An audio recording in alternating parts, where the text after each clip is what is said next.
Backlund, in a basement that resembled a temple.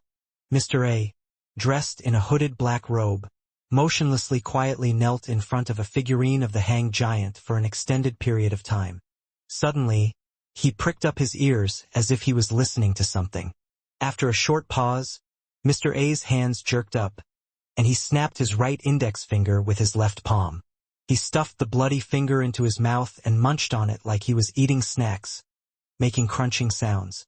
Gulp! Mr. A's throat wiggled, and he swallowed his gnawed fingers into his stomach. His body suddenly trembled, as if he was being grabbed and shaken by an invisible figure. In this state, Mr. A stretched out his right hand and used the blood from his wound to write words on the ground. Those words were written in neither Jotun or Dragonese, which could stir the powers of nature, nor was it in Hermes, which was used for sacrificial rituals. Instead, they were written in the most ordinary and commonplace language, Loan. The scarlet color quickly gathered together and the words pieced together into a few sentences. Found. The fool that doesn't belong to this era. The mysterious ruler above the gray fog. The king of yellow and black who wields good luck. Adorers and devotees in Backlund. After the end of the divine epiphany, Mr. A stopped trembling, and a new finger grew out of his squirming wound. He lowered his head and carefully read the words he had just written. The corners of his mouth curled up in the shadows. By your divine revelation, Mr. A humbly prostrated as though he had found the meaning of his existence once again. City of Silver at the top of the spire. Lovia walked to the window and looked down at the candlelight in the darkness, her expression softening. After an unknown period of time, she heard a knock at the door. Your Excellency? Lovia turned around with alacrity and greeted the visitor with a smile. The door opened backward automatically. The person standing outside was none other than demon hunter Colin Iliad. He was draped with a brown coat and a leather belt with secret compartments around his waist. Lovia, the abnormality of the exploratory team has been verified, Colin described plainly. As captain, regardless of your condition, you have to stay in the dungeon for 3 days and undergo the Glory Crown's cleansing. You should know that this is the rule. Lovia didn't show the slightest hint of anger as she calmly smiled. I know, I've already made preparations to stay in the dungeon for a long time. When it's over, I can accept any arrangements even if you guys still don't trust me. As she spoke, she had walked to the door and went past Demon Hunter Colin while facing him. Colin turned silently and followed her down the winding steps. Halfway there, they heard heart-wrenching cries and shouts. Is it starting again? Lovia asked with a slightly confused expression. Colin nodded and replied in a low voice. Yes, this is a destiny that we can't escape from. At this moment, in a large hall in the middle levels of the spire, the members of the exploratory team and the few residents of the City of Silver who had been corrupted were pressed down to the ground by seemingly corporeal holy lusters. They were unable to move, as though they were carrying a huge mountain on their backs. A couple in their 40s with dark skin held a sword with complicated patterns as they walked up to a young man in his early 20s. The young man's body had already turned into a meat slush, but his head was still intact. Only a long, thin, blood-red tendril grew out of it. Seeing the couple approaching, he shouted in horror, Dad, Mom, what are you doing? Didn't we agree to eat grilled iron scorpions together tonight? Dad, Mom, I caught a lot of iron scorpions for you. The couple couldn't bear it any longer and turned their heads to the side, but they raised the sword in their hands high into the air. After 2 stabbing sounds rang out, the young man stopped his wailing. He twitched first, then he completely lost all signs of life. Elsewhere, a young girl, who was around 10 years old, raised a sword with complicated patterns on it. Tears were streaming down her face as she stabbed her elder sister. The girl lying on the ground suddenly laughed and gently said, From today onwards, you'll have to live your own life. Don't be naive anymore. The girl immediately cried until her vision turned into a blur, and the sword in her hand stopped in midair.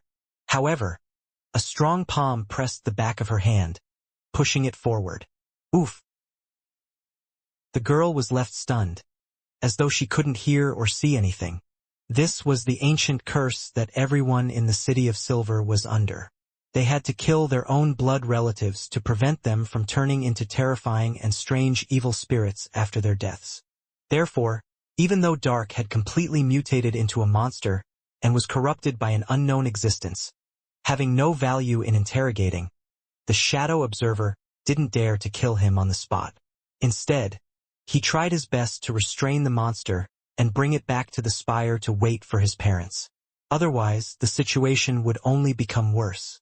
The exploratory team members were currently receiving the same treatment that they had been subjected to, a process that remained unchanging for more than 2,000 years. Although no one knew if they would mutate after dying in this state, no one dared to gamble on it. Fortunately, the City of Silver didn't have a large population, and all of them lived in the same area.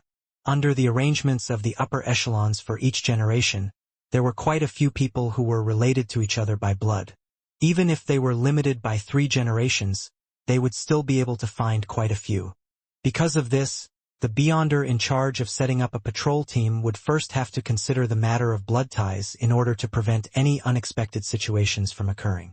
The requirements for exploratory teams weren't that strict because their missions were always to invade deep into the darkness and stay far away from the City of Silver. Even if they died or mutated, it wouldn't affect everyone's safety. Once a resident no longer had blood relatives within 3 generations, they would be placed under strict surveillance, and as soon as he became seriously ill or visibly aged, he would be exiled into the depths of darkness, away from the City of Silver. When the previous captain of the exploratory team, Udal, was isolated in the dungeon, there were actually 3 elders in the spire. However, the one who took action was Chief Colin Iliad in the end. Otherwise, they could only attempt a seal. This was because Udal was the elder brother of his direct kin. Shepherd Lovia and Demon Hunter Colin silently entered the bottom level of the spire. Accompanied by a few Dawn Paladins, they arrived at the depths of the dungeon. Soon, both of them stopped outside a cell. The Dawn Paladins dispersed themselves a distance away. Without any abnormalities, she walked into a room with a single bed, a table, and a single candle at a moderate pace. Before the metal door closed, she turned around and looked at Demon Hunter Colin with her pale gray eyes. "Your Excellency, you once told me that when residents of the City of Silver leave this place and die in the depths of the darkness, they won't immediately turn into evil spirits. A few days have to pass.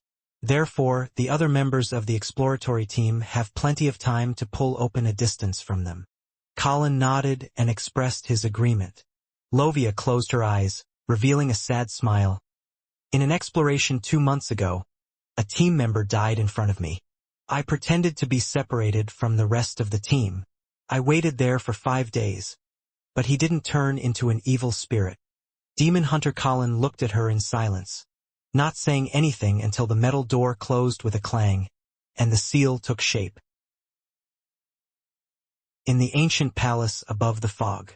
After waiting for a while, Klein was finally relieved when he saw that there were no changes to the crimson star which symbolized Little Sun. He should have succeeded. He rubbed his temples, wrapped his spirituality around his body, and descended back to the real world. As soon as he felt the presence of his body, Klein experienced the bitter cold. He sneezed. Then he quickly removed the wall of spirituality and crawled back into bed. Sadly, his bed was already ice cold. "Fortunately, my body receives a certain degree of protection after entering the gray fog. Otherwise, I would probably catch a cold tomorrow." Klein wrapped himself tightly with his blanket and sighed. The current state he was in reminded him of a joke he had heard in his previous life. Warmth is basically gained by vibration. Before his bed warmed up again, he could only let his mind wander as he thought about all sorts of matters. "Yes, there are no pressing matters for me recently. The magician's rules have been concluded. Even if I don't challenge the impossible and only engage in acting normally, I should be able to digest the potions around New Year's. My next task is to collect the Beyonder ingredients for the Faceless Potion and save up the necessary funds. But that's not something I can rush."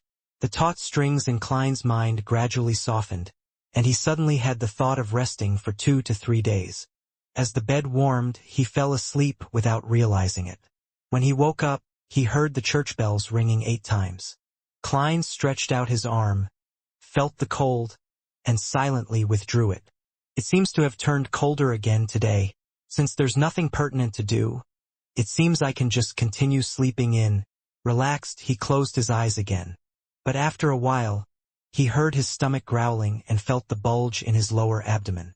Life is full of hard choices, Klein mumbled. After 10 minutes or so of struggling between the two feelings, he finally gave up, got up, and rushed to the bathroom next door. After changing his clothes and washing up, he went down to the first floor and took out some ingredients to cook Fainapotter noodles. This time, he didn't intend to use the meat sauce that he bought, but instead, he wanted to try the meat paste he had made 2 days ago. This was the meat paste he had carefully chosen from the ingredients based on his memories. Although there were ultimately differences in the ingredients between the two worlds, preventing him from fully replicating the authentic taste, Klein still found it pretty good after sampling it. It wasn't long before he had a bowl of Fainapotter noodles with condiments and meat paste. He found it a really wonderful morning. Keeping in with the tradition of this world, he browsed through the newspapers as he ate, and he checked if Eye of Wisdom had placed in first. Based on his late-night thoughts from yesterday, Klein decided to have some fun today, so he considered whether he should go to a concert, an opera, or a play. The tickets to many of the music halls in the West Borough, Hillston Borough, and Sherwood Borough are at least 6 solely, and if it's a famous musician, then they would even be on the order of pounds. Music halls specially catered to common folk range from 6 to 9 pence. Those that are open to the poor with money to spare in East Borough only need 1 pence. Klein flipped through the relevant materials to select his choice of entertainment for the day. At that moment he heard the doorbell ring. Ding dong. Who is it? Klein jerked his head up to look at the door. He felt as if he were suffering from an illness. The fear of hearing the doorbell ring was identical to the symptoms he had experienced on Earth, being afraid of his cell phone's ringing. Putting down the newspaper and magazine, he looked at the empty plate which had been cleaned even of its seasonings.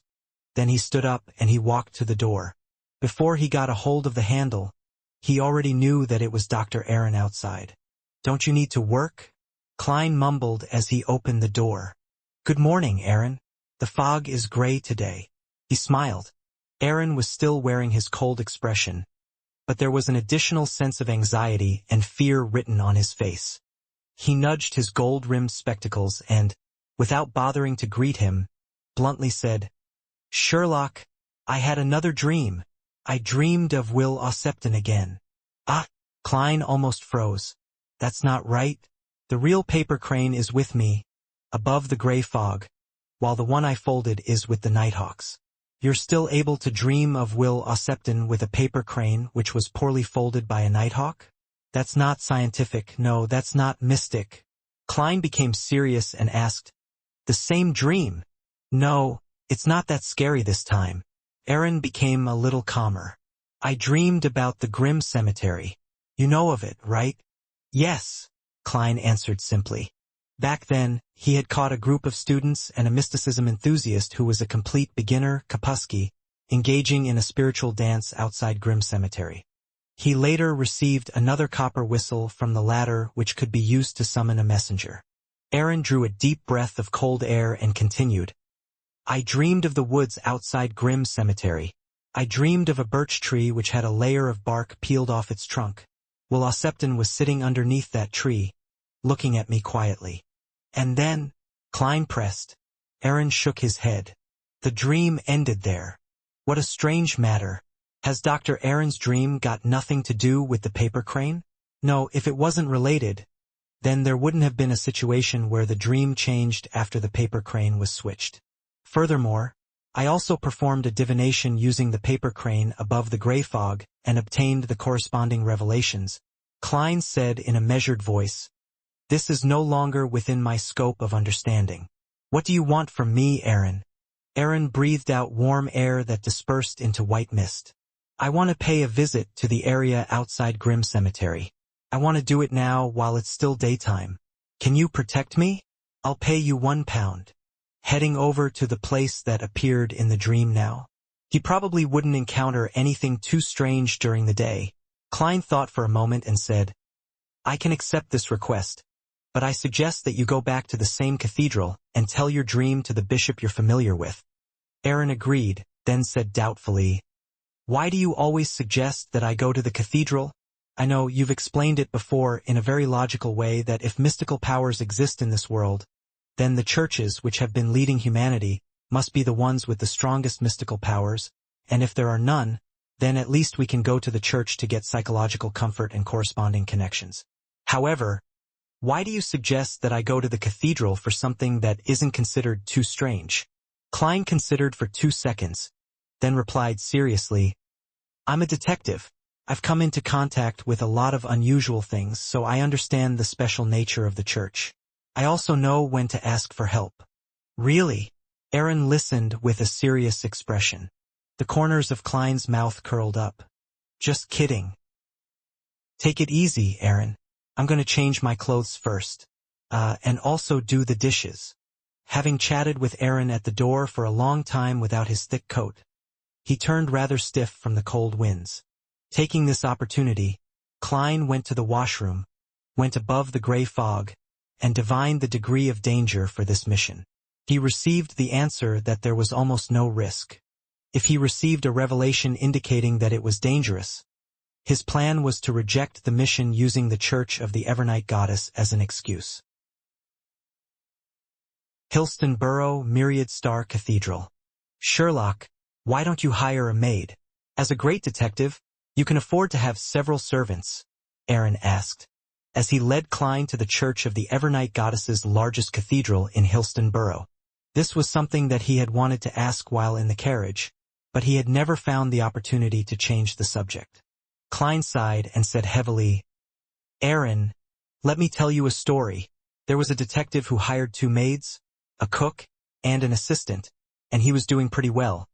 But one day he took over a case and successfully homed in on the murderer, who was a very savage and cruel man. He sneaked into the detective's house with the intention of revenge. The detective was a fighting expert, and in the end he was only slightly injured, but 2 of his servants died because of him. Do you get it, Aaron? I see. Aaron's voice had a hint of empathy. Sherlock, I never knew that you've had such an experience. No, the main character has nothing to do with me.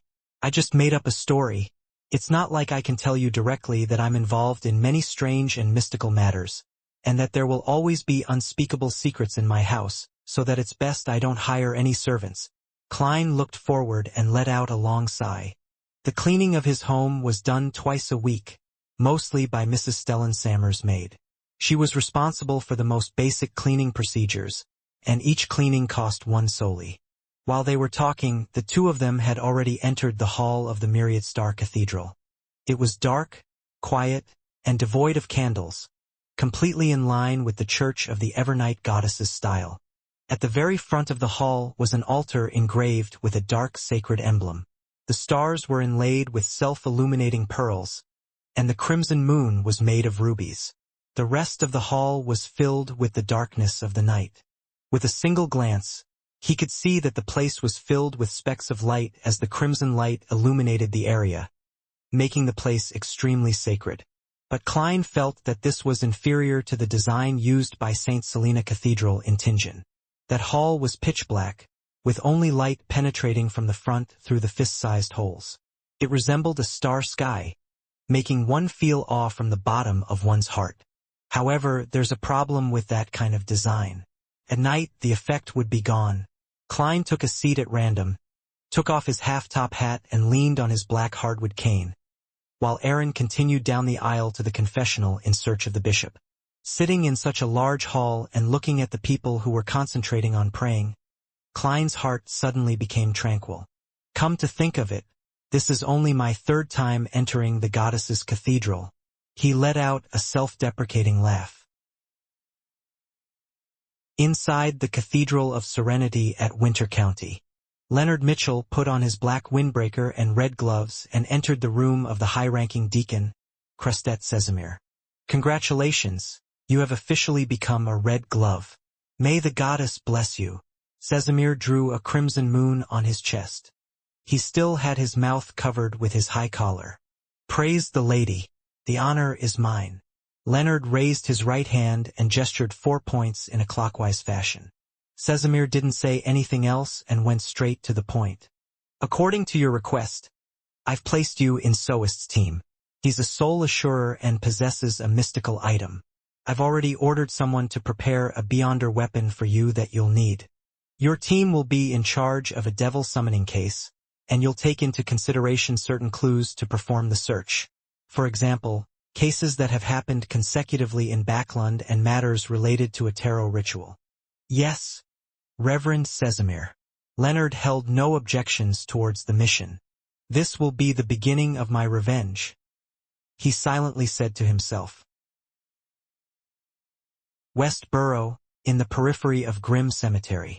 Klein accompanied Dr. Aaron as they took quite a while to walk around the nearby woods, coughing from time to time as a result of the falling grayish-white dust. Maybe there isn't a tree like that. Dreams can't fully reflect reality. Towards the end of the search, even Aaron was feeling a little uncertain himself. "Fortunately, I'm good at finding things." Klein pointed with his cane and said, "Let's take a look over there and make it our final effort." "All right." Aaron gasped for a breath of air. After a short walk, Aaron suddenly stopped and said, while pointing diagonally ahead, "Over there, over there." About a dozen meters away, a birch tree with a strip of bark around its trunk stripped off stood there quietly, as if it were waiting for them. "It's identical to the one in my dream," Aaron said with conviction. Klein smiled and said with some vigilance, "But there's no Will Ossepton." Aaron got close to the birch tree, frowned for a while, then he suddenly pointed to the side of the tree and said, "Back then, Will Ossepton was sitting here, and he was pointing at the mud below him with his finger." Pointing at the mud below him? Klein stood at the side, looking down at the almost unwithered grass. "You want to dig it up?" Aaron nodded. "We've already found this place, so we should confirm what's here. Sherlock, go to the cemetery and borrow 2 shovels. It's better if I stay here." "You go to the cemetery? I'm worried something might happen to you," Klein said cautiously. "All right." Aaron didn't refuse, and he immediately left the forest. After a while, after offering some money, he returned with 3 shovels and a tombkeeper, and they began to dig. While Klein was digging, he suddenly smelled something familiar.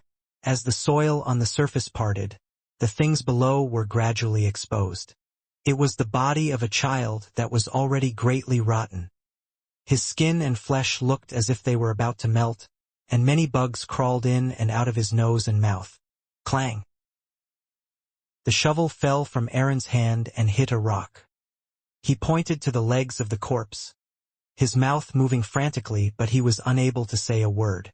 Klein endured the nausea and looked closely, discovering that the child's left leg was obviously missing its lower half. At the same time, Aaron took 2 steps back and fell to the ground, shouting sharply, "Will Ossepton! Will Ossepton!" It was Will Ossepton's corpse. "He's dead? Will Ossepton is dead? And he seems to have been dead for some time. Could this be fake?" Klein looked at the body of the child in surprise and suspicion as many thoughts bubbled in his mind. From what he knew, Will Ossepton was a special child who could be involved with a sequence one of the monster pathway, Snake of Mercury, in some way. In the divination game he played, a casual doctor, "Your luck will get worse," was enough to make Aaron suffer from bad luck for an extended period of time.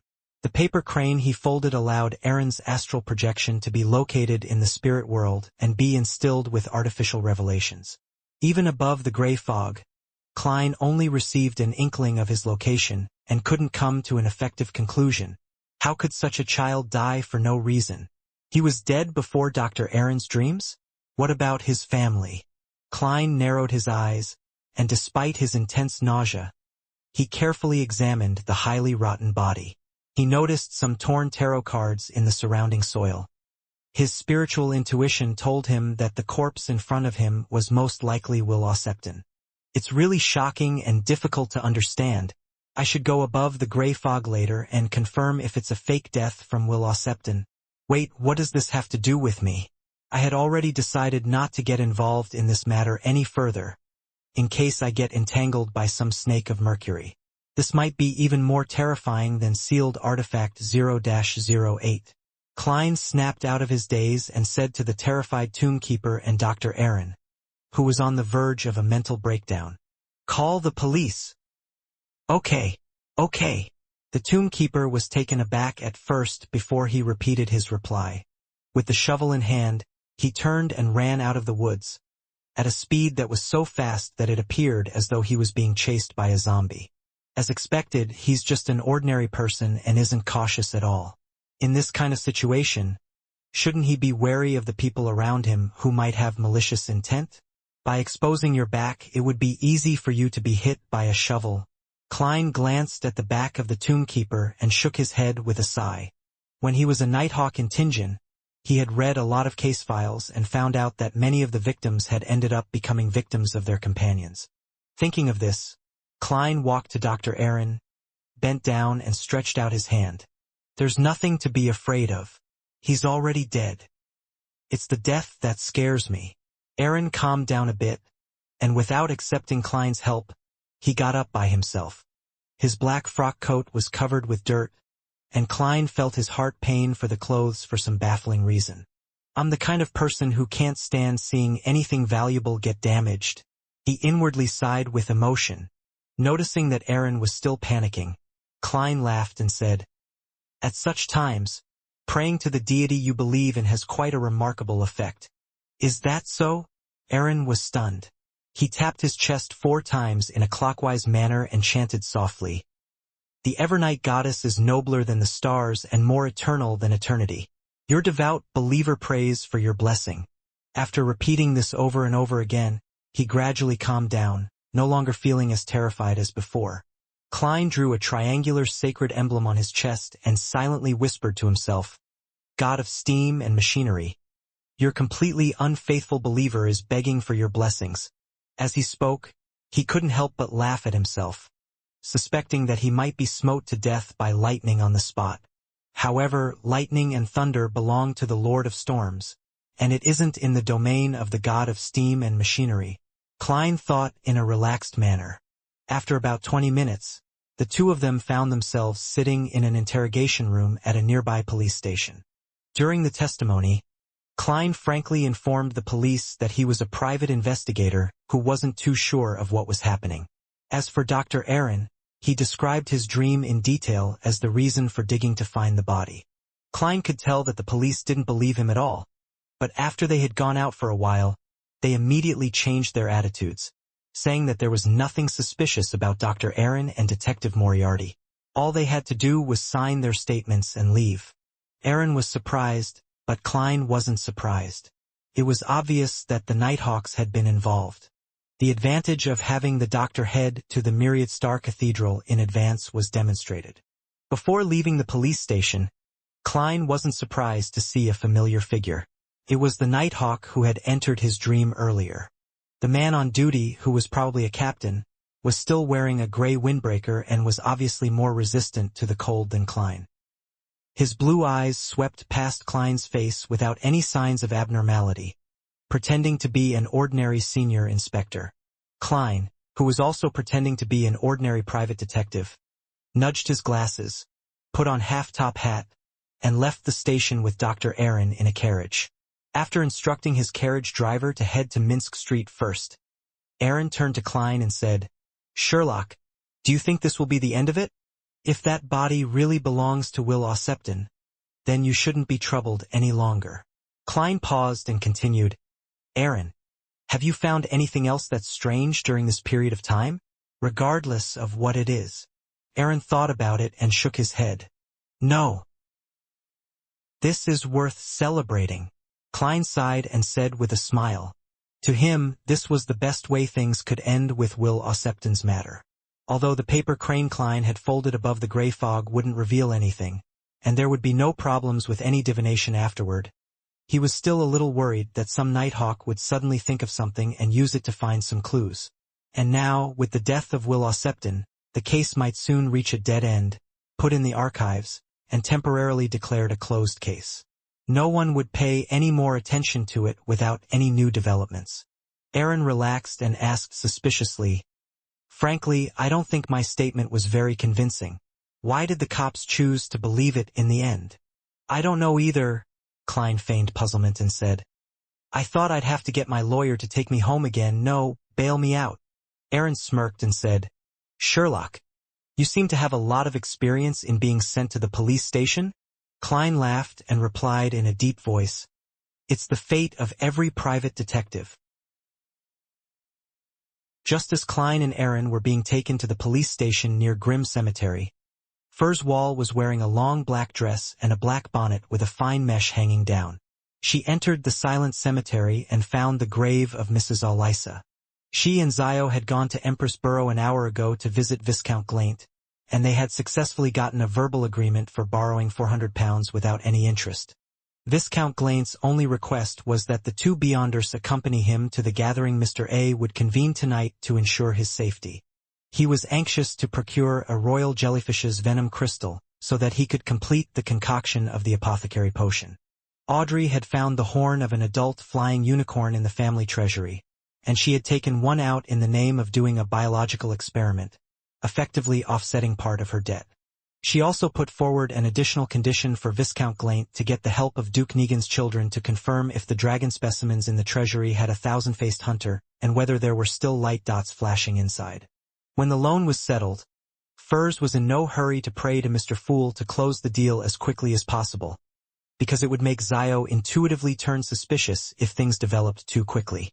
Taking advantage of her free time, she changed her clothes and rented a horse carriage to get to Grimm Cemetery, which was located on the outskirts of Westboro.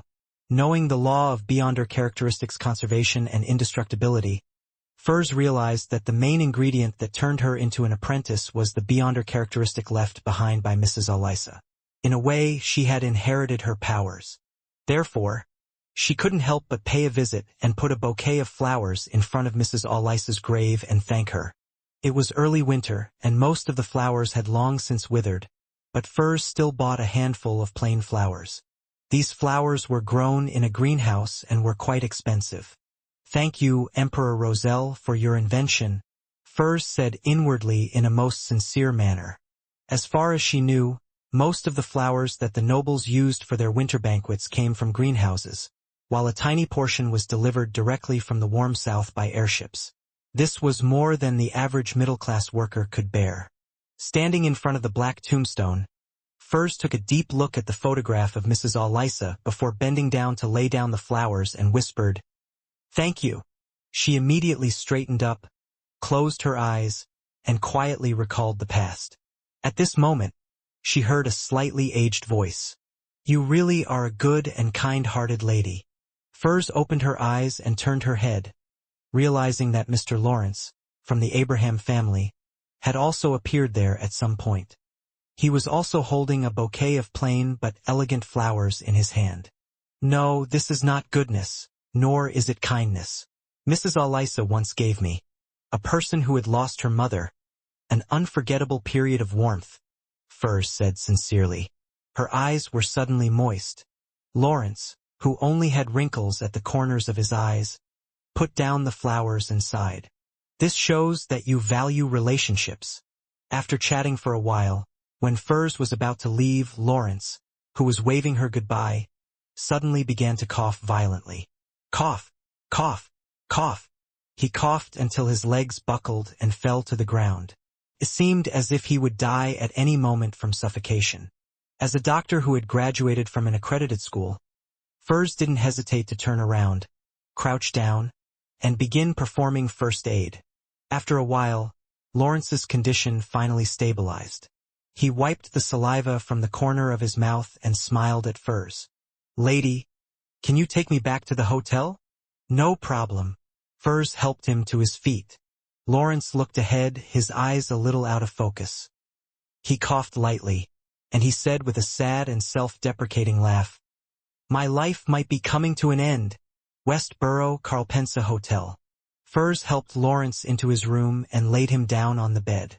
It was a rather luxurious hotel, with thick, soft, grayish-yellow carpets everywhere except the washroom. On the walls hung imitations of famous oil paintings. Lawrence gasped for air and said, "Thank you, Miss Wall, and please forgive a dying man for not being able to bow." "No, Mr. Lawrence, your problem has eased. As a former medical doctor, I can tell you without a doubt that you can still live. After some rest, we'll go to a clinic or a hospital." Furs consoled him. Lawrence smiled. "I know my physical condition very well. You don't have to comfort me. Besides, I'm an amateur astrologer. I already had a premonition that I'm going to die in this hotel in Backland." Aside from some superficial concealment, everything he said was the truth. He was already close to 80, and he was no longer that robust and spirited young man from before. If not for the sequence potions that elevated his constitution, he might have already been buried in some random cemetery. Originally, Lawrence thought he could live for another 10 years, but who would have thought that he would encounter a rebellion caused by the former traveler Bodis? He suffered relatively serious injuries at the hands of the Aurora Order, and his remaining descendants all died in that disaster. This dealt him a great blow, and he almost didn't manage to recover from it. The search for his brothers and their descendants in Backland had only resulted in him receiving news of their deaths, dealing him a significant blow to his mental well-being once more. Compounded by all these things, Lawrence clearly felt that his life had come to an end. His initial plan was to return to the graves of Libero and Elisa again and present a bouquet of flowers. He would then return immediately and meet with the other members of the Elder Council to set things in order before his death, but being an elderly man, his condition was beyond his control. Without waiting for a response from Furs, Lawrence struggled to retrieve a palm-sized notebook from the inside pocket of his half-open coat. The hard paper cover of the notebook was bronze green, giving off a very ancient feeling. On its surface, the words, "I came, I saw, I record," was written in ancient Fasak. Lawrence placed the notebook on the quilt in front of his chest and took a deep breath. "Mississippi Wall, if I die here, can you help me send it to Pritz Harbor?" "Mr. Lawrence, you'll be fine," Furs emphasized. At the same time, she subconsciously glanced at the notebook and found that it wasn't thick at all. There were a total of 3 types of papers inside, one of which was a yellow type of parchment which had very few pages.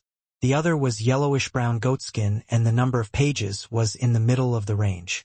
The last was comprised of ordinary white paper and was the most common. Lawrence laughingly said with great difficulty, "I mean, Mississippi Wall, will you help?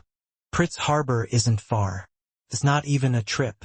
If it needs to be rushed, then I can even make the round trip in half a day by taking the steam locomotive." Furs nodded. Lawrence breathed a sigh of relief as his mind seemed to recover a little. "After I die, wait 10 minutes. Retrieve the glowing object from my body, and then send it along with this notebook to Dorian Gray at the Pritz Harbor's Fishermen Association. The 42 pounds in cash in my wallet will be the reward and my gratitude. As for these clothes of mine, let it turn to ash along with me. No, you don't need to give me anything. No, you'll be fine, Mr. Lawrence," Furs said earnestly.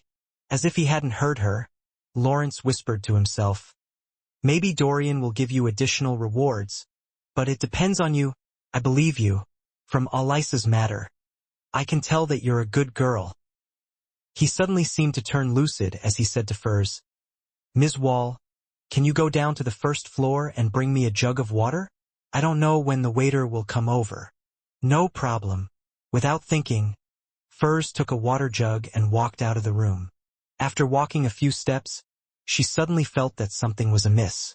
The water jug in her hand was heavy, and there was obviously a lot of water in it. Just as she was about to turn around and ask, she suddenly sensed a strong fluctuation of spirituality in the room. That was, for a moment Furs froze, and then she understood what Mr. Lawrence was trying to do.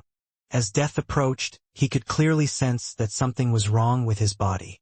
He was afraid of losing control and turning into a monster. He wanted to die as a human, not a monster, so he chose to end his own life.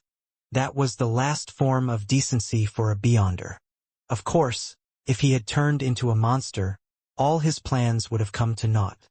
With this in mind, Furs became dejected. She waited outside for nearly 10 minutes before she pushed open the door and entered.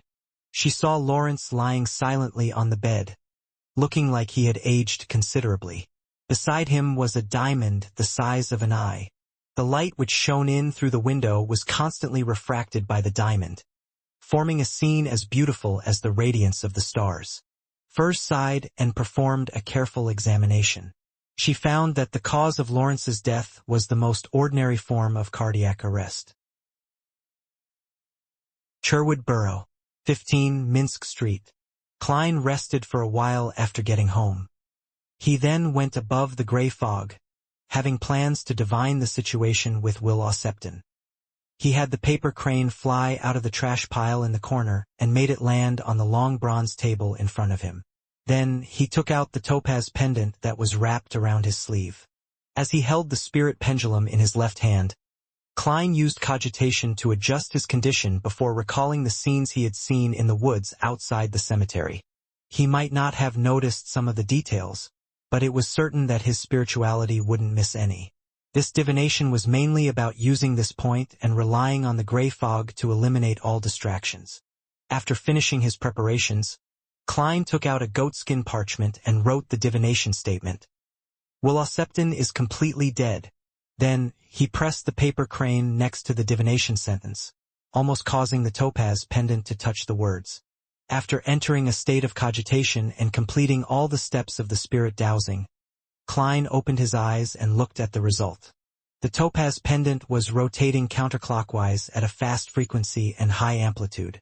It was a negative result. That meant that Will Ossepton wasn't completely dead. Klein was surprised, but it seemed to be within his expectations. He thought for a moment, then he changed the divination statement. That corpse was Will Ossepton's. This time, the spirit pendulum gave a positive result. The body did belong to Will Ossepton. An idea came to Klein's mind, and he wrote a new divination statement. Will Ossepton's corpse will resurrect. After a few moments of calmly performing the divination, Klein saw the revelation. The pendulum was rotating counterclockwise with a fast frequency. That meant that Will Ossepton's corpse wouldn't be resurrected. Or, in other words, no reanimations. It looks like Will Ossepton had voluntarily or was forced to abandon his previous body, and he is surviving in another way. This matter has something to do with the snake of Mercury. Klein tried to divine additional information, but he failed repeatedly, including the statement, Will Ossepton's present state. However, he repeated the divination using dream divination and inquired, Will Ossepton's current location. He received a similar scene, a dark room with the sound of running water. However, the feeling it gave him seemed to be a little different. Forget it, there's no need to waste any more time on this. I'm not planning to get involved anyway. Klein put away his spirit pendulum and prepared to return to the real world. Through the prior divination and everything that had happened before, he had a theory about Will Ossepton, but he couldn't confirm it. He suspected that Will Ossepton was another snake of Mercury. As a sequence 1, a snake of Mercury wasn't the only one. There could be up to 3 in existence at the same time. The snake of fate, who wielded destiny naturally, could locate Aaron's astral projection through the paper crane and show him a false revelation. Without a doubt, it also had the ability to change a person's fate. For some reason, Will Ossepton had become weak and was under the threat of the second snake of Mercury. Everything he did was to escape his counterpart. As for the reason for their conflict, the answer was simple. Without a sequence 0, there could be 3 sequence 1s at the same time, but once there was a sequence 0, there would be no sequence 1s. Regarding this sentence, the formula of the Dark Emperor potion clearly stated the truth. One of the main ingredients of the recipe was 2 Beyonder characteristics of a Prince of Disorder. Prince of Disorder was sequence 1 of the Dark Emperor pathway. As a sequence 1, if one wanted to advance to sequence 0, then one had to obtain all the Beyonder characteristics of the other 2 sequence 1s of the same pathway. With this guess in mind, Klein was increasingly afraid of getting involved with Will Ossepton's case. If my deduction is correct, it would be a genuine fight between deities. And I can't afford to get myself involved. Klein's spirituality descended. and he disappeared from the ancient palace above the gray fog. In Empress Borough, in an inconspicuous house, the Beyonder gathering organized by Mr. A proceeded as scheduled. Furs and Zio had changed their clothes, and they accompanied Viscount Glaint, who was wearing an iron-black mask, into the hall. They randomly chose a seat and sat down. Viscount Glaint wrote down his needs to the attendants before the gathering officially began. He also prayed to the goddess that there would be a response later. As usual, Furs maintained her usual languidness and, in a rare instance, covered herself with a hood, concealing her face with the shadows. She was thinking about the situation with Mr. Lawrence. She knew very clearly what that diamond the size of an eye was. It was a Beyonder characteristic left behind by him. However, for the time being, she was unable to confirm what sequence it belonged to. Furs had casually flipped through the notebook, only to find that many of the pages were still blank. The written content was filled with all sorts of strange, odd, and mysterious symbols and magic labels, exceeding whatever she knew. What it is isn't important. What's important is that I keep my promise, Furs warned herself. At this moment, Mr. A, who was seated on a single sofa and was wearing an exaggerated hood, said hoarsely, "I have a mission. Help me find people who believe in the so-called fool." Ah! Furs instantly snapped back to her senses. The fool. The Beyonders who attended Mr. A's gathering either ruminated over the phrase or conversed with their companions to discuss whether they had ever met anyone who had a similar faith. When did such a cult appear? Someone asked in a low voice. At this point, Mr. A made the attendant beside him hold up a blackboard with a few lines of words written in the loan language. The fool that doesn't belong to this era. The mysterious ruler above the gray fog. The king of yellow and black who wields good luck. As the attendees examined the blackboard, Mr. A said in a hoarse and jarring voice, "Do not use Hermes to read what's written here, even more so for Jotun, Elvish, Dragonese, and ancient Hermes. You shouldn't even write the corresponding descriptions. Otherwise, there is a high probability that something terrible will happen. Help me find believers in the fool." Of course, they might also be followers of the mysterious ruler above the gray fog or the king of yellow and black who wields good luck. As long as there's a clue, inform me immediately. The reward I'll provide will be so handsome that it will far exceed your imagination. This description sounds like an incredible existence. I've only seen similar descriptions in the ancient texts of the seven gods. A gathering member exclaimed. His companion shook his head and said, "The beings which many cults believe in have similar descriptions." Is it really a cult? The other gathering members were stunned when they heard their discussion. Likely. Typically, when we summon a creature from the spirit world, we might have 3 lines describing it, but one of the lines would be about the blessed one of someone or that who belongs to. It wouldn't be in this format. A gathering member who was well-versed in mysticism gave an explanation. As they vehemently conversed, Furs was nearly dumbfounded. Isn't that the honorific name of Mr. Fool? Even though it's described in the loan language, I'm sure of it. Why would Mr. A want to find the believers of Mr. Fool? Is the Aurora Order behind this? Furs's mind was in a mess. She knew that Mr. A was a member of the Aurora Order because of a particular terrorist organization, had announced its responsibility in the assassination of Intis Ambassador Bakerland. After a brief moment of astonishment, Furs subconsciously began to examine herself, afraid that someone would discover that she was already a member of the Tarot Club and that, in some sense, she was an adorer of the Fool. I just recited the honorific name of the Fool according to the ancient Hermes on that piece of paper and was pulled above the gray fog. No one knows about this, and I don't have to be afraid of being investigated, but there's a link to that piece of paper with Mr. Fool's honorific name written on it. It was hidden in a book we borrowed from the Viscount Glaint. Thoughts rapidly flashed through Furs's mind. The fool that doesn't belong to this era. Isn't that the description I saw on that piece of paper? I even dreamed of an evil spirit. At the same time, Zio remembered the incident that had frightened her. But her long experience as a bounty hunter had kept her from revealing anything unusual. And then, as she recalled, She thought about the origin of the piece of paper. It was hidden in the bookcase of History of the Lone Kingdom's Aristocracy. That book was borrowed from Viscount Glaine's study. Suddenly, a name flashed in both Furz's and Zio's minds at the same time. Viscount Glaint. At that moment, Viscount Glaint was looking at the blackboard and said to himself with interest, "This honorific name is very rare, but it sounds very impressive."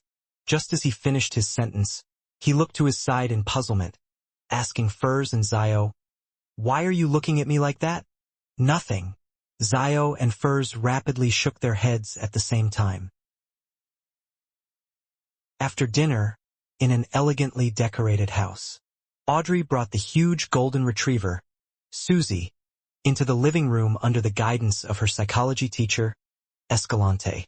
She was attending the academic meeting that had been agreed upon last week. Her maid and bodyguard stayed behind while she walked with Susie into a spacious activity room. In the activity room, be it for the atmosphere or some other reason, the gas lamps were not lit. The room was lit by gold-plated candle lamps on the coffee table and cupboard. Before Audrey could take a good look at her surroundings, she saw a gentleman in his 30s walking towards her. He wore a gray tailcoat. "This is the owner of this place, Mr. Stephen Hamprez, a furniture merchant." The long-haired Escalante introduced him. She was just about to tell him Audrey's identity when Hamprez chuckled and said, "Escalante, don't say anything. Let me have a chance at guessing." He had a neatly trimmed mustache and charming dark brown eyes. He appeared very gentle and elegant. Nothing like a furniture merchant, but more like a university lecturer. After seriously sizing up Audrey a few times, he smiled and said, "Escalante only mentioned that you were her student. Heh. I believe you're a cultured noble lady, and you aren't someone who only looks good. There's no need for you to worry about a decline in the quality of your life. You're a little excited, very curious, and a relatively simple but also full of love. Of course, the most obvious point is that you're very beautiful, just like an angel." He made a final joke, pressed his hand to his chest, bowed and said, "Welcome, the beautiful Miss Angel. You're right, as expected of a member of the Psychology Alchemists. However, what you managed to observe was the me from a few months ago. It's all a facade I've put on for myself." Audrey opened her mouth in surprise and astonishment. "Did you know me before, Mr. Hamprez?" She didn't let her shocked expression linger too long on her face, because such emotions were meant to be instantaneous and wouldn't last too long. If anyone were to be surprised for several seconds, then it meant that their performance was most likely an act. Audrey didn't notice this at first, but after watching others act all this time, she naturally came up with a lot of rules. "No, I still don't know you. This is just the basics of being a psychology enthusiast." Hamprez chuckled. Before he could finish his sentence, Audrey had already completed her observations and made a corresponding judgment based on her surroundings. His attire and the furnishings of his house all indicate that he's a person who cares deeply about how people view him. The sapphire on the ring of his left hand doesn't look small, but its actual quality is very ordinary. There are no symbols or magic labels on it. His finances aren't as good as he presents them to be. He's vain. Even though he was very enthusiastic just now, the way he stands there, the direction in which his feet point, and the changes in his emotional colors all indicate that he still has many concerns and is on his guard. He sincerely commended me on my looks, but it wasn't in the way a man would look at a woman. There are signs of him using facial products, and his eyebrows are definitely drawn. His skills are inferior to my makeup maidservant, Solia, but they're better than mine. The cologne he uses is confusion, something that I've only seen women use before. Yes, he probably likes men, and the role he plays is the weaker one in the relationship. At the same time, Audrey expressed her longing skillfully. "I'd love to have your observational powers, Mr. Hamprez." As she spoke, she maintained a faint smile while being introduced to the other 7 or 8 people in the activity room under Hamprez's and Escalante's lead. The lovers of both mysticism and psychology were either descendants of fallen aristocrats, associate professors at universities, or the children of the rich. For example, The father of a young man was the owner of Philip's department store, the most famous department store in Backland. In the exchange that followed, Audrey basically only listened. The only time she spoke was by asking questions, fully expressing her curiosity and yearning. In this academic discussion, Escalante and Hamprez deliberately mentioned the body of heart and mind, as well as the spirit world and the collective subconscious. They also shared some relatively unique points of view, allowing Audrey to gradually understand some of the questions she had accumulated all this time. When the discussion ended and they were out of the house, Audrey glanced at Escalante beside her and asked, with a little naivety, "Ms. Escalante, when will I be as good in psychology as Mr. Hamprez?" Escalante curled the corners of her lips and slightly tilted her head as she looked at her. "Very soon." At night, Klein, who was about to get into bed, once again appeared above the gray fog. Despite being a little sleepy, he was jolted awake by the news Miss Magician had reported. "The Aurora Order knows of the fool? They know of my honorific name? The true creator has locked onto me?" Klein abruptly sat up straight, as though he was about to face an attack. He quickly rejected the final theory. If the true creator had indeed locked onto him, Mr. A would have long visited him on the pretext of collecting a copper penny for the gas meter. Perhaps even a saint might appear. That is to say, only the fool and his corresponding honorific name are known, and the clues point to Backland, who leaked the news. Klein frowned as he carefully thought about it. Soon, he discovered a possibility. Little Son has recently chanted my honorific name, and it happened when he was interacting with a member of the exploratory team who was corrupted by the true creator. He held a sacrificial ritual, and there were likely symbols corresponding to the fool at the scene. The ancient palace above the gray fog appeared. So, the true creator sensed the existence of the fool and confirmed that I was the one who had been sacrilegious, no harassing, no that's not right either, spying on him. Also, Little Son used the all-black eye at that time, which contains the mental corruption of the true creator. Through that, he has confirmed that my adorers and believers are in Backland? I can't take the all-black eye out in the future. Having roughly understood the problem, Klein was left with another problem. Mr. A announced the bounty for Mr. Fool's believers at a not-so-private, relatively open Beyonder gathering. Is he just dumb? Or is he deliberately fishing? The Aurora Order members are all bigoted lunatics. Their brains are mostly damaged, so it's impossible to deduce their real intentions. This is as the saying goes, as long as I'm crazy you won't be able to guess what I'm thinking. Above the gray fog, the magnificent palace stood silently. Klein drummed his fingers rhythmically on the edge of the long bronze table, concentrating on what he could do in the face of the threat of the Aurora Order and Mr. A. While having a hard time figuring out the other party's intentions, he instinctively came up with an idea. Report Mr. A. Report illegal gatherings. Klein could very easily learn of the location where Mr. A held the gathering through Miss Magician, and thus, he would be able to easily report it to the Nighthawks, the Mandated Punisher, or the Machinery Hivemind in secret. An oracle of the Aurora Order was bound to garner enough attention. When that happens, Mr. A's safety would probably be at risk, so he probably wouldn't have the time or effort to track down the believers of the fool. The problem, however, was that this was bound to implicate a group of innocent Beyonders. And Klein suspected that this was the reason why Mr. A directly offered a reward for the believers of the fool. Perhaps he had long planned an escape. Once someone reports him, he would be able to confirm without a doubt that the fool's believers were among the previous gathering members. As for who it was exactly, that wasn't important. Mr. A and the lunatics of the Aurora Order were definitely capable of taking exhaustive measures.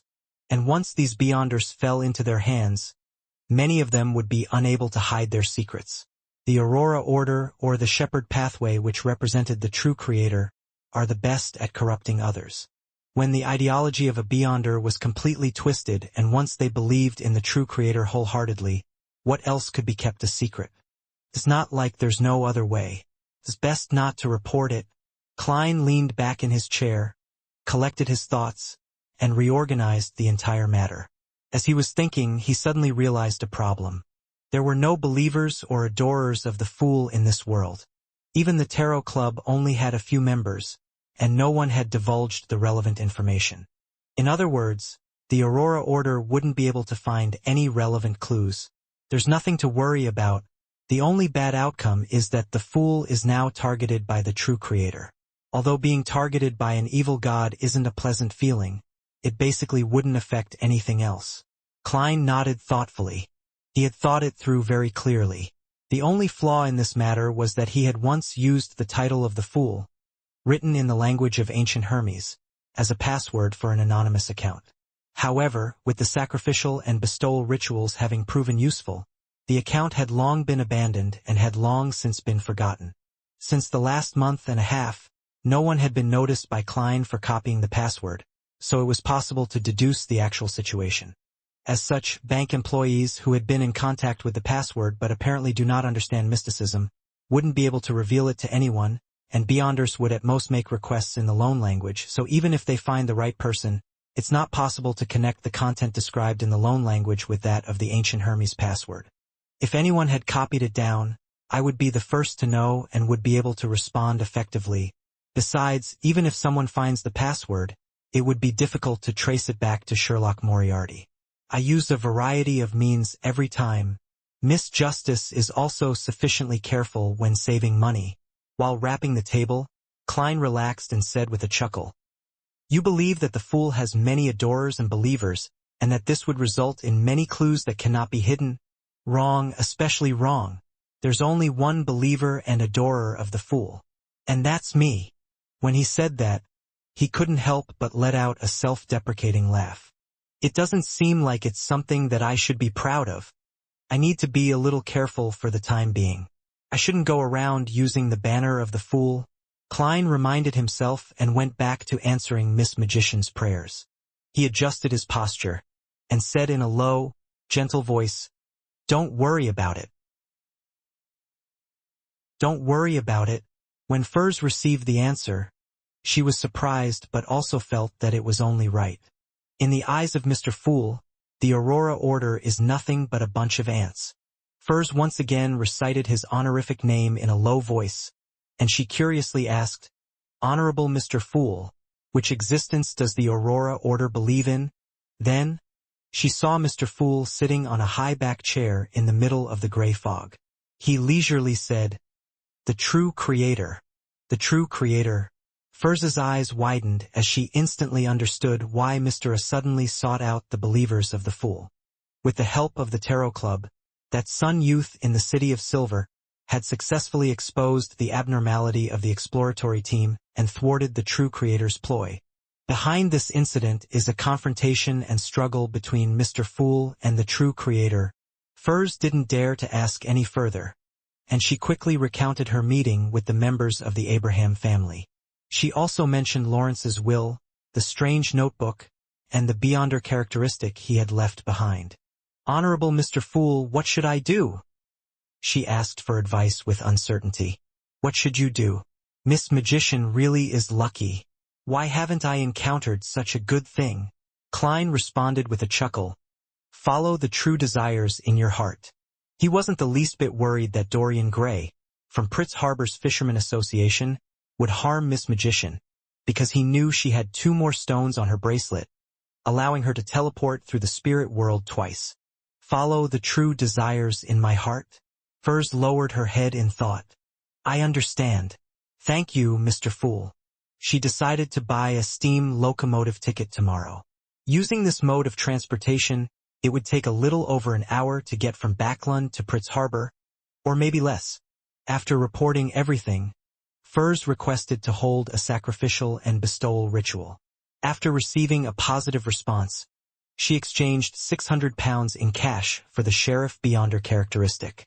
Holding up the fist-shaped object comprised of black iron, dark red, and silver colors, as well as its beautiful spiritual radiance, Furs felt joy and admiration. Zio had long gathered the supplementary ingredients, so she would soon be promoted to Sequence 8.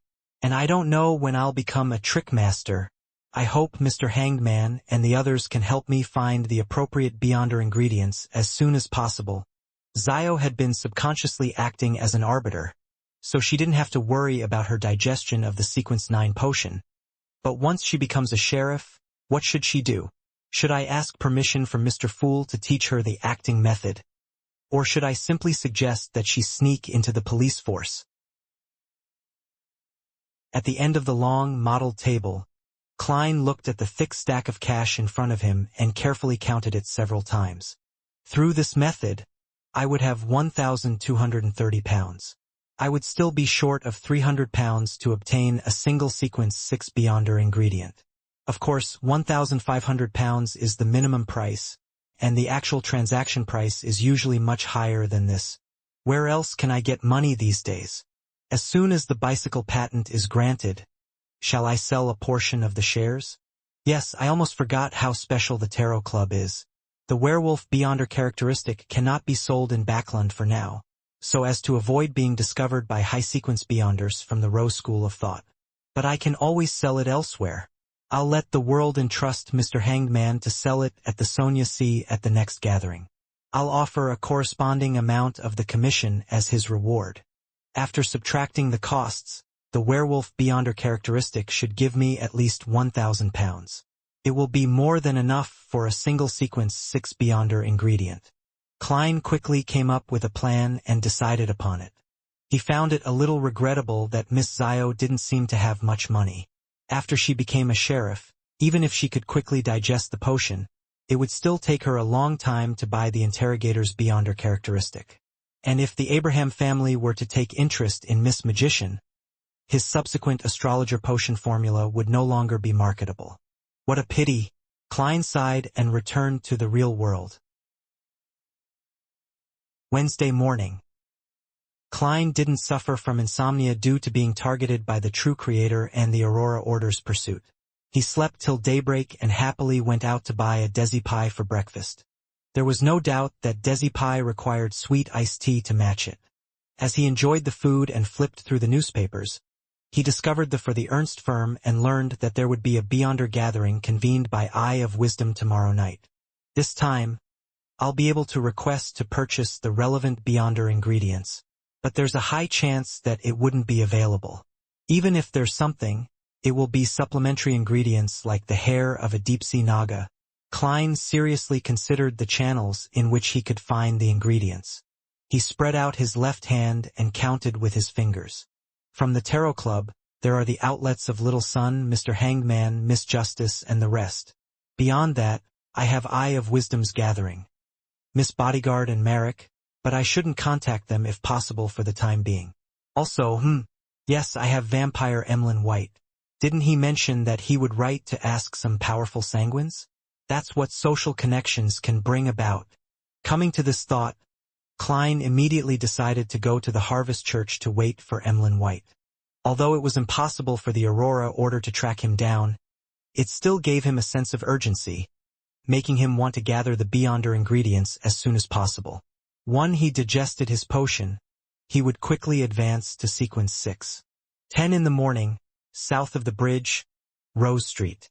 In his double-breasted frock coat, Klein took off his half-top hat and strolled into the rather small Harvest Church. At first glance, he saw the giant-like Father Utravsky and Emlyn White, who was dressed in brown priest robes. The latter was wiping the candle lamps with a numb look on his face, as though he would rather be dead. What a coincidence! Wait, don't tell me he's here for the entire day? He only returns home at night? Klein casually found a seat and sat down. There were less than 5 devotees in the entire cathedral.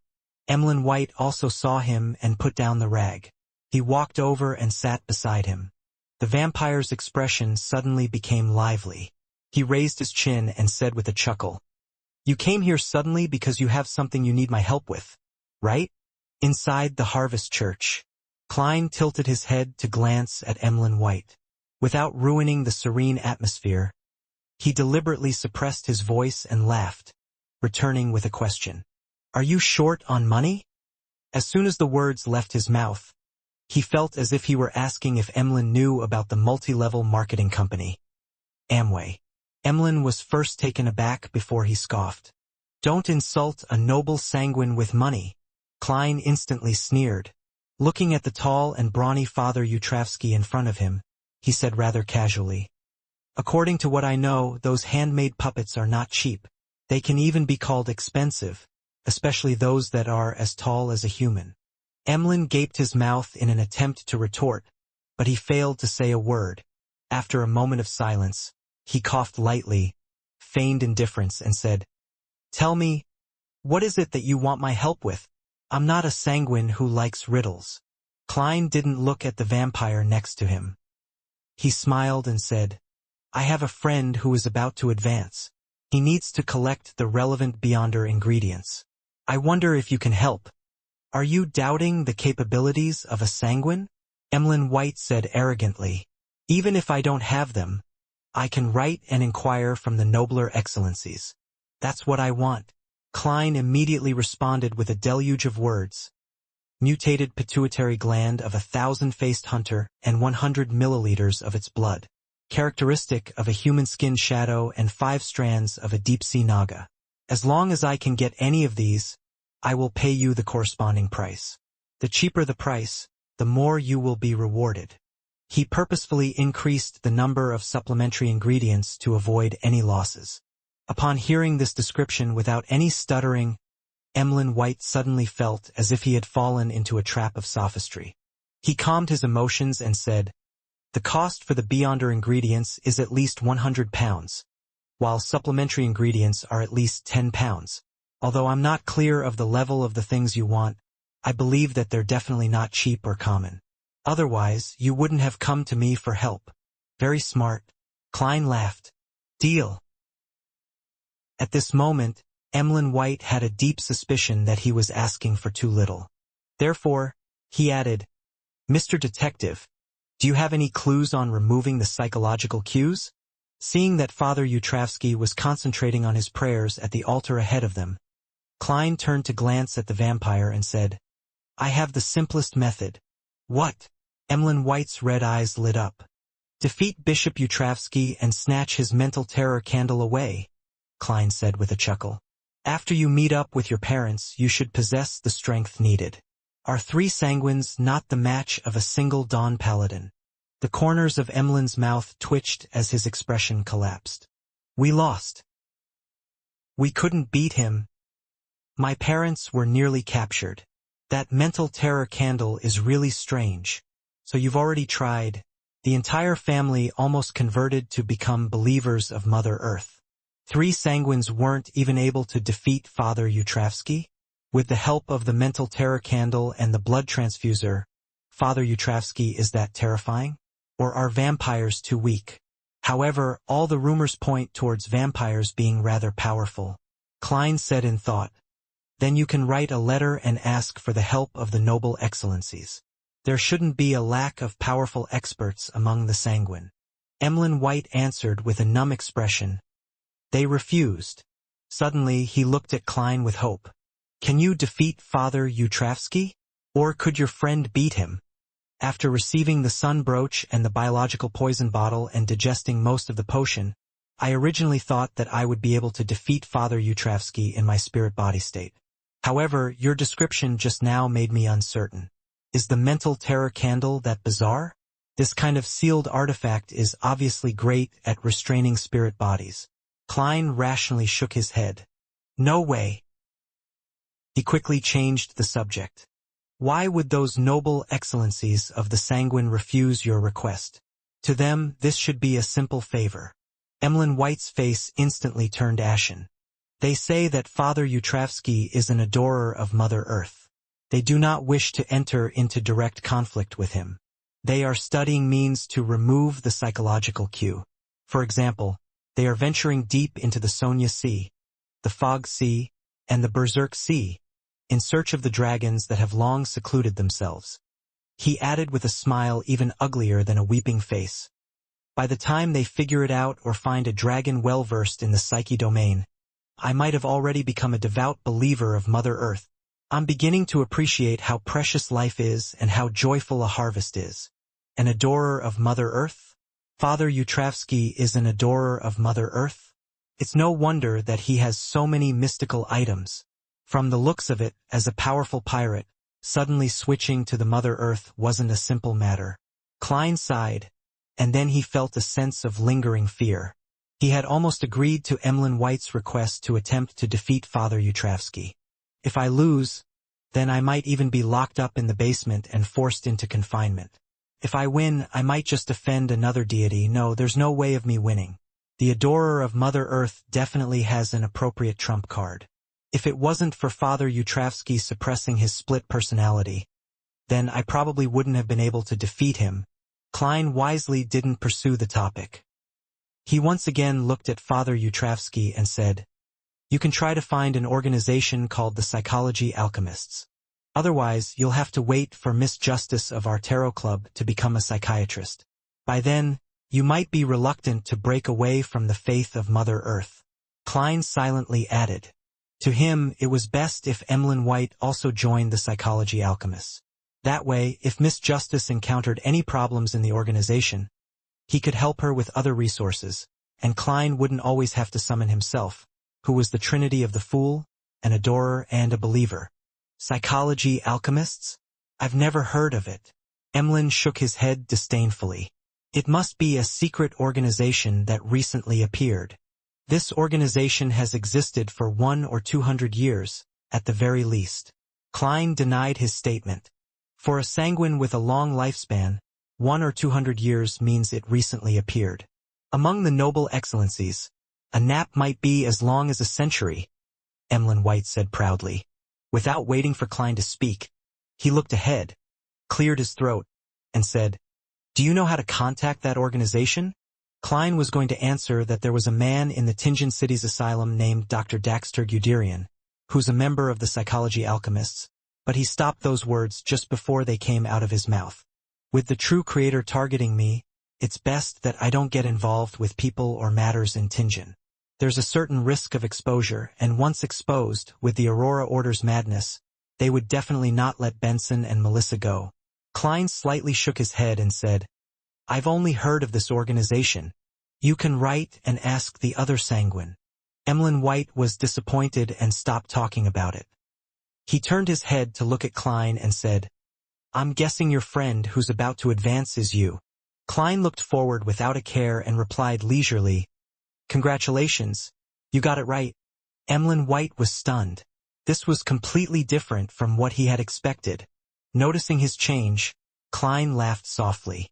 "Mr. White, the most suitable job for you isn't to be an apothecary but to be an actor." Emlyn was stunned at first, but he immediately raised his head arrogantly and said, "I'm a deep, noble sanguine. I don't rely on my looks to make a living. Do you think I'm praising you for being handsome?" Klein slowly stood up and laughed. "No, I mean you are very talented at comedy." While Emlyn White's expression froze, he squeezed his way out to the aisle and said, "Don't forget what I entrusted you with." Pritz Harbor, White Oak Street. Furs Wall took the steam locomotive early in the morning and arrived at the kingdom's largest and most important port.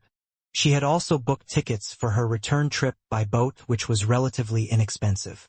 Taking in the smell of the sea, Furs saw many of the dockworkers who were in a hurry. In the middle of each season, the port was swarming with temporary workers for relatively decent pay, and many poor people living in Backland's East Borough would head southeast on foot and in groups, traveling a distance of more than 60 kilometers. This was the same thing they did when harvesting hops. The roads are wider than Backland's, and the air quality isn't bad, but it's relatively dirtier. Furs looked around and found the Fishermen Association in an old building. Without much trouble, she met Dorian Gray in an office. The gentleman was of medium build, with exaggerated arms. His hair was combed rather neatly, completely unlike most of the members of the association who had hairstyles that looked like bird nests. He should also be an Abraham family member. After explaining the purpose of her visit, Furs passed Lawrence's will, along with the strange notebook and the diamond-like Beyonder characteristic. Dorian received the items with a complicated expression before opening the will first.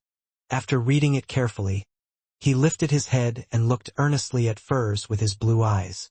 "Your kindness and honor are praiseworthy. Ms. Wall, I shall always remember the help you provided Alyssa and Lawrence. Can you accept my gratitude? I wish to invite you to lunch." "No problem. Furs was still wondering how to pass the time before her ship sailed. Dorian immediately arranged for her to wait in the next lounge, offering black tea, snacks, newspapers, and magazines. Returning to the office, the gentleman opened a hidden cabinet with some misgivings and took out an item. It was a pure crystal ball shining with a radiant light. Dorian drew the curtains, cloaking the office with darkness before he sat down. He held the crystal ball in his left hand while touching its top with his right palm. As he stroked the crystal ball back and forth, he kept chanting softly. Gradually, the radiant points of light within the crystal ball began to shine brighter and brighter, becoming more and more obvious, as if the stars in the night sky were casting their reflections. Often used to determine the direction of fate, the stars in the trajectory of one's life surfaced one after another, forming a three-dimensional astrolabe with many revelations from the spirit world that resembled symbols. Dorian Gray finally stopped and studied it. She wasn't lying. That really was the trajectory of the situation. She seems to be able to bring about changes to the Abraham family. Optimistic changes. As the light from the crystal ball dimmed, Dorian stood up, having already made up his mind. At lunchtime, in the Four-Winged Bird restaurant, in front of Furs lay a filleted fried fish which had rosemary scattered over it. The skin was crispy, its meat fresh, and it didn't have any fine bones. It was rather tasty, but the only problem was that the cook had an extremely warped sense of aesthetics. He had deliberately kept the eyes of the fish bulging out of its head, and by plating the food, he made the fish look up, as though to express its indignation over its death. Furs pushed the head down, cut off the tail, and covered the upturned eye. At that moment, Dorian Gray began moving his fork and knife as he casually said, "Alyssa really liked mysticism and had done some research in this area. When you were packing her things, did you see any books, notes, or other items?" "There were some notebooks and books," Furs answered frankly. "As a result, I became a mysticism enthusiast, but unfortunately, I couldn't understand some of the content at all. For example, the sites in the spirit world. Not only was it absurd, illogical, and messy, incapable of expressing ideas, even if I forced myself to read it and systematically calm my impatience, it was still difficult to remember its contents. I would forget it once I finished reading it, let alone understand it," Furs added inwardly. Dorian nodded slightly and laughed. "Then you can consult me. I'm also a mysticism enthusiast. Quite a proficient one, if I may add." "Really? That's great," Furs answered appropriately. Seeing that she was really interested, Dorian immediately diverted the topic to mysticism. Sometimes he would bring up the spirit world, and sometimes he would talk about his cogitation experience. Having been prepared before he even stepped into the restaurant, he had deliberately chosen a secluded and quiet spot. Hence, he didn't need to fear that the customers around them would overhear their conversation. At the end of the lunch, Dorian offered, "I didn't know how to express my gratitude, but now I don't have to worry about it anymore. Heh. Although Lawrence had paid you, I don't think that's enough to match your kindness, good-heartedness, and honor. Ms. Wall, you can write to me and ask about any questions you have about mysticism. That's the least I can do to express my gratitude." "That's what I wish for." Furs didn't refuse. From the exchange just now, she could clearly tell that Dorian Gray possessed rich, systematic mysticism knowledge. He was indeed worthy of being a member of the ancient Abraham family. And this was also considered something she was lacking in. Although she had mastered quite a lot of knowledge about the Beyonder world, it all came from a few books and notebooks that didn't go in depth, as well as random information she had heard and experienced from the various gatherings she attended. It wasn't comprehensive or systematic enough, and it just had too many shortcomings. Upon hearing her reply, Dorian raised his cup and smiled. "I hope that one day, we will also possess mysterious and extraordinary powers." Northborough in Backland, St. Samuel Cathedral. A group of men wearing black windbreakers and red gloves entered an underground area. The leader was a man in his 40s with soft facial features and long hair. Wearing a pompous top hat, he carried a black cane which was inlaid with gold. He quietly followed the Nighthawk leading the way and entered a rather spacious room. There were many bookshelves in the room, with various dossiers placed on them. A mesmerizing, beautiful woman wearing a black robe with blue eyeshadow and blush was leisurely sitting in a high-back chair. She didn't get up to greet him. It was the former spirit medium, Daly. "Soest, all the information you need is over there." Daly gestured with her chin at the table by the door. The middle-aged man named Soest smiled and said, "Daly, why were you sent to guard this place? You should be tasked with more important matters." "No, this is what I wanted. I need to settle down and read more information." Daly chuckled. "This is to ease my future progress. Humans are fragile creatures, and they need a certain amount of time to calm down. No one can always be in peak condition, enjoying the thrill and pleasure without any rest. Your style really has never changed. Unfortunately, you've never given me the chance." Soest burst out laughing.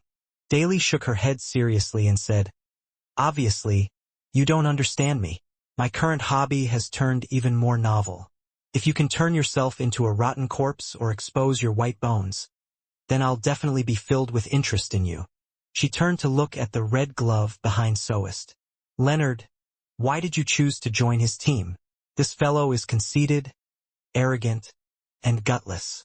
He keeps fantasizing that women would take the initiative to crawl into bed, waiting for him. To be honest, perhaps this is the unique trait of a nightmare." When she mentioned nightmare, Daly visibly paused. Leonard helplessly said, "Ma'am Daly, this was the arrangement of His Excellency Casimir." "Is that so? I can see that you agree with my views on Soest," Daly concluded in a slightly husky voice. Leonard was momentarily at a loss for an explanation. Fortunately, Soul Assurer Soest didn't pay much attention to Daly's words. Walking over to the table filled with information, he picked up a dossier and flipped through it. Leonard and the others immediately surrounded him, imitating their leader. After the sound of paper flipping went on for some time, Soest casually asked, "What's new in Backlund recently?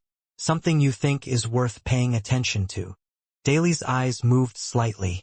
After thinking for a while, she said, "A few Beyonders who work with us have passed on news that many people are searching for an organization that believes in the Fool, and they have given the corresponding honorific name."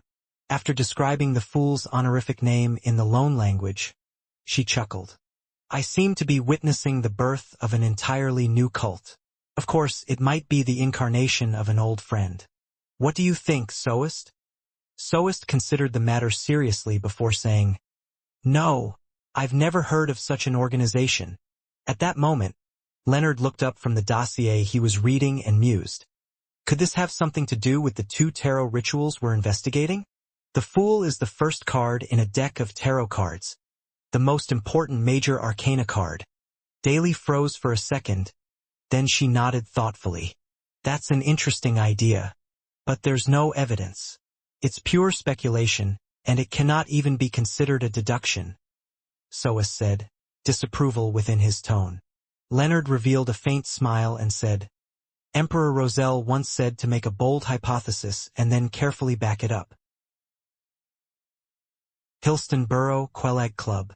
As soon as Klein entered the hall after leaving the Harvest Church, he saw the equestrian teacher, Talum Dumont, sitting in a secluded corner, seemingly pondering over something. Noticing that lunch was still some time away, Klein went over and greeted him with a smile. "Good afternoon, Talum. You seem to have encountered another problem."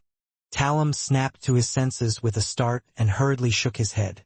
"No, nothing. You seem to have done something that you have a guilty conscience about." Klein mumbled, sat down, and laughed. "It's a pity Aaron and Mike aren't here. Otherwise we'd be having another pleasant afternoon." Talum smiled in response. "They're all busy and have very little free time." Without waiting for Klein to speak, he looked around and said, "Sherlock, there's an important figure who is very interested in you after hearing about your deeds. He would like to meet you. Would you be willing? Frankly speaking, this leaves me envious. It's a very rare opportunity." "Wait, what deeds did I do? Help Mrs. Mary catch her adulterous husband? Accompany reporter Mike to a brothel?" Even in my past few trips to Eastborough, I didn't do anything impressive. At the very most, they'd know that I made a contribution to the serial murders, and that I helped Dr. Aaron resolve his nightmare by providing him with counsel. Klein was confused. After 2 seconds, he suddenly understood the reason. The important figure must have asked Talum if he knew of an excellent detective, and he could only think of me, so he offered to embellish descriptions about me that sounded pretty impressive, such as the true person who cracked the case behind the serial murders, the person who noticed that Mrs. Mary's former husband and his mistress had attempted to siphon funds from the coin company. I was probably described as being effective and sharp, a great detective who struck swiftly and precisely. This is how you tout each other in business. Klein sighed. He hesitated for a moment and said, "I'm sorry, Talum, but as a detective I have my own principles, and that is to not get involved in matters involving important figures. On the stage of the higher-ups, what might be a sneeze-like friction among them might very well be an unbearable disaster for me. I won't paint a target on my back, so I won't see this important figure." This was actually something Klein had decided upon before he became a detective. He was prone to an investigation once he was involved with high society. Therefore, before he became a faceless, he didn't want to bear such risks. "You're very rational." Talum sighed and said, "The important figure has anticipated this reaction and believes that such a detective is even more trustworthy. So he wishes for you to take on a commission that wouldn't involve high society." "What kind of commission?" Klein asked. Talum chuckled and said, "The Capim case which you and Mike were talking about last time. The important figure is very interested in the organization that uses tarot cards. He said that there has been more than one such case and wishes for you to find any relevant clues." "What? Getting me to investigate myself again?" Klein nearly suspected that this was a deliberate test. An organization that uses tarot cards to represent itself really is interesting, and I think so, but I don't want to sell myself out, right? Capim's matter is clearly not that simple. He had a total of 4 Beyonders protecting him, so there must be a powerful faction behind him. What's the difference between investigating this case and being involved in high society strife? Well, this isn't something Sherlock Moriarty should know. Klein revealed a thoughtful expression, and while weighing his options, he said, "It's not easy to find a mysterious organization. Besides, it's very dangerous." Talum seemed to have expected his answer and chuckled. "Sherlock, there's no need for you to take risks. The important figure's intention is for you to pay more attention and to gather the relevant information or rumors. Here's £5 in cash, money for your activities. Even if you don't receive any valuable information, the money is yours. And once you gather any useful clues, he'll pay you per lead and reimburse you for your expenses throughout the process." Such good conditions? That important figure has put a lot of his attention on this matter. Does he have connections with the forces behind Capim? Or does he wish to find the mysterious organization that uses tarot cards as a code name to help him? Reimburse. It's been a long time since I've heard someone promise me something like this. Since he's already gone so far by promising me such perks, it would appear very suspicious if a private detective were to refuse the commission. Furthermore, the matter of investigating myself should clearly be left to me. Klein hesitated for a few seconds and said, "All right, I'll do my best." He didn't stand on ceremony, and he accepted the 5 one-pound notes that Talum handed him, intending to provide a vague clue every week or two. Isn't the Aurora Order looking for the Fool? The Fool is obviously part of a tarot card. I hope that important figure will pursue this path all the way and get rid of Mr. A. A thought began to form in Klein's mind. Under St. Samuel Cathedral, Sol Assurer Soist assembled his team together to discuss their subsequent actions. He looked at the black-haired, green-eyed Leonard Mitchell and asked, half asking and half evaluating, "If I were to relegate this matter to you, how do you plan on investigating the 2 cases related to the tarot ritual?" Leonard lifted his hand to comb his hair, smiled, and said, "First, I would go according to my train of thought from before. I would do a reverse search for the people or organizations seeking the Fool's believers. They might know something. Second, I would reinvestigate the first 2 cases and place all the people involved in a name list, regardless of if they were suspects or not. Then, I'll use the powers of a nightmare to inquire and eliminate them one by one. The devil might be in the details, hidden in the person who's most improbable. Soest let out a chuckle. I've read through the dossiers. These 2 cases involve a lot of people, each living in different places. Wanting to re-examine them is quite difficult, and some of them are already beyonders who are secretly active beneath the surface. They know how to hide themselves very well, and we have no way of knowing where they are. If we were to perform an investigation according to your idea, then what we need wouldn't be a small team. The church would have to inject at least 5 more Sequence 7 or above Nighthawks and the corresponding support personnel. The case we are in charge of is focused on the devil summoning case. Another red glove reminded Leonard. Leonard didn't seem angry as he let out a soft laugh. I know. I'm only providing my point of view. As for whether or not it is used, or the extent to which it will be used will be decided by Captain Soest. He paused for a moment and revealed a puzzled expression. I don't understand why the 2 cases related to the tarot rituals didn't have a high priority. The former involved an evil god's attempted descent, countless times more serious than a mere devil summoning. Soest picked up his coffee and took a sip before leisurely answering. The Nighthawks have limited manpower. All cases require a certain priority level. Up to now, the secret organization represented by tarot cards hasn't expressed any obvious malice towards us. Their actions, to a certain extent, have helped us. For example, they foiled the descent of the true creator, as well as letting us know that the human trafficker, Capim, isn't a simple person. There must be some big secret underlying the matter. After saying that, he smiled and said, perhaps they can help us discover even more unsavory matters. Of course, the necessary investigations must be carried out.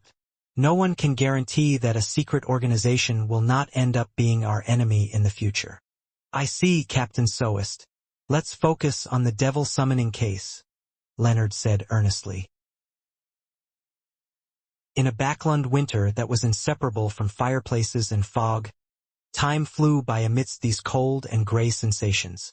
In the blink of an eye, there was only half a month left until the new year. Klein extinguished the charcoal in the fireplace and put on a double-breasted frock coat over his dark red woolen vest. Nearly 3 weeks ago, Leopard finally received the bike patent and began looking for suitable second-round investors. Steam power mogul From's Cage ended up showing some interest in this. After several meetings, the 3 parties agreed to conclude their final negotiations today. During the past month or so, Klein led an uneventful life.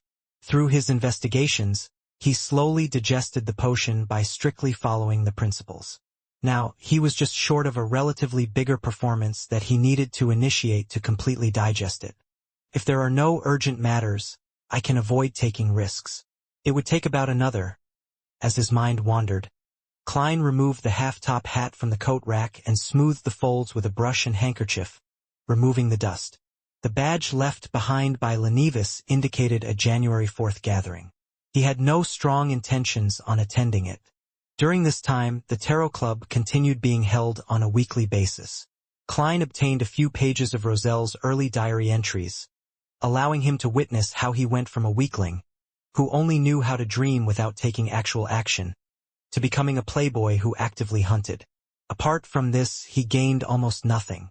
Although the werewolf beyonder characteristic was handed over to the hanged man for sale via the world. A sale involving more than £1,000 was obviously not easy to close. The werewolf's unique trait of being cursed also caused many interested parties to shrink back from it. However, a few days ago at a tarot gathering, the hanged man told the world that he had contacted an artisan from the Church of the God of Steam, and the other party was clearly interested. Let's hope the deal would be closed this week. There are still no clues to the wind-blessed formula which Mr. Hanged Man wants. Klein packed his personal belongings, picked up his cane, wore his hat and walked out the door. The wind-blessed potion formula was a Sequence 6 formula.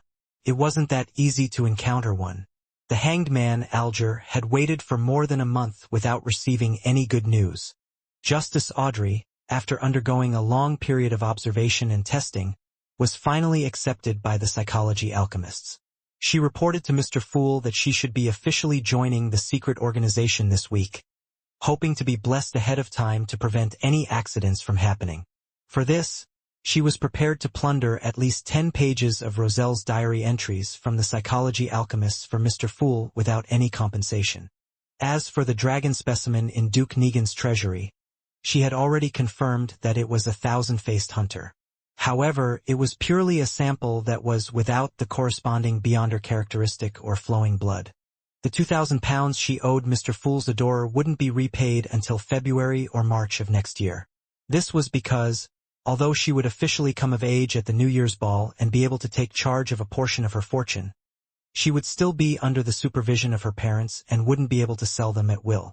Furthermore, she was still short of Viscount Glaint's final payment, so she needed ample time to raise the money in secret. The magician Furs, with the help of the hanged man, finally obtained the blood of a deep-sea marlin. She paid him £320 for it, which reduced her savings to £120. In order to make up for her loss and for the stomach pouch of a spirit eater, she began to furiously rush to write her new book, which quickly took shape. It told a story about adventure, love, traveling, storms, pirates, and many other elements fused into a whole. Her and Dorian Gray's correspondence never stopped, and the other party had recently announced that they would be coming to Backlund to pay their respects to Alyssa, Labero, and Lawrence. The son Derek, who was acting normally as suggested by the hanged man, continued his daily patrols, amassed merit points, and didn't attempt any rituals. At every tarot gathering, he would skillfully pretend to be asleep, and he didn't reveal any problems for the time being. Usually, he would occasionally take a nap to prevent any irregularities from being detected which would put him under suspicion. According to him, Shepherd Elder Lovia didn't leave the bottom of the spire 7 days later and was still locked in there for unknown reasons. With the Aurora orders Mr. searching for the followers and adorers of the Fool, they failed to receive any valuable clues with Klein's deliberate attempt to keep a low profile. And the Beyonders, who knew the honorific name of the Fool, all understood that they should never chant such words carelessly, unless they were in dire straits, and they definitely didn't have the courage to pray to an existence that was suspected of being an evil god. Emlyn mentioned the last time that he had some clues for the corresponding ingredients and that he might be able to confirm it soon. But the problem is that I'm lacking the money now. With a silent grunt, Klein took his cane and walked to Lawyer Jurgen's door. When the doorbell rang, he took the initiative and instinctively took 2 steps back. Not long after, the door opened and old Mrs. Doris cheerfully opened her arms to give Klein a warm hug. "Oh, the doctor you introduced last time was wonderful. My body hasn't been this healthy for almost 10 years. Doris, seeing that the detective was standing far away, could only fold her arms and express her delight and feelings in words.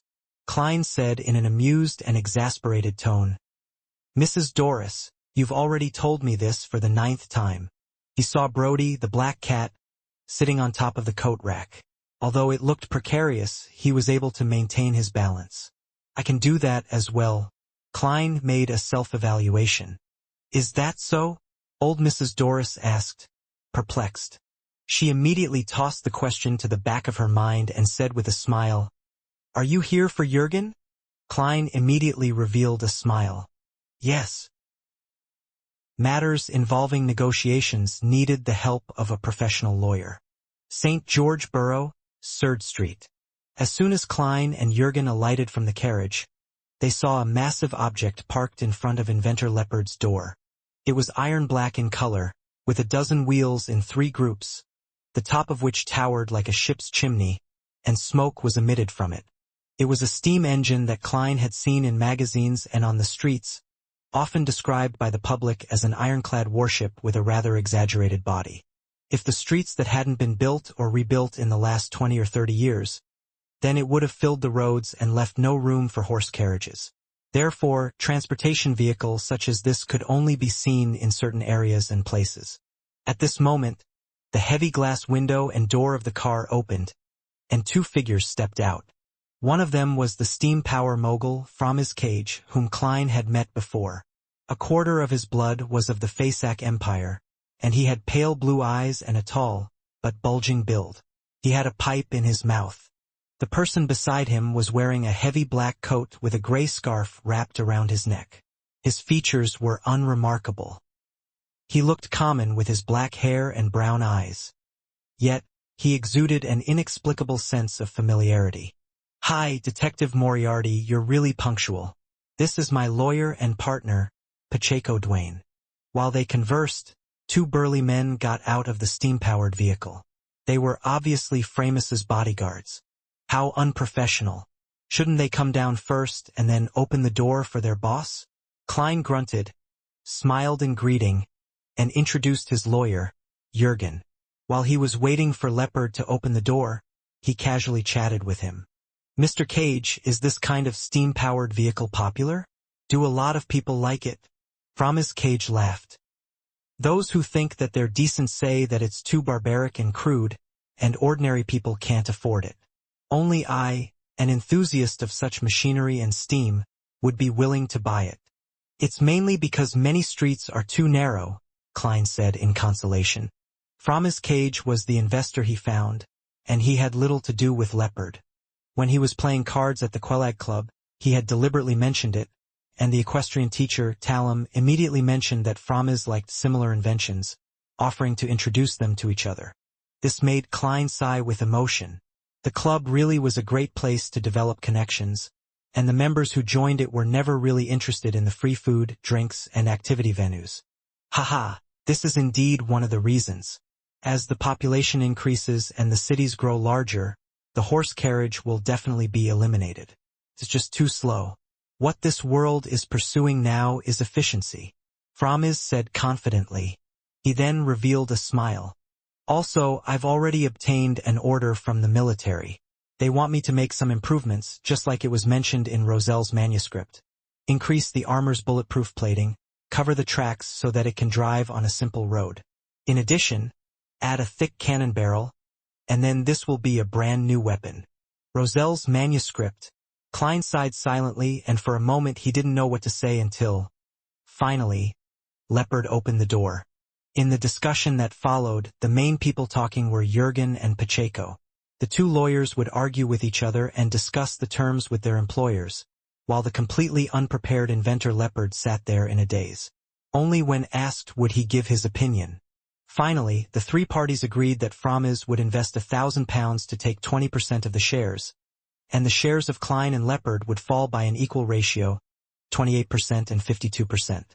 At the same time, Framus agreed to buy a further 18% of Klein's shares at a premium, and this cost him £1,000 after taxes.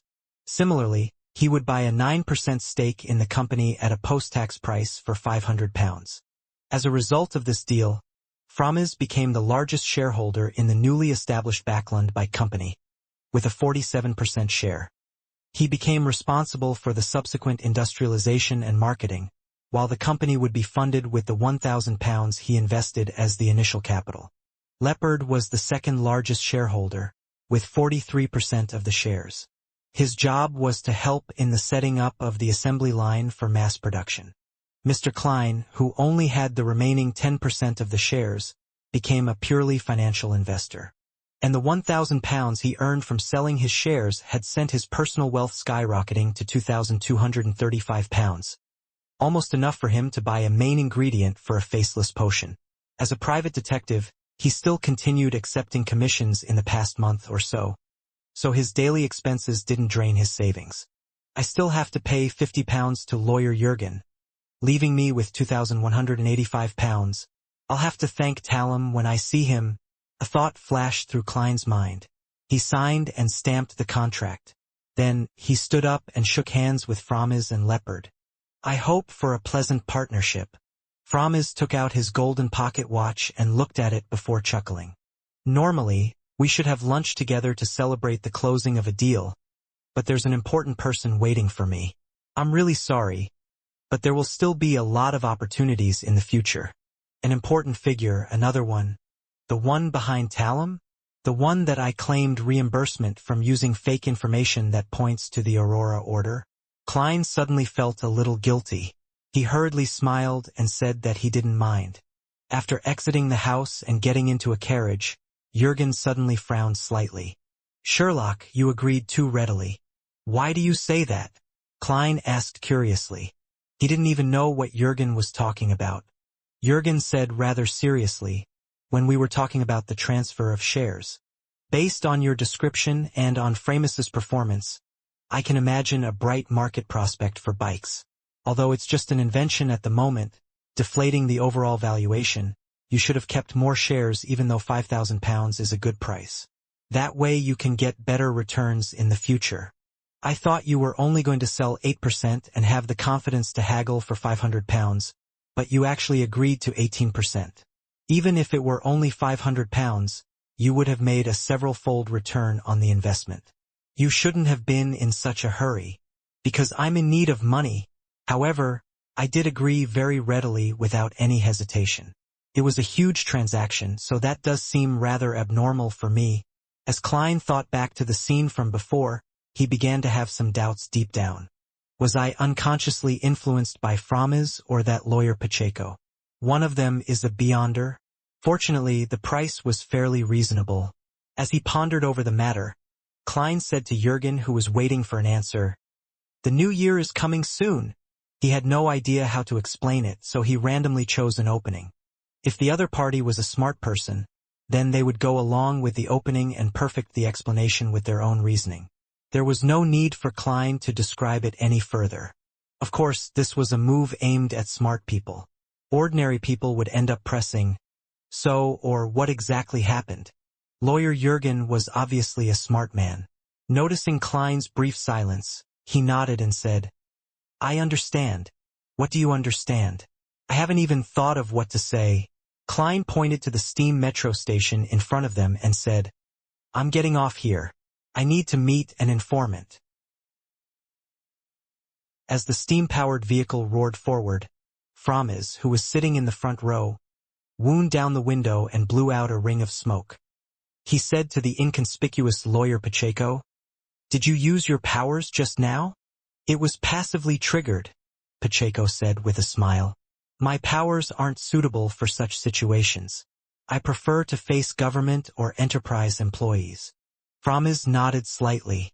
"I just wanted to remind you.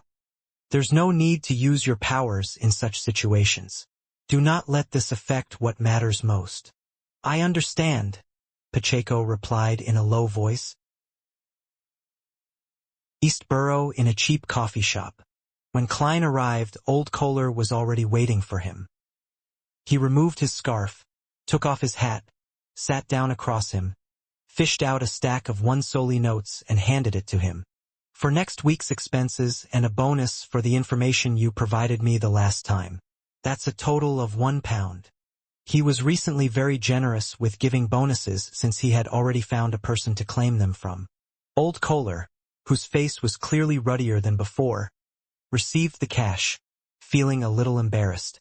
"The information I gave you previously didn't seem to be that important." "No, the importance depends on who wields it.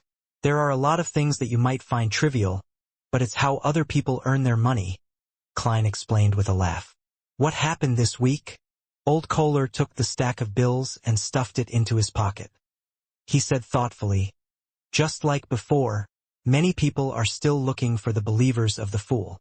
Haha, how could anyone believe in the fool? That isn't a good name."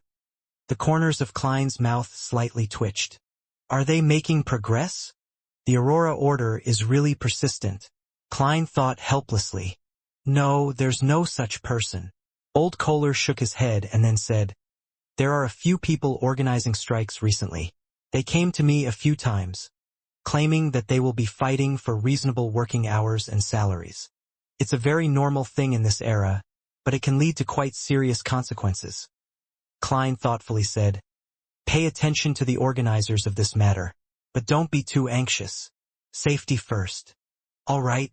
Old Kohler cleared his throat and said, "There have been a lot of gangsters and bounty hunters looking for a person these days. I don't know why, but I believe someone has offered a bounty." "Who are they looking for?"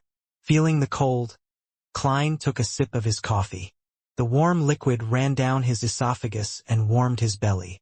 Old Kohler thought for a moment and said, "A man named Isaac Eggers." "Isaac Eggers? Isaac Eggers?" Klein looked up from his coffee cup and stared straight at old Kohler, who was sitting across him. Isn't that Mr. Azek's full name? Why would someone suddenly offer a bounty for him? In Zangwill, relying on his clown powers, Klein feigned indifference as he asked, "Did it say what kind of person he was?" Old Kohler recalled and said, "He seems to be of Balam lineage and was once a university lecturer." Seems to be of Balam lineage. A university lecturer. It really is Mr. Azek, not someone sharing the same name. Using the information provided by Old Kohler, Klein basically confirmed that the person the bounty was aimed at was the suspected descendant of death, Azek. Here lies the problem. Who or what organization is looking for Mr. Azek? The numinous episcopate whose ultimate goal is to revive death?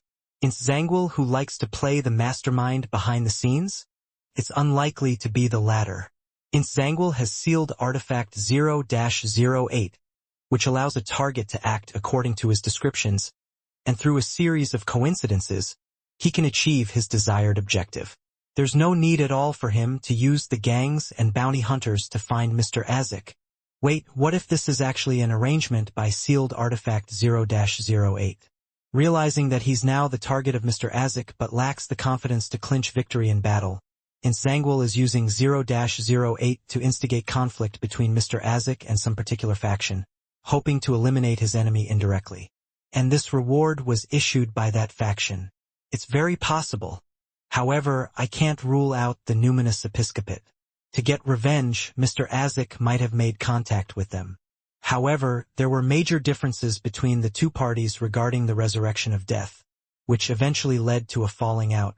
Klein instantly thought of two possibilities and the corresponding reasons. He took a sip of his coffee and said to Old Kohler, "Help me find out who issued this bounty and its exact price. If it's appropriate, I'll take note of it while I'm at it." No problem. Old Kohler didn't feel that anything was amiss with Klein's request. From a certain perspective, there were no essential differences between a private detective and a bounty hunter.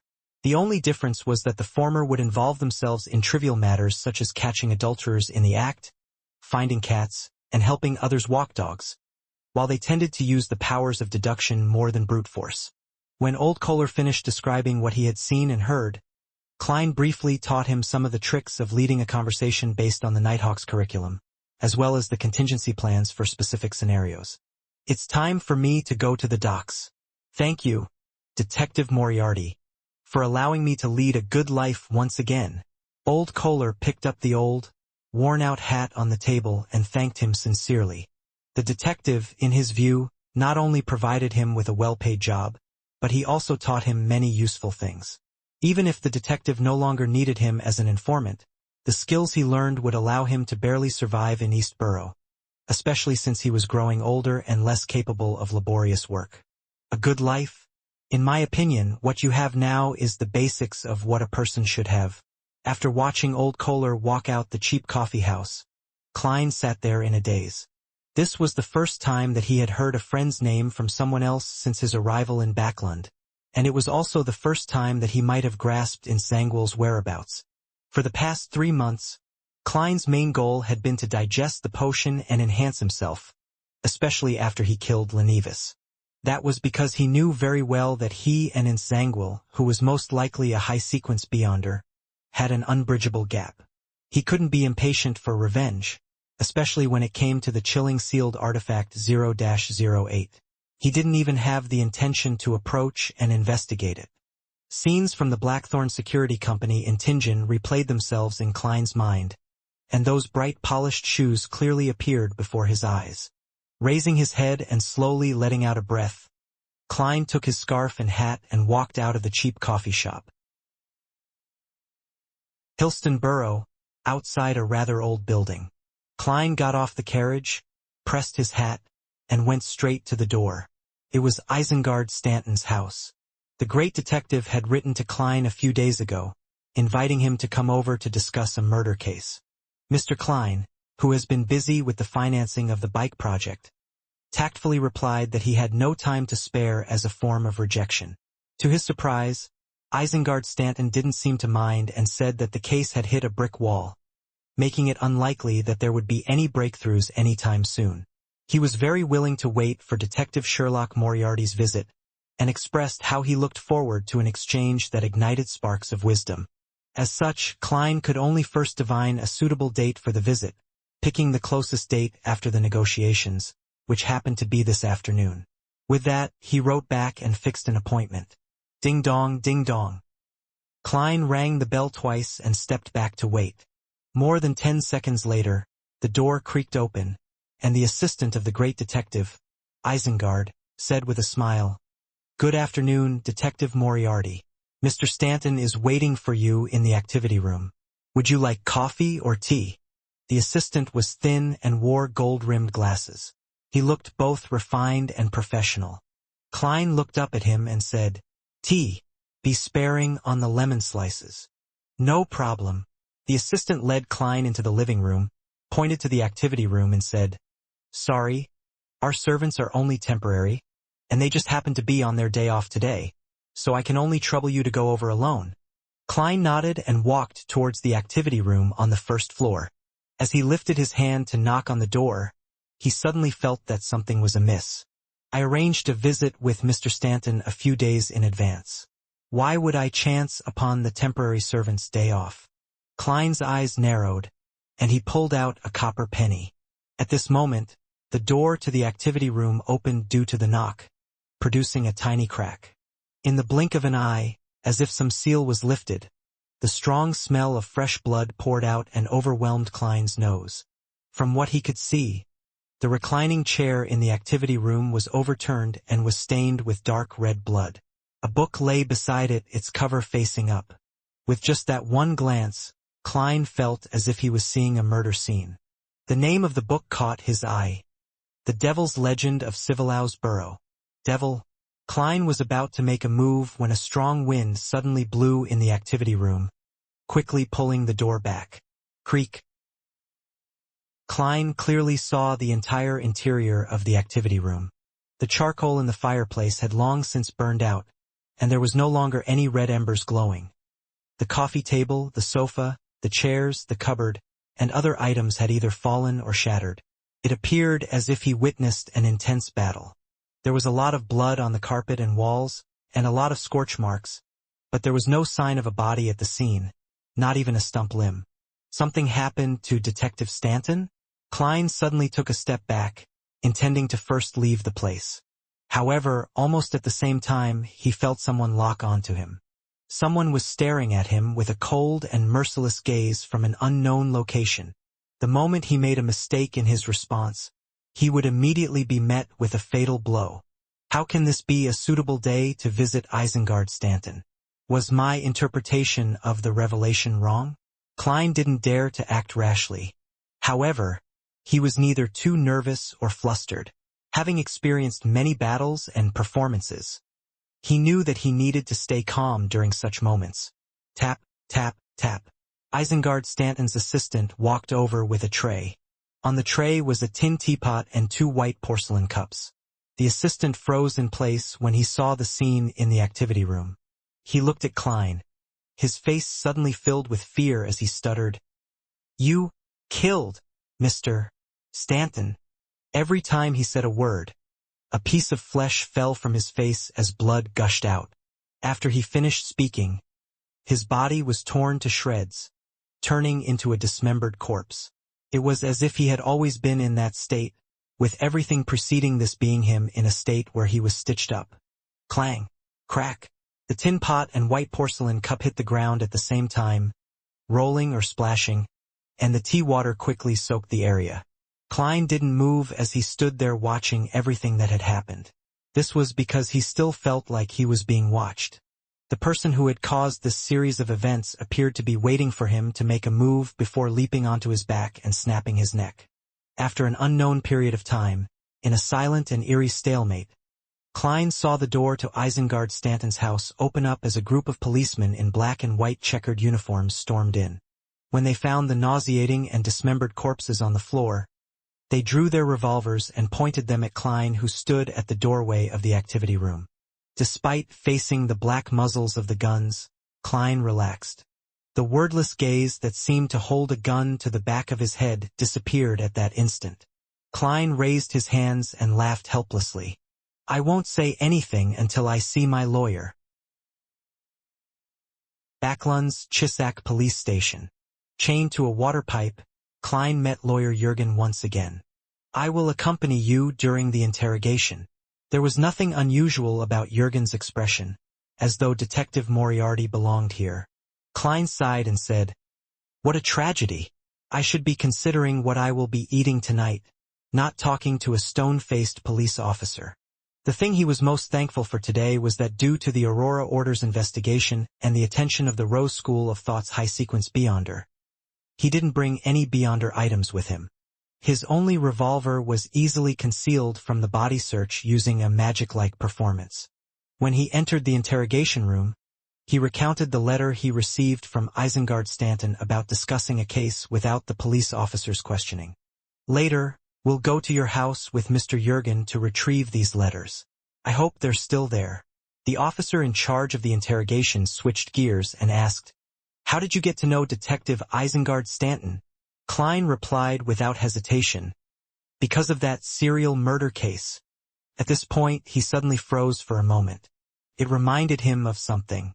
He had always suspected that there was a master behind the devil dog, the person who had harumphed when the devil dog was killed. Yes, the book Stanton was reading before the attack was The Devil's Legend of Civilau's Burrow. Could it be that the owner of the devil dog is beginning to take revenge after lying low all this time? And Detective Stanton was the person in the police records who provided the main clues or ideas. Furthermore, he was the one who received the bounty reward. Klein quickly had a theory. When he thought about the possibility that the devil dog's owner was involved, Klein changed his strategy and decided to recount his involvement with Isengard Stanton in great detail. In addition, he took the initiative to mention Isengard Stanton's assembly of a team of detectives to investigate the serial murder and the portion of the bounty that they successfully obtained. In that commission, although I only gave some ideas, well, in the jargon of the private detective industry, I provided suggestions, but it was still considered the greatest contribution by Mr. Stanton, so I received the bulk of the bounty, Klein concluded. The two officers in charge of the interrogation jotted down the information and asked if anyone could prove it. Klein gave them the names and addresses of Stewart, Kaslana, and the other private detectives. Very good, Mr. Moriarty. Your answer is detailed enough. A police officer stopped writing and asked, How long did you spend in Isengard Stanton's home today? I mean, from the time you entered to the time we found you. Klein thought for a moment and, without consulting lawyer Jürgen, directly replied, About 2 to 3 minutes. What he said was based on what he truly felt. Another police officer raised his eyebrows and said, Many residents nearby were able to confirm that you entered Isengard Stanton's house around 2:10 p.m. We arrived at the scene at 2:28 p.m., which is to say, you were in the house for about 18 minutes, not 2 or 3 minutes. What exactly were you doing during this lengthy period of time? Why didn't you leave and call the police? 18 minutes passed? Klein frowned suddenly. He felt that the stalemate he had with the existence which silently watched him lasted for slightly more than a minute. How did it take a full 18 minutes? Was it the strange feeling of being watched that confused my grasp of time? Or was it something else? Is it the beyonder powers of the other party? If it really was the owner of the devil dog, he would at least be at sequence 6 with a high probability of being sequence 5. While Klein pondered, Jürgen leaned forward, ready to accuse the police of being posing leading questions. That was not a very good reason, but he simply wanted to use this method to interrupt the pace of the interrogation and delay the unfavorable question for his client. At this moment, Klein raised his hand to rub his forehead. What I just said was the truth. Based on what I felt, only 2 or 3 minutes had passed after I entered Detective Isengard Stanton's house. Upon saying that, he emphasized, Yes, based on what I felt. The two officers exchanged looks before writing the statement down. After a moment of silence, the officer who had asked the question said, During those 18 minutes, a servant who came back from outside the house rang the doorbell, but no one answered. So he looked in through the oriel window and saw the floor full of corpses and that you were standing in the doorway of the activity room. He was terrified, running to the police station like a madman, and many passers-by and some residents had confirmed that. Klein ignored the look in lawyer Jurgen's eyes and shook his head. I didn't hear the doorbell. The two officers exchanged looks again, but they made no comment. All they did was jot down what was said. They asked questions about other details, and Klein, who had done nothing and was free from guilt, answered every question truthfully. At the end, he couldn't help but ask, "Did you find Detective Isengard Stanton? It didn't seem like the activity room had a corpse. He's likely to be still alive, right?" A police officer used a pen to tap on the table and said, "That's one of the things we're wondering about. Only the activity room in the house had signs of fighting, and the windows were closed, and they hadn't been opened for days. As you know, it's very normal to do so during Backlund's autumn and winter seasons. The attacker and Mr. Isengard Stanton left the room in a strange way, and we found no trace of him anywhere else in the house or in the neighborhood, not even blood." Without waiting for Klein to speak, he questioned before answering his own question. "You definitely wish to mention the activity room's door and the door to the house, but many people have confirmed that there was no pursuit nearby, nor was there anyone taken hostage or a corpse being moved away. Maybe it really happened in the middle of the night? Maybe they were able to go through walls?" Klein silently offered other possibilities in his mind, and he silently prayed. May the goddess bless Detective Isengard Stanton and that he escaped the disaster. The Evernight goddess was the empress of disaster and horror. When the interrogation was over, Klein was remanded in a small room, and the police sent someone to pick up the letter as evidence with lawyer Jurgen at 15 Minsk Street. It wasn't until the evening that Klein was finally admitted bail, posting a sum of £50. It's much more expensive than the last time. It's difficult for the average private detective to produce that much cash in a short period of time. After leaving the Chisak police station, Klein pulled up the collar of his tweed coat and complained to Jurgen. Jurgen still wore a professional and staid expression. "The situation was favorable towards you the last time, but this time, much of the evidence points to you." He stopped a rental carriage, turned his head to the side, and looked at Klein. "Sherlock, I'm your lawyer.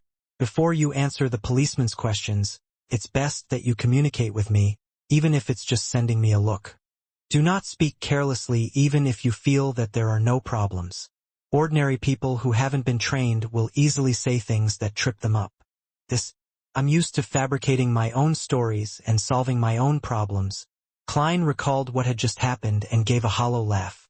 "Okay, I will keep that in mind." Without another word, Jurgen boarded the carriage. Klein sat down across him and thought about Detective Isengard Stanton's attack. As he was thinking, he suddenly heard the rumbling sound of his stomach. "It's already past my normal dinner time." Klein took out his gold pocket watch and opened it. He didn't want to waste any more energy preparing food, so he began to think about which restaurant was worth looking forward to. At that moment, Jurgen raised his eyelids and said, "I've asked my grandmother to prepare dinner for 3. How can I impose on you?" Klein was startled for a moment before he laughed. Mrs. Dorse's cooking skills are always something to look forward to. By the time they got back to Minsk Street in Sherwood Borough, the sky was completely dark and the street lamps were even brighter than the indistinct red moon in the sky. After having dinner at the Jurgens house and having fun with the cat, Klein strolled back to Unit 15 in the cold, damp air. He habitually rummaged through the letterbox and pulled out a copy of the Backlund Evening News that had just arrived. Klein opened the door with the newspaper in hand, and just as he put the cane away, he realized something was wrong. His spiritual intuition as a seer told him that a stranger had entered his house. Was it the police who came to collect the evidence? Klein looked around warily and suddenly saw a letter on the coffee table. There should have only been newspapers sitting there. Klein entered the living room warily, in preparation for an attack. He moved closer to the coffee table, and during the entire process, the surroundings were completely silent without the slightest abnormality. Glancing down at the letter, Klein first took out a pair of black gloves and wore them before opening the letter. There was a thin piece of paper inside the envelope. After unfolding it, a dark red color was immediately reflected in Klein's eyes, and the faint smell of blood lingered around his nose. Words were written on the piece of paper with coagulated blood. All of you will die. Is it really the owner of the devil dog? Is he taking revenge on the people who caused his subordinate's death? This is truly a case of bullying the weak and fearing the strong. Why not directly find the Nighthawks responsible for the cleanup operation? Klein's heart tightened, and many thoughts flashed through his mind. But he quickly dismissed his complaint. It was very normal to exact vengeance on the person that one could handle. Just like his past few months in Backlund, he had never thought of finding Ensanguil, but he never gave up his pursuit of Lenivus. After looking around again, Klein gradually found that this matter was a little confusing. Isn't he afraid of being caught by the official Beyonders by using such an ostentatious method to exact revenge? Is this the acting requirement for his potion? Or, rather, because Detective Isengard Stanton escaped, he knows that he can't get rid of his targets in secret, so he can only switch his methods. But what's the reason behind this method? Also, when I was at Detective Stanton's house, he was clearly watching me. Why didn't he make a move? Was he apprehensive towards an ordinary private detective like me? No, impossible. Does he know that I'm a Beyonder? Possible. Due to the side effect of me getting lost due to the master key, I had met with the devil dog. He saw my body and how I looked like. Although I was disguised, I can't be certain that a devil can see through it. Perhaps, after that incident, it was able to present the scene to its owner in some way. However, at that time I couldn't even defeat the devil dog, so I could only run away pathetically. What is there to be afraid of? Unless he's worried about something else, such as the injured Isengard Stanton who might be hiding nearby? Did he write to me very openly, thinking that I, a wild Beyonder, wouldn't dare to seek help from the officials? With his head filled with questions, Klein inspected the house and walked all the way to the second floor. When he opened the bedroom door, another letter came into view. The letter lay quietly on the desk, as though it had been waiting for him for a very long time. Klein opened the letter and saw a line of dark red words that were drawn. "You're next."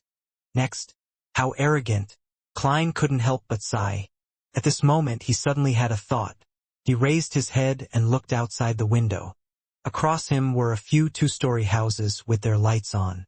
The glow of the street lamps fell on their outer walls, forming a crisscrossing zone. All of a sudden, the shadows in the areas squirmed and twisted, forming a black shadow in a tailcoat. The shadow raised its right hand, gesturing in the shape of a gun, and pointed it at Klein. Then, it retracted its arm and blew at the gun's muzzle. Immediately after, it silently fell back, transforming into countless disconnected shadows. Inside the Rice police station, which was in charge of Minsk Street and the surrounding district, Klein shook hands with the officer who escorted him out. This threatening letter must have had something to do with the previous serial murders. The organizer of the detective team, the great detective, Mr. Isengard Stanton, has already been attacked this afternoon. Please take it seriously. The police officer retracted his hand and said, "Don't worry, Mr. Moriarty. We definitely won't ignore your suggestion and immediately report it to the higher-ups." "Thank you so much." Klein put on his hat and walked out the door. After seeing the two threatening letters and the provocation from the suspected devil dog's master, Klein didn't hesitate to bring the evidence to the nearest police station to report the case. He secretly hoped that the matter would be transferred to the mandated punishers or the machinery hive mind team as quickly as possible so that he could be placed under the protection of official Beyonders. Although he no longer had any reason to keep his identity as a detective, being fully capable of giving up his residence at 15 Minsk Street and switching to another residence and identity, he suspected that this might have been the purpose of the author of that threatening letter. Using the fear of wild Beyonders being exposed, the perpetrator was forcing him to flee under the cover of the night. Then, during this process, he could seize the opportunity to launch an attack. Actually, it's quite a suitable time to attack me while I was heading over to the police station to report the incident. It's the same as when I was at home. That fellow has other plans. Confused and wary, Klein returned to Minsk Street. As soon as he got out of the carriage, He saw a figure loitering in front of his house with the help of the street lamps amid the drizzle. Klein's heart skipped a beat, but he immediately relaxed as he recognized the visitor. It was Stuart, a slim private detective with a medium build, who adored him. I can't be careless. What if the subsequent sequences of Devil has a power similar to Faceless? Klein gripped his cane tight and slowly approached. Then he gave a probing shout. Detective Stewart abruptly turned his head and nervously said, "Mr. Moriarty, I received a threatening letter. It said, 'All of you will die.' You received it as well?" Klein blurted out in surprise while also finding it understandable. Stewart was also one of the detectives that Isengard Stanton had gathered for the investigation of the serial murders. Stewart's eyes widened abruptly. "You received it too?" "Yes." Klein nodded seriously. "More than one, actually," he added silently. "What should I do?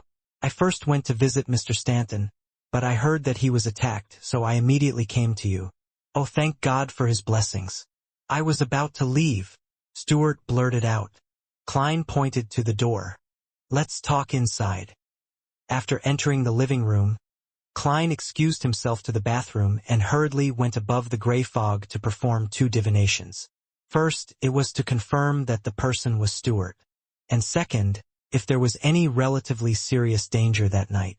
He received a revelation confirming both. In other words, Stewart wasn't the enemy in disguise, and it would be a night of considerable danger. Of course, that danger might not happen right in front of Klein, but someone might be wiped out in secret. That was the limitation of divination. All he could receive was a revelation of a certain degree, not the entire answer. He was unable to get a precise answer. Furthermore, the limitations in mysticism couldn't be solved by techniques such as exclusion or dichotomy. Returning to the real world, Klein pressed the mechanical button of the toilet bowl, and in the midst of the splashing water, he washed his hands and opened the door. "Stewart, would you like coffee or tea?" Klein asked in a completely composed manner. Stewart stood up and shook his head. "No, we should discuss the problem first. Although I've received many threatening letters in the past, none of them can be compared to what I received today. He must have written them using fresh blood. My intuition tells me that he'll definitely take action, and that he has the ability to do so. By the way, Mr. Stanton was attacked by that same person, wasn't he?" "I think so," Klein said stoically before sitting down. "This likely has something to do with the previous serial murders. The common thing that you, me, and Mr. Stanton share in common is that case." Stewart's reaction is a little too extreme. Is he spooked out by the attack on Mr. Stanton? At the same time, Klein was carefully observing Stewart. Being infected by his attitude, Stewart calmed down significantly. He sat down again and said while deep in thought, "It seems to be the case." Before he could finish his sentence, tinkling sounds suddenly echoed in the room. Someone had rung the doorbell. Stewart instantly jolted, like a frightened bird. Klein frowned as he looked at him before getting up to head for the door. As soon as he touched the handle, the scene outside appeared in his mind. The visitors were Detective Kaslana in her gray tweed coat, her red-haired assistant, Lydia, and several other men who looked familiar. They're all the private detectives who Mr. Stanton had assembled, as expected. As Klein recalled, he recognized the visitors. He pulled open the door and took 2 steps back. With bushy eyebrows and slightly drooping cheeks, Kaslana looked at Klein and Stewart, who was behind him. Without exchanging pleasantries, she bluntly said, "We've all received the same threatening letter, so I believe you guys did too, right?" "Yes," Klein replied solemnly. Kaslana didn't shy away from exhaling a breath of white mist. "We were all assembled by Mr. Stanton to participate in the investigation of the serial murders. That's the only thing we have in common." "I think so too." Klein pointed inside his house. "Let's talk inside." Watching the 6 private detectives enter, Klein quickly analyzed the intentions of the Devil Dog's master. To stir up such a huge commotion, this will soon attract the attention of the official Beyonder organizations. Who knows, there might be a demigod powerhouse guarding this area, so how would he take his revenge? He's just being provocative, making the military and the Beyonders from the three churches send people to protect all these private detectives. With the official Beyonders not daring to be negligent, it will scatter personnel and exhaust them by making them run around. Is all this to take revenge on the main target of the attack from back then? In the process, he might even have a chance to kill some of the official Beyonders. As for the private investigators, he will only take action much later, once their wariness has relaxed. Of course, if probes such as this give an opening, then he definitely wouldn't let it go. To devils who can sense danger ahead of time, this is a method that plays on their strengths. However, the three churches, together with the military and the royal family, have many experts and sealed artifacts. They have no lack of demigods or grade 0 and grade 1 sealed artifacts. Is the master of the devil dog so certain that there are no powers or items that can restrain this strength of his? No, he definitely wouldn't dare. The official powers, especially the Nighthawks, mandated punishers, and machinery hive mind, have been fighting devils for who knows how many years. In the fourth epoch, even in the more ancient third epoch, there was no lack of similar deeds. The master of the devil dog is at most a sequence 5. As long as anything goes wrong, to the point of nothing going wrong, he can be torn apart by a demigod or a terrifying sealed artifact. Why would he still dare to make such attempts? Or it could be said that he's simply toying with the officials and that he wouldn't act, doing it time and time again. Yes, there's another possibility. Using the threatening letter, he's able to get more than half the targets gathered together. Then, using the official Beyonder organization's counterbalancing of each other and the procedural and bureaucratic tendencies, create a time delay. The attack on Mr. Isengard Stanton must have been handed over to the machinery hive mind, who is in charge of supernatural affairs in Hillston Borough, but the ones who killed the devil dog were mainly comprised of the Nighthawks. The two organizations definitely don't communicate in detail too much. Well, it can also be assigned based on Mr. Stanton's faith. Which deity does he believe in? I don't seem to know, nor can I tell. In short, with so many private investigators living in different districts and with different faiths, the division of jurisdiction is a troublesome matter, and joint operations aren't so easy to achieve. At this moment, the ones protecting us should only be 2 or 3 groups of official Beyonders. At the very most, they would be at the level of deacons, and they wouldn't use sealed artifacts which are too powerful or dangerous. Even a demigod high-sequence Beyonder wouldn't direct their gaze over to us that quickly. This would give the devil dog's master a chance. Although 3 to 4 groups of official Beyonders can definitely kill one or even more than one sequence 5, as long as he takes advantage of the situation, there's a good chance that he can successfully escape. Klein was able to deduce 2 or 3 possibilities in just 20 to 30 seconds, and giving each of them a preliminary opinion. Thinking of the divination outcome that indicated that there would be significant danger tonight, Klein thoughtfully nodded his head, closed the door, and entered the living room. He said to the sitting or standing detectives, "Have you called the police?" There are almost half of the people who were assembled back then, gathered here. He surveyed the detectives and muttered inwardly. Representing the rest, Kaslana replied, "Some have called the police, while others have tried to find Mr. Stanton or familiar friends. Finally, all of us got together and discussed about visiting you, the great detective." Klein gently nodded and deliberately said, "Everyone, don't be too nervous. The person who sent the letter should be trying to get revenge for that serial murder, but he's only one person with at most 1 or 2 companions. As for us, we have a total of 8 detectives, all skilled in combat and shooting, so why should we be afraid of him? Besides, we were not the only ones assembled by Mr. Stanton, and it must be the same for those who received the threatening letters. They just didn't end up meeting you or come to visit me." Upon hearing his words, Kaslana and her assistant, Lydia, revealed doubtful expressions, as if they were unsure of something. Another detective took a deep breath. "Mr. Moriarty, perhaps it's as you say, we need not be afraid of him. But he's a sinister snake lurking in the dark. No one knows when he will launch an attack, and no one can guard against it in advance. Furthermore, he might even harm our family members."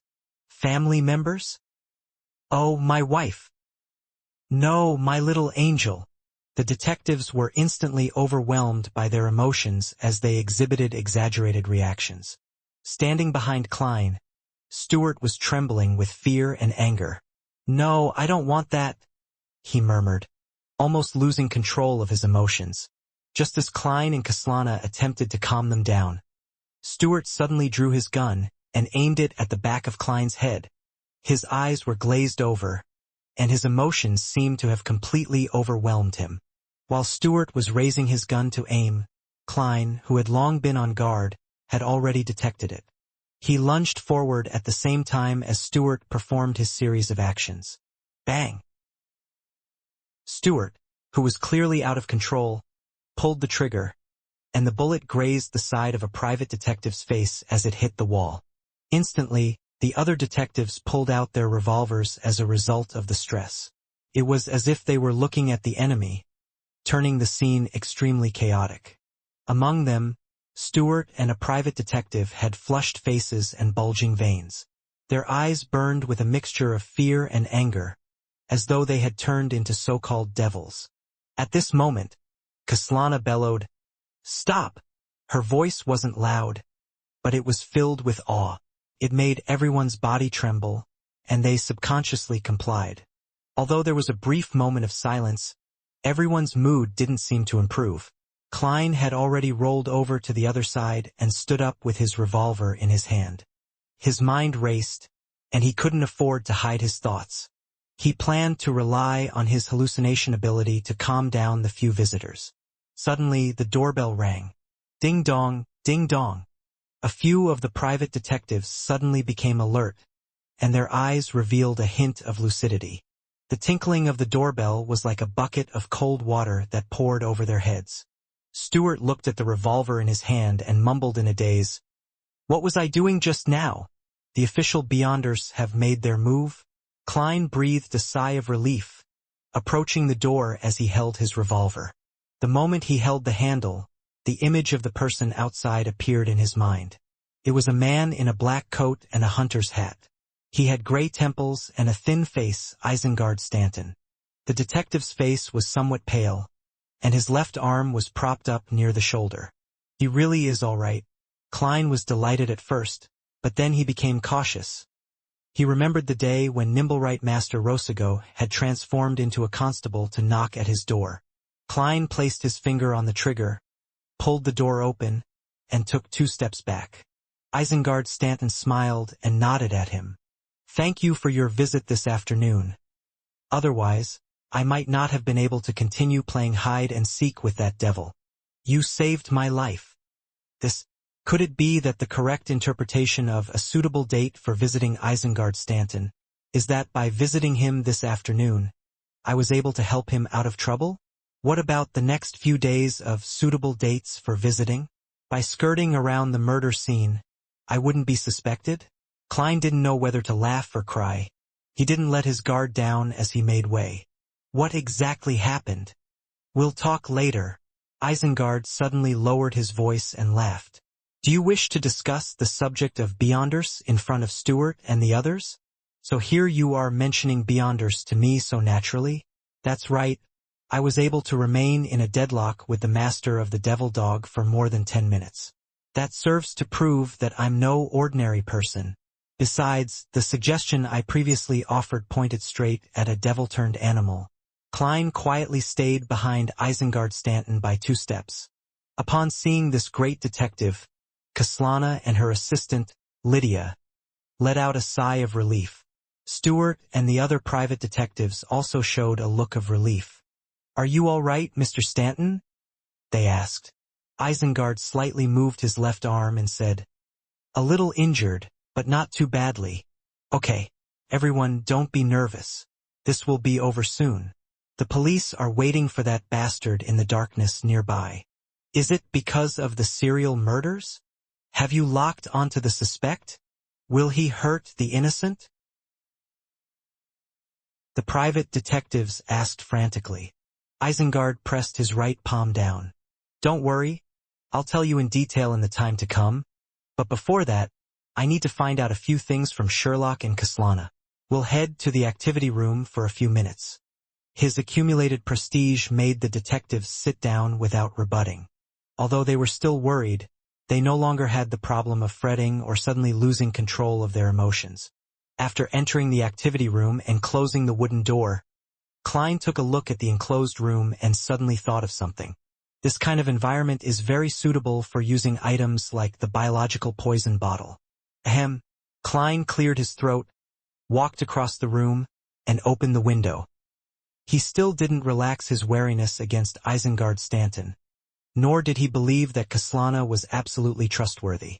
Isengard looked around, directly taking Klein's reclining chair before chuckling. Being old, I still like to sit like this.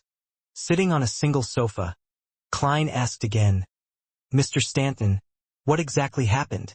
Isengard looked at Kaslana, who was standing behind a coffee table, and said, We're all Beyonders, so I won't explain stuff pertaining to general knowledge. Beyonders. Kaslana first looked at Klein, then at Isengard, slightly surprised but not all that shocked. So it turns out that you're also a Beyonder. Why were you stumped by a weak ghost back then and unable to even discover the problem? Yes, perhaps she's from a sequence that isn't good at dealing with shadows or wraiths. Klein responded to her gaze. Isengard smiled and said, I once went to the Lenberg for 4 years of studies, where I came into contact with the Beyonder world and became a believer of the god of knowledge and wisdom.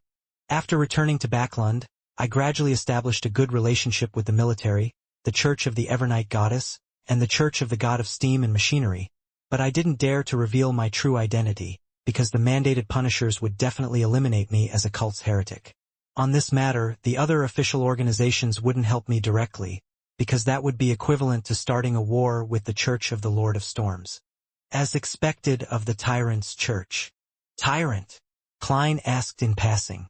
Isengard took out his pipe, but only sniffed the tobacco.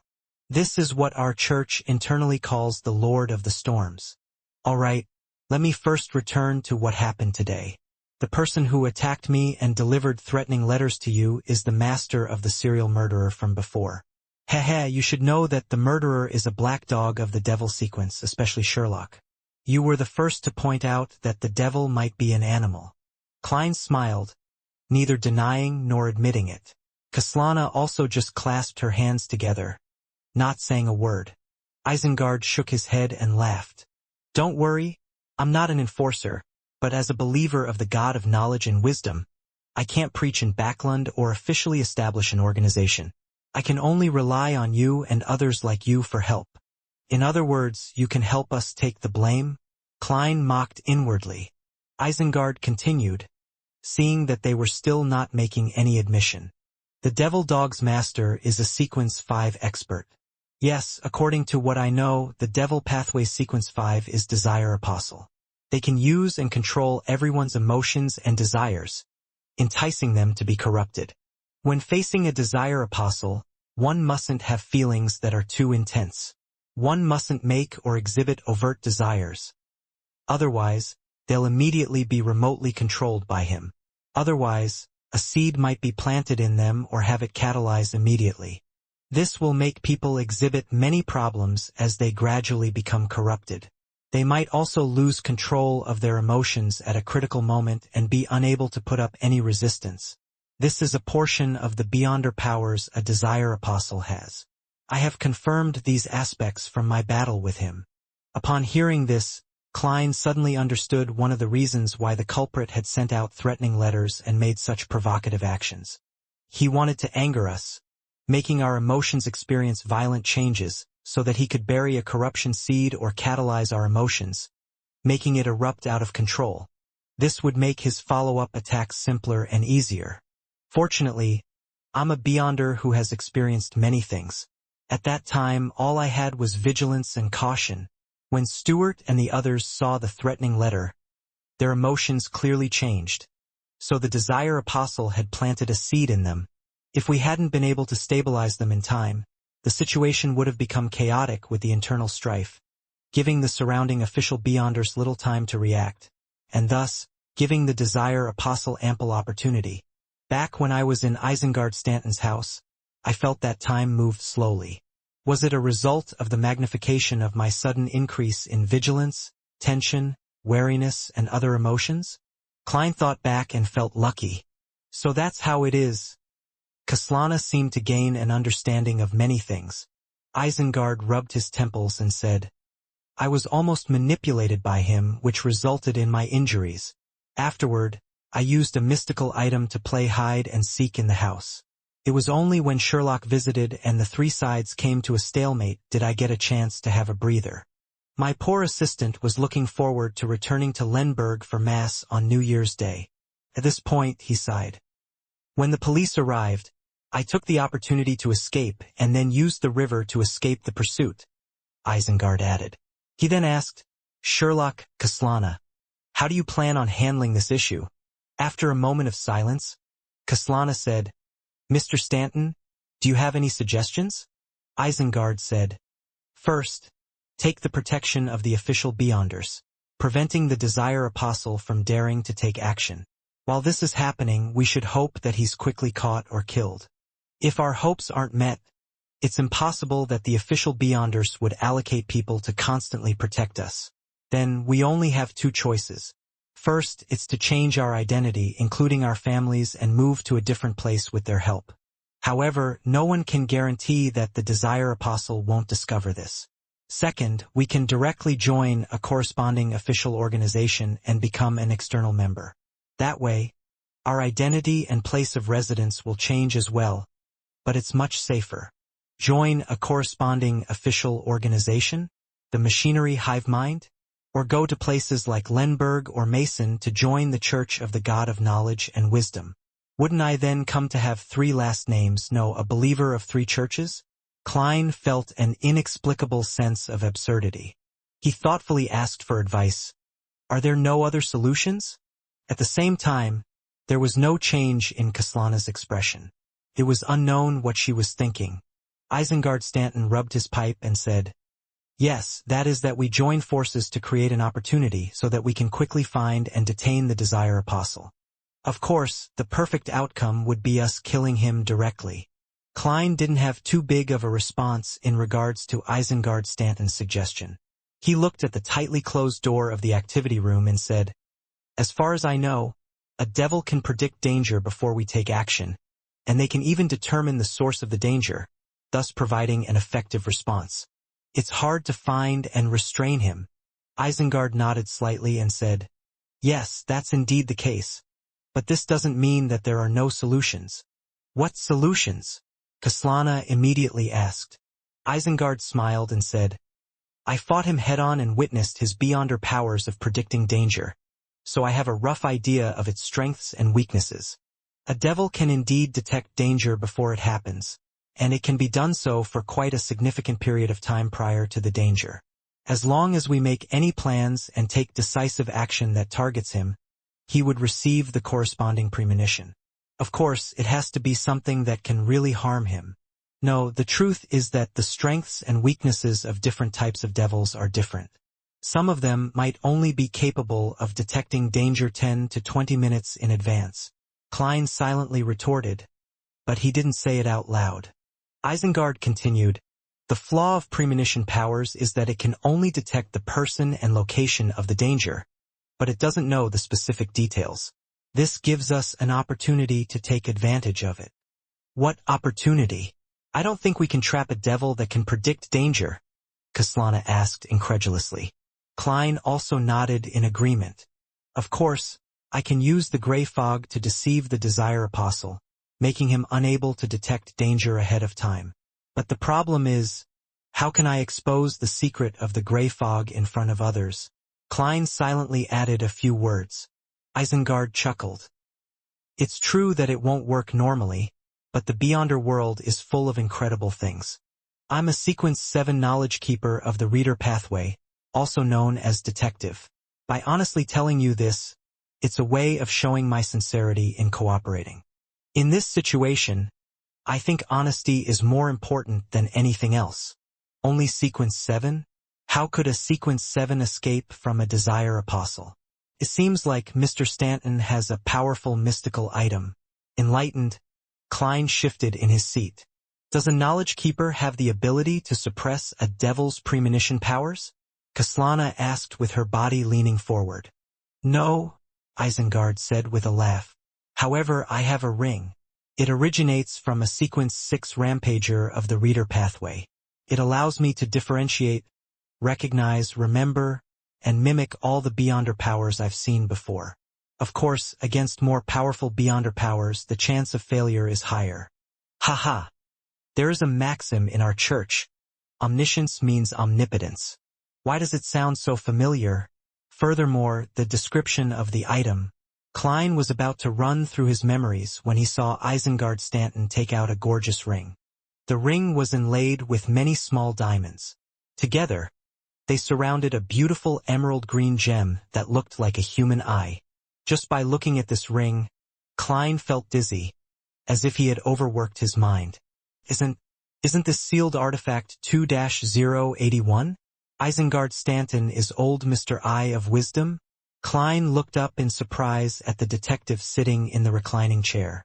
That ring was the sealed artifact 2-081, which Eye of Wisdom had flaunted to him previously and had used several times in the Beyonder gathering.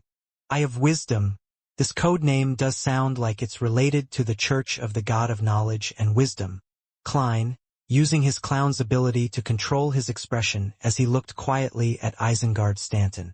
In the end, he found that some of the outlines of the great detective did match Eye of Wisdom, but there were many details which were highly different. His ability to disguise himself is very impressive. Was it done with the help of 2-081? Klein made a rough judgment. At this moment he suddenly thought of a scene. If Mr. Stanton says, "Let all of us work together to resist the Desire Apostle, and the most important thing is honesty. I have already described my sequence and mystical item. It's your turn. What should I say? Silently take out the sun brooch which he sold to me?" At that moment, wouldn't he be going, "Nice. So it's you, punk." While Klein was imagining things, Kaslana looked at the ring Isengard Stanton showed and asked in envy and puzzlement, "What power are you planning on mimicking to resist the Desire Apostle's ability to predict danger?" Isengard curled the corner of his lips and chuckled. "The premonition that devils have towards danger." At that moment he looked like a hoary fox. "Ah, that actually works?"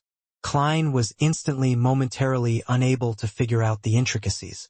Seeing Kaslana and Klein puzzled, Isengard laughed and explained, "First, which is what we're currently doing, draw up a plan that can actually harm the Desire Apostle and begin working on it. Second, the Desire Apostle will sense the danger and know that the danger comes from us and that it stems from this place. Third, as a devil, without any advanced preparations, there are certain things that are instinctual to him that he cannot change. His first reaction is definitely to kill us or to exact revenge on us, and there will be certain changes to his body, after which he will consider whether the current situation is suitable for a counterattack or not, and whether he should choose to stay away from us. Fourth, by mimicking the devil's premonition powers, I'll sense the threat of the Desire Apostle and grasp the source of danger, which is also his present location. That's some godly operation." Klein was quite surprised. But what happens next? The Desire Apostle would run away as soon as he realizes that something is wrong. We won't even have time to chase after him. Doubts immediately arose in him. Isengard looked at the two of them and smiled. "According to my deductions, he must be hiding in our surroundings right now. No matter how good he is at remotely controlling the emotions of others, there must be a distance limit.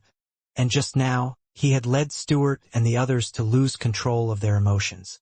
After I escaped his pursuit, the reason why it took me so long to appear here was because I was discussing a plan with the Nighthawks, Machinery Hivemind, and the military. They will each send 2 to 3 squads who are in charge of monitoring the nearby districts.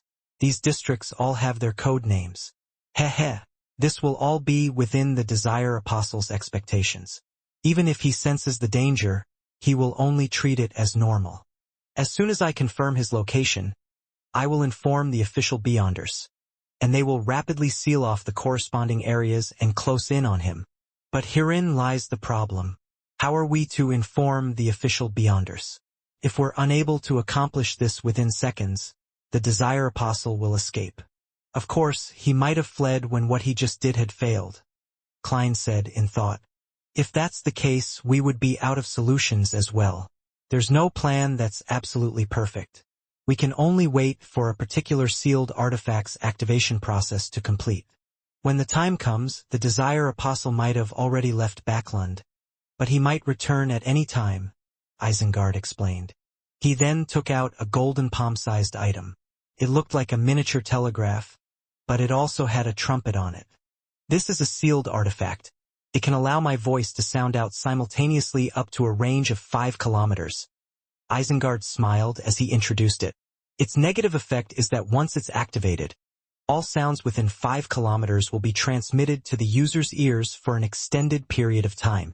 Of course, I can mimic a Beyonder power to mitigate this effect. After listening carefully, Kaslana frowned slightly. Since there are official Beyonders involved, there doesn't seem to be any need for our cooperation. Isengard carefully put on sealed artifact 2-081 and earnestly said, in order to not alarm the Desire Apostle ahead of time, there's a void of power in the nearby district. If the target is really here, the 3 of us need to help each other to retain him as best as we can. I have no problem. Klein pondered for a moment before agreeing. Kaslana also nodded and said, Mr. Stanton, there's no need for you to explain so much. After all, we'll cooperate for our own sake. Haha, an explanation is part of the plan, and an agreement means that the operation is about to begin. Isengard half closed his eyes. The emerald green gem on the ring of his right hand began to glow with a dark blue light. Suddenly, Isengard Stanton stood up, pointing upwards with a grim expression. He's right here, upstairs. Klein and Kaslana stood up at the same time, one ready to snap a finger and light a match on the second floor to jump up there directly, while the other followed Isengard towards the door. None of them expected the Desire Apostle to be so bold as to remain in the vicinity after the failure of the previous machination, right in 15 Minsk Street. Maybe he was upstairs watching it all with a cold gaze while we were discussing the plan to deal with him. This thought suddenly popped up in Klein's mind.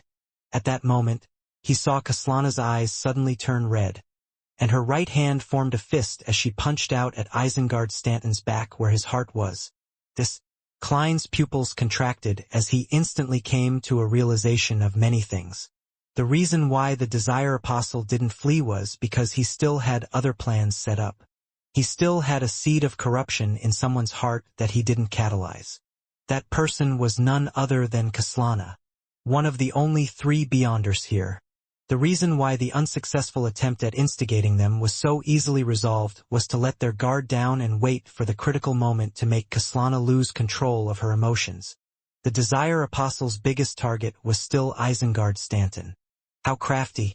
Klein snapped his fingers, but it was only an air bullet that was fired at Kaslana. At the same time he shouted, "Be careful!" Isengard had a lot of experience too. He didn't care what the situation was as he threw himself forward. However, Kaslana ignored the bullet, allowing it to strike her arm and allowing blood to splatter everywhere. Bam! She punched Isengard in the back, throwing her entire body forward. Kacha! Klein heard the sound of bones breaking, and the point of contact was the spine. Kacha! When Klein saw Isengard Stanton's back cave in, even he felt a faint pain in his spine. Isengard fell to the ground with a thud, seemingly instantly losing consciousness from the pain. Kaslana, on the other hand, stood in her original spot, gasping for breath with a blank look in her eyes. Her forehead was covered in cold sweat, and there was no follow-up attack. It was as if she had just awoken from a long nightmare caused by her emotions. All the strength in her body had completely disappeared from her previous outburst. Huff, puff, Kaslana's body swayed, on the brink of collapsing. Klein's eyes narrowed as he rushed up to Isengard Stanton in 2 steps.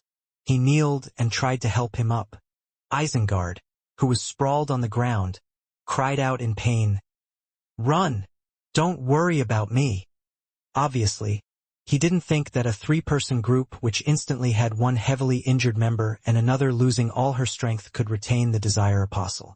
Thus, he told Klein to immediately escape and meet up with the official Beyonders. Otherwise, all 3 of them would die there and then.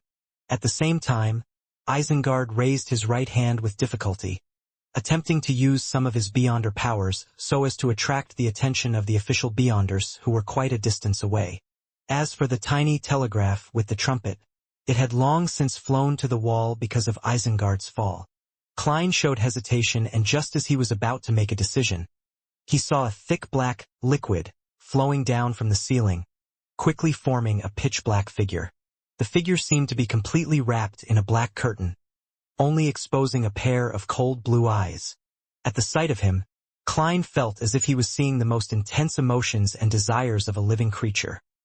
Fear, wrath, greed, jealousy, hunger, lust, etc.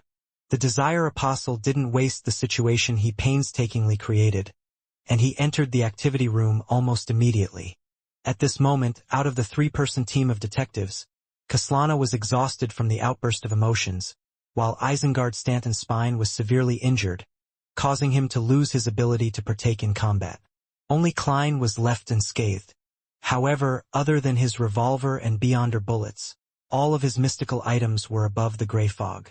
Besides, he was facing a Sequence 5 Desire Apostle, a powerhouse capable of nurturing a devil dog. At that moment, the corners of Klein's lips curled up slightly.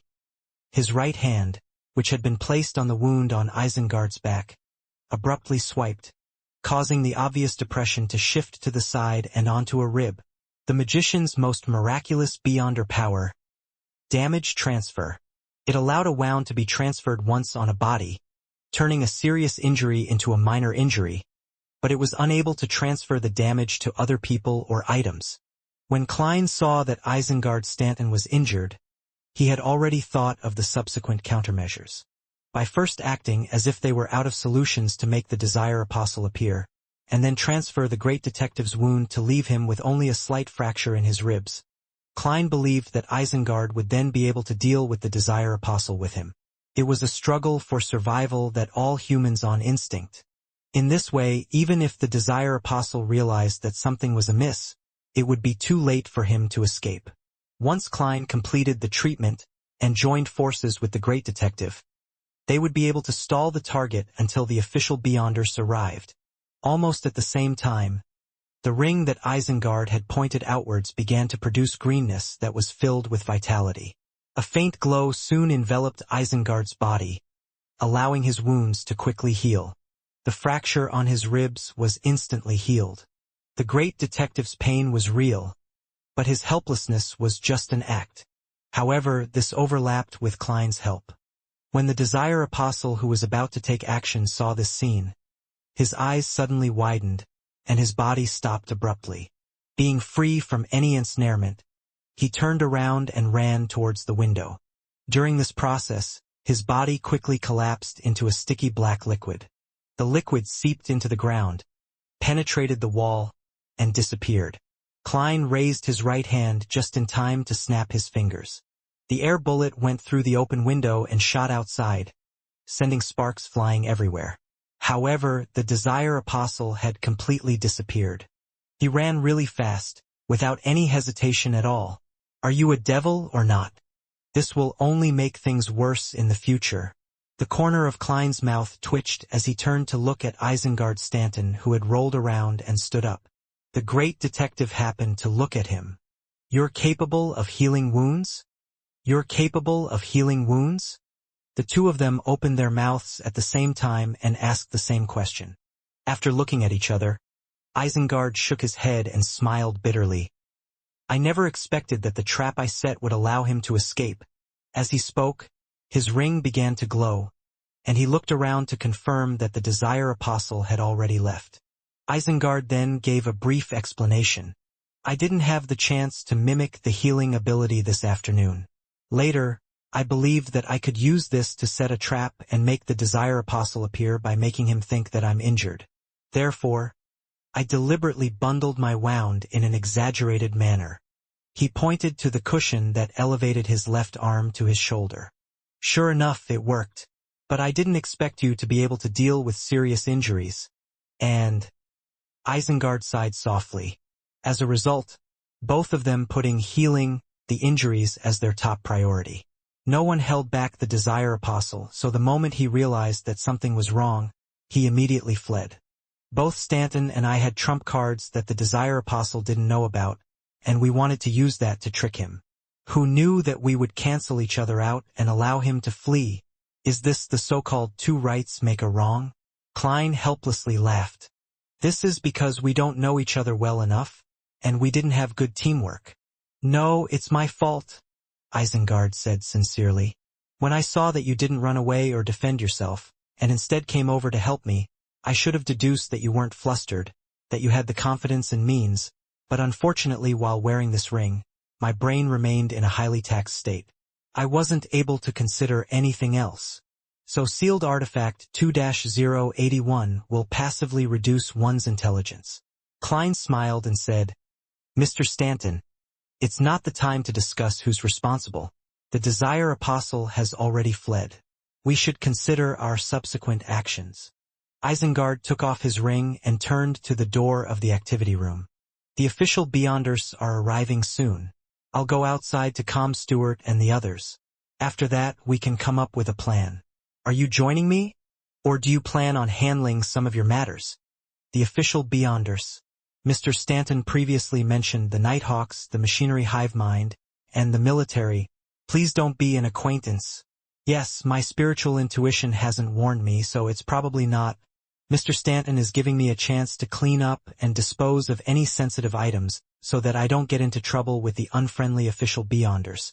Many thoughts flashed through Klein's mind as he asked, Mr. Stanton, when you grasped the Desire Apostle's location, where was he? Isengard thought and said, Your bedroom. He was sitting in front of your desk. How arrogant. Klein pointed out the door and said, I'll head over there to investigate. I'll see if he left behind any traces. If we can figure out what the Desire Apostle truly looks like, it'll definitely make apprehending him much simpler. I'll leave the rest to you. All right. Isengard moved to the side and helped up the weak Kaslana. Seeing this, Klein suddenly found it amusing. Having discussed so much and made preparations to set up a trap, we still failed to retain the Desire Apostle and ended up in this state. There are always more accidents than preparations. That's why Magician is just a sequence 7. After leaving the room, Klein went straight to the second floor and entered his bedroom. The arrangement inside remained unchanged, and even the distance between the chair and desk was no different from before. However, Klein seemed to see a figure wrapped in a pitch-black liquid. He sat there, looking straight ahead, waiting patiently and calmly for a chance. As expected of a cold-blooded, Klein looked at the glass panes of the oriel window and felt that he could divine if it had reflected something. The devil pathway is good at crime, so it wouldn't be so easy for him to leave clues behind. However, I can try going above the gray fog to give it a try. Klein inspected the area and began to burn some of the mysticism notebooks he wrote in passing. Not long after he finished dealing with the items, he saw a few strangers coming up to the second floor. The leader of the group was a man with a stiff face but a head of frizzled, messy, and stubborn brown hair. In his hand was an ancient silver mirror with strange patterns. On both sides of the mirror there were black gems which were decorated as eyes. Hello, Mr. Moriarty. I am a Cancer Bernard of the Church of the God of Steam and Machinery. Can I inspect this place? Klein immediately nodded and said, No problem. He then politely said, Do you need me to follow you and answer any of the questions you might have? All right. Sorry for the trouble. Mr. Stanton has mentioned to me about your situation, a Cancer said with a smile. Several of his team members followed behind him. They treated him differently, some ignoring him, some curious, some filled with hostility. My situation. How exactly did Mr. Stanton introduce me and what story did he make up? As his thoughts raced, Klein followed a Cancer into the bedroom again, while the rest of the official Beyonders paired up, each responsible for a different zone on the second floor. This is where the Desire Apostle sat? A Cancer pointed at the chair in front of the desk. He had clearly asked Isengard Stanton. Yes, Klein answered frankly.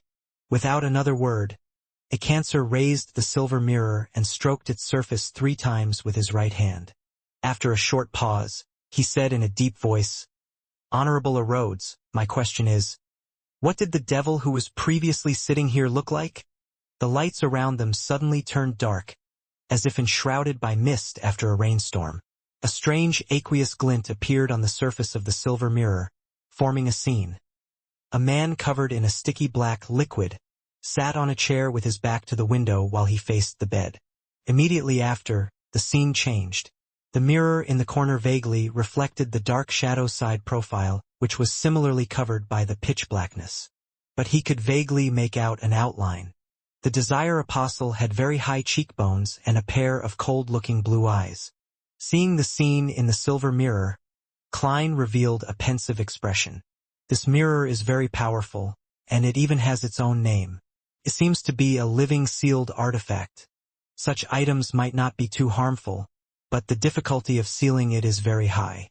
It's seldom used except for special situations. This person named Icancer Bernard from the machinery hive mind seems to be highly ranked. He should be a deacon and definitely not a simple one at that. Divination is limited, so the outcome would almost be the same as the result shown by the silver mirror. Even if I were to go above the gray fog, I wouldn't obtain a better result. There's no way to determine the Desire Apostle's appearance. There are countless people in Backlund with high cheekbones and blue eyes. As Klein was in the midst of his thoughts, the scene produced by the silver mirror quickly dispersed. Following that, words in blood red appeared. Based on the principle of reciprocity, it's my turn to ask the question. If you lie or are unable to answer, you will have to accept an arranged mission by me or suffer a penalty. Klein pricked up his brows when he saw that. Is this some truth or dare mirror? Interesting. The words which resembled dripping blood slowly changed into new characters, forming a new sentence. What is Red Light's true name? Red Light? One of the leaders of the Great White Brotherhood? One of the 7 pure lights above the spirit world? Klein thought through it carefully and realized he didn't know the answer. He only knew of Yellow Light Venathan. Icancer's throat bobbed up and down as sweat gradually appeared on his forehead. After a brief moment of silence, he said in a deep voice, Nanides! Wrong. The blood-red words on the mirror changed again. Mission or penalty? There was an obvious struggle on Icancer's face. Finally, he breathed out and said, Penalty. Just as he finished speaking, a streak of silver-white lightning appeared out of nowhere and struck his head. With sizzling sounds, Icancer's hair stood on their ends, and his body collapsed with a thud. Small amounts of black smoke billowed from his body. However, the mirror didn't fall to the ground with him. Instead, it floated by itself and landed on the desk. After 2 seconds, Icancer staggered to his feet and sat there, panting while shaking. Klein looked at everything in silence, unsure of how to react. After a while, Icancer, who had recovered a little, looked at him and said with a forced smile, You should have heard of sealed artifacts and know that they come with certain negative effects. Yes. Klein looked at the standing hair on Icancer's head and suddenly understood why his hairstyle was so frizzled, messy, and stubborn. Klein couldn't help but say, Actually, you could do the questioning alone. There's no need for you to do it in front of me. Phew, the requirement of using this mirror is that there must be someone watching by the side. Icancer was still trembling. So sentient. Klein took 2 steps forward and came to the table. He carefully looked at the silver mirror out of curiosity and found that, apart from the strange patterns and 2 decorative eyes, there was nothing special about the sealed artifact. Icancer, whose side was facing him, trembled as he chuckled. You can pose questions to him. We don't mind. No, I don't have any intention to. How could Klein play truth or dare with something like an Ouija board? As he spoke, he tried to touch the edge of the silver mirror. It's ice cold to the touch and has a metallic feeling. As Klein had this thought, he saw the ancient silver mirror tremble slightly. White words quickly appeared on it. Your loyal and humble servant, a Rhodes at your service. Ah! Klein's mind momentarily went blank. Then, he left the table without any change in expression. What's going on? This mirror was still playing truth or dare with others in a very cold and ruthless manner just a moment ago. How did it become like this in the blink of an eye? Klein was amused and puzzled. He quickly made a guess based on the information he had gathered. The silver mirror knows Red Light's true name, so it seems to be related to the spirit world to a certain extent. And the mysterious space above the gray fog seems to be connected to the spirit world as well. At the very least, when I summon myself, I will be able to see what appears to be the spirit world after passing through the door. Is this mirror named Erodes able to sense the aura of the gray fog? While these thoughts were flashing through his mind, Klein saw that a cancer had recovered and stood up once again.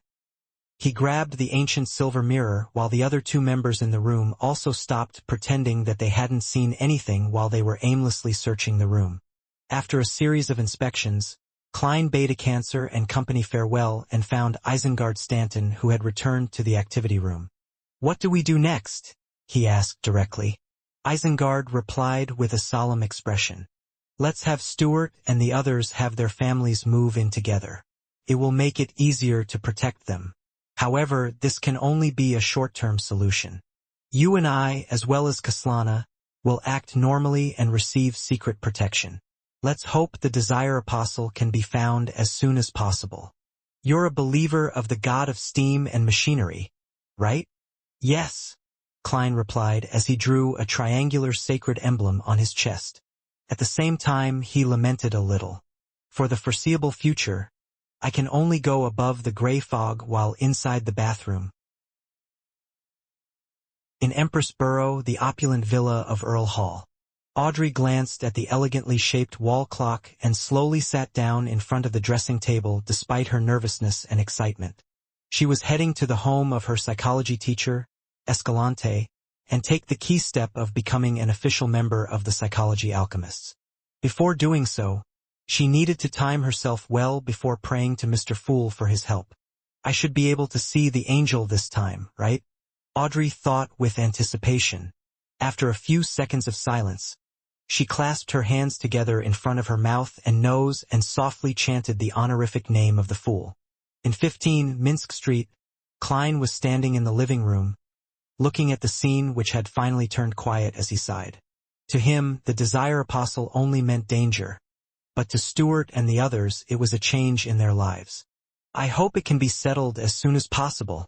With so many Beyonders, with so many sealed artifacts, there must be something effective against the devil pathway." In the midst of his thoughts, Klein suddenly heard a series of illusory pleas. It should be Miss Justice. Having been prepared, he looked around before walking to the bathroom as if nothing had happened. After locking the bathroom door, he couldn't help but sigh inwardly. My life has also changed a little. Before the threat of the Desire Apostle was eliminated, he had to reduce the times he went above the gray fog while being secretly protected by the machinery hive mind. Next week, during the Tarot Club, the itinerary must be simplified. However, no matter how compressed it is, it'll still take nearly 10 minutes. Well, constipation is a very normal thing. Who says that Beyonders can't be constipated? Being optimistic, Klein took 4 steps counterclockwise and went above the gray fog. Next, Audrey followed what she had been previously taught and set up a simple ritual, entering the artificial sleepwalking state. When Klein saw her blurry figure inside the Crimson Star, he went through the procedure. First using his spirit body to contain the Dark Emperor card, then picking up the paper figurine he cut with his improved cutting skills, and sending it out. As expected, the paper figurine gathered the power that was being stirred out of the gray fog, turning into a gigantic angel with 12 pairs of black wings. Audrey watched as the sacred and majestic angel descended before her, wrapping herself in its layers of wings. She was left speechless for quite some time.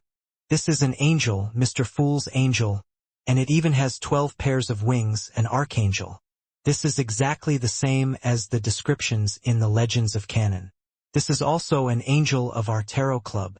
Audrey watched as the angel's silhouette rapidly faded away. She suddenly felt that it was exceptionally sweet. She thanked Mr. Fool with joy, excitement, and piousness, and then she called the maids and told them to get ready for her trip outdoors. Klein smiled and returned to the living room, looking at the bullet hole in the wall, and lost himself in thought. Should I hang a cheap oil painting to cover it or repair it and paint over it? In Escalante's house at Hillston Borough, 7th Avenue. Audrey left her maid and bodyguard in the living room and followed the mistress of the house into the activity room with Susie, her huge golden retriever. In the activity room, there were two other people waiting. One of them was Hilbert Alucard, the psychologist who was introduced to her by Lady Norma. The other was Stephen Hamprez, who had organized the previous psychology discussion. At that moment, although it was already time for the banquet, there was only a single ordinary candle lit in the room.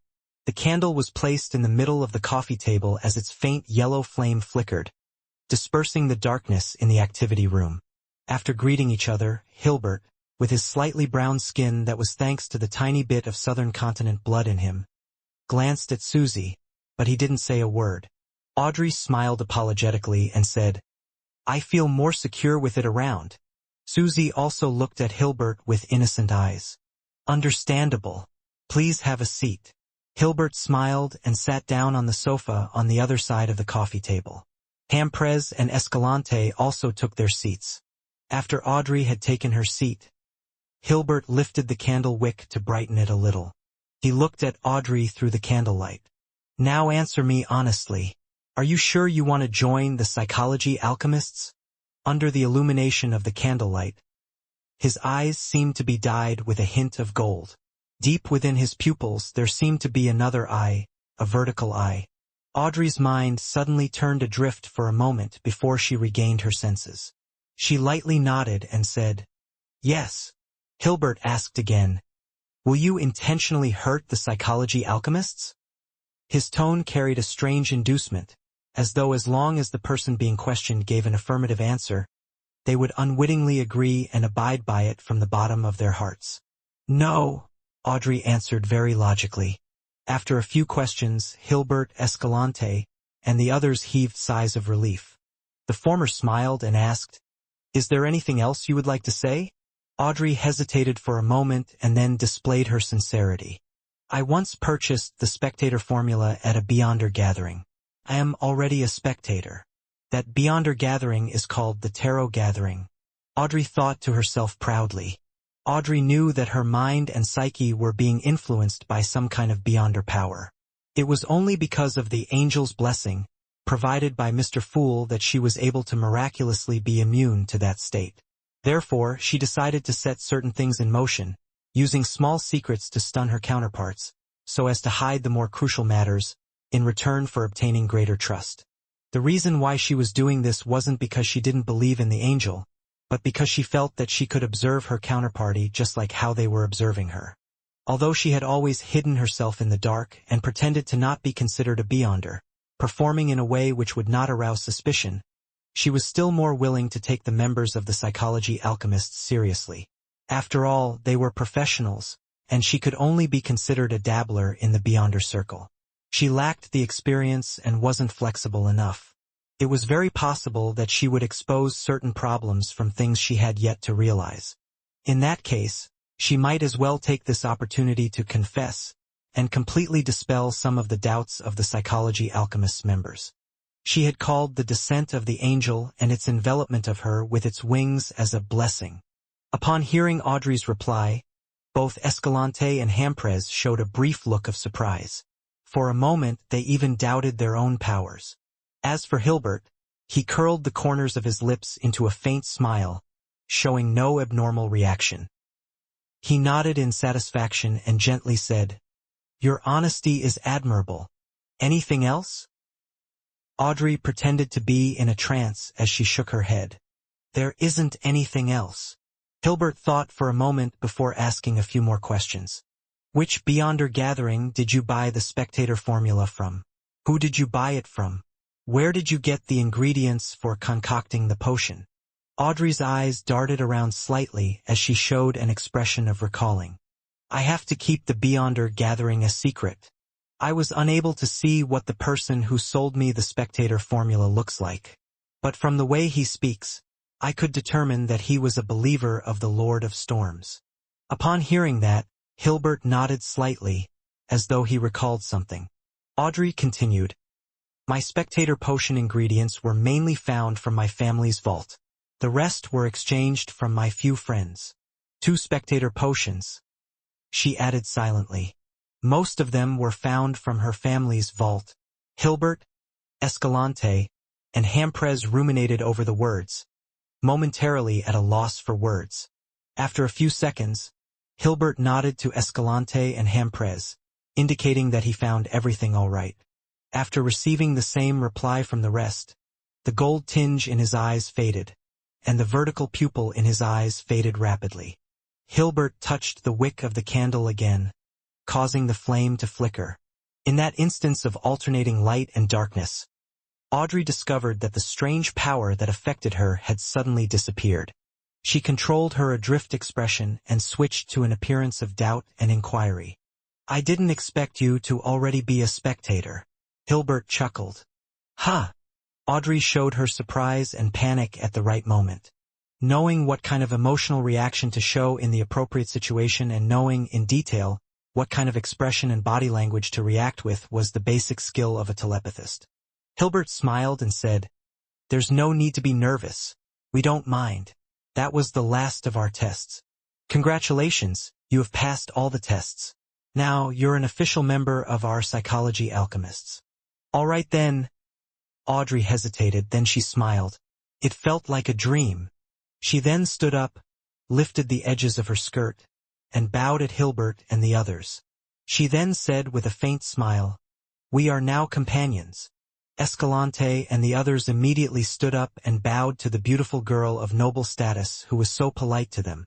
After the two sat back down, Hilbert organized his words and said, "Miss Audrey, I'm going to formally explain to you about the situation of the psychology alchemists." "All right," Audrey said with a smile. "Just call me by my name." Hilbert nodded. Leaning back, he crossed his right leg and clasped his hands. The original Psychology Alchemists was just a seminar for enthusiasts who all believed that the mind has limitless power and infinite wonders. Later on, this seminar obtained a treasure map and found the relics left behind by Hermes. "Hermes of the Hermes language?" Audrey asked in excitement. Yes, he was one of the earliest masters of mysticism from the human race, and the language of ancient Hermes that he created resonated with the power of nature. He was active during the Dark Second Epoch.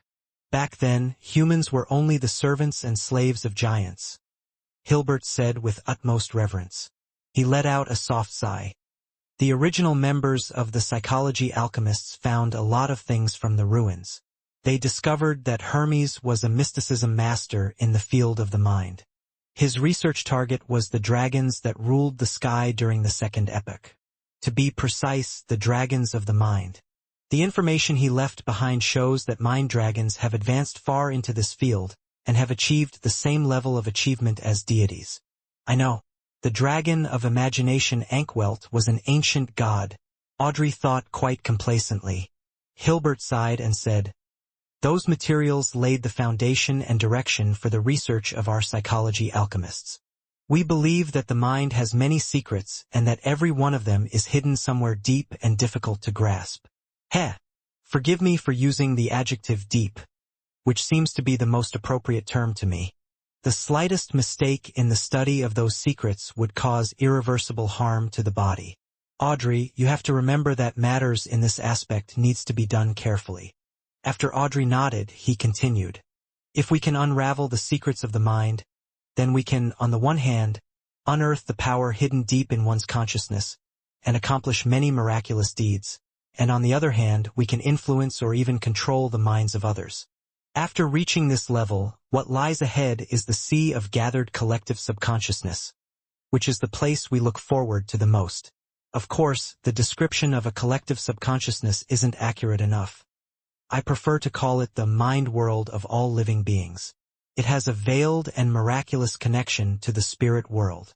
If one can master this mind world, what kind of beyonder powers would we obtain?"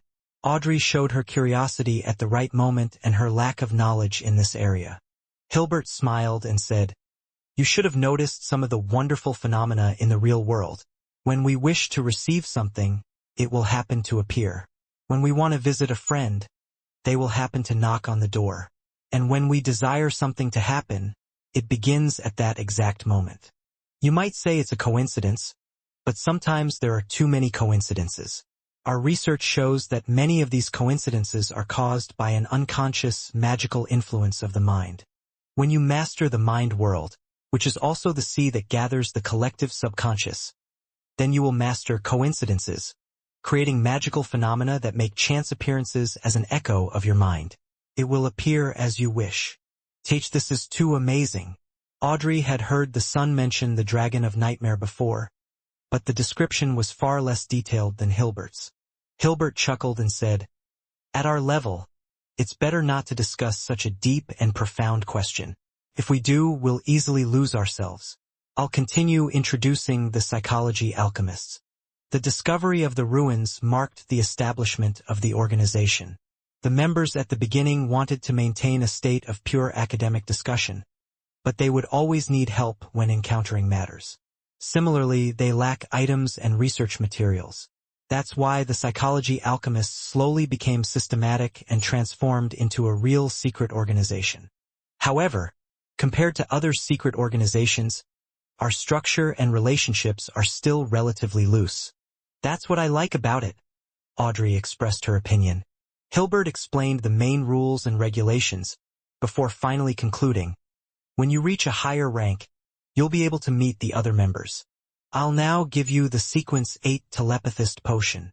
They did prepare a Telepathist Potion as expected. Audrey was both glad and proud. After seeing the lustrous potion, she hesitated and said, "I wish to consume it after I get back." She still doesn't trust us, and she wishes to make confirmation. Hilbert read Audrey's thoughts and replied with a smile. "Okay. With your performance, drinking the telepathist potion shouldn't be a problem." Audrey beamed and thanked him before asking a probing question. "Can you give me the potion formula to psychiatrist? I wish to seek out and gather the ingredients ahead of time so that I don't waste any time. When other people join the psychology alchemists, other than hoping to get a formula, don't they hope to apply for the corresponding Beyonder ingredients? Who says it in such a carefree manner and talk about trying to gather them ahead of time?" Hilbert, Hamprez, and Escalante were speechless for a while as they looked at the girl who spoke of such things with a normal tone. A few seconds later, Hilbert forced out a smile. "I'll help you make the application. Normally, this would require contribution points, and contribution points come from the missions we assign you, the research contributions you make, and the new information and materials you gather." "Okay, I'll do my best," Audrey said briskly. She remained silent after leaving Escalante's house, but only until she entered her room and sent Annie and the others away did she turn to the huge golden retriever and smile. "Susie, we got your potion. It's a pity that the rainbow salamander that Alfred found for me couldn't be of use. Can only be exchanged for money." Audrey sighed emotively in her heart. Susie looked at the bottle containing the telepathist potion and wagged her tail cheerfully. Audrey had hung a pair of gold-rimmed glasses around her neck just for laughs. Hillston Borough. In Isengard Stanton's house. Klein had been invited to breakfast. Apart from him, Kaslana was invited as well. After eating a mouthful of the soft potato pie, Klein praised, "Mr. Stanton, your cooking skills are excellent." Isengard, who had gray hair at his temples, smiled and said, "It's a specialty of Lenberg, and to the Beyonders of the Church of the God of Knowledge and Wisdom, being multi-talented is a common trait. The Sequence 6 is called polymath. It's easy for people to lose control for the corresponding potion.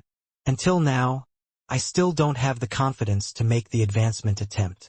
Polymath, this sequence sounds strong just from its name. The Reader Pathways Sequence 7 is called Knowledge Keeper or Detective. It's a job that leans towards grasping knowledge and deduction. At most, it would be accompanied by decent combat techniques and the ability to use machinery, so it cannot be considered powerful. But at Sequence 6, there seems to be a sudden qualitative change, especially more so in the field of Beyonder combat.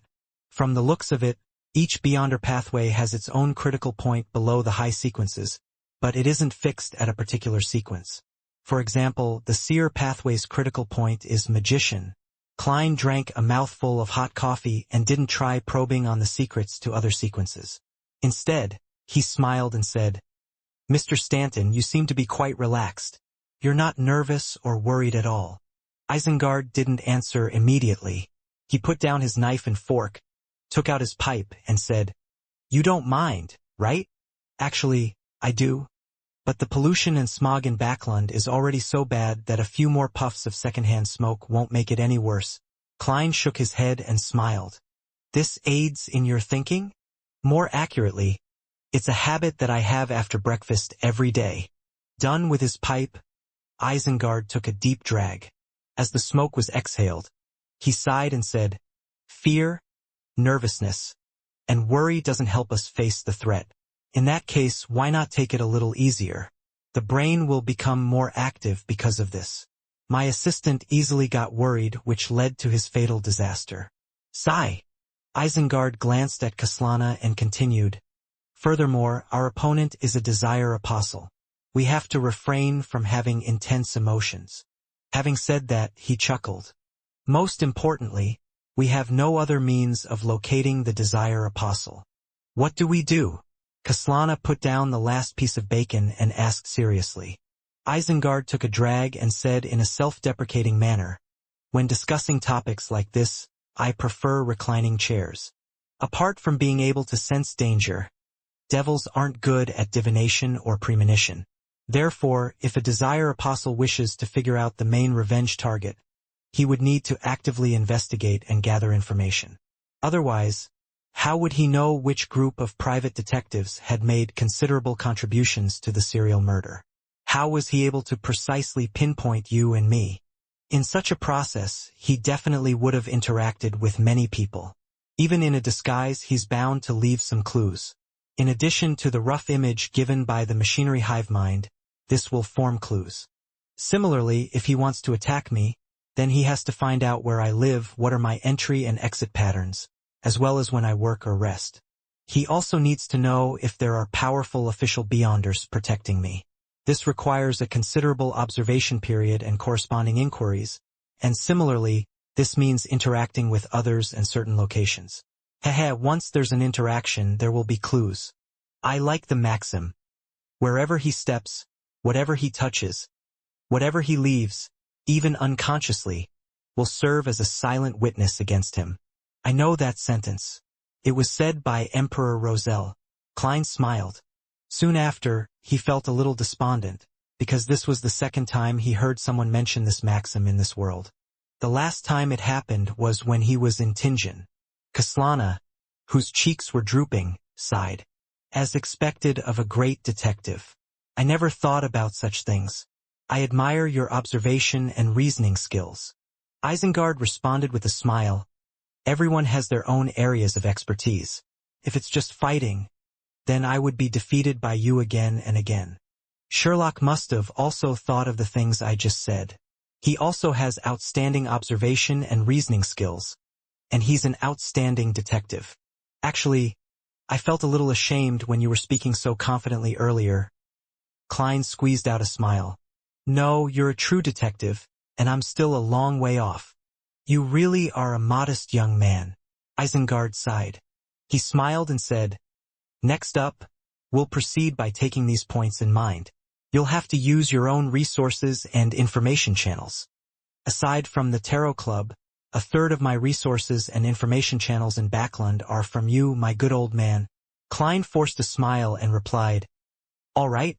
Apart from the Beyonder gathering held by Eye of Wisdom, the only people he could seek help from were Merrick, Miss Sharon, Vampire Emlyn White, and Father Utravsky. With the machinery hive mind secretly protecting me, I'll have to eliminate Miss Sharon and Merrick.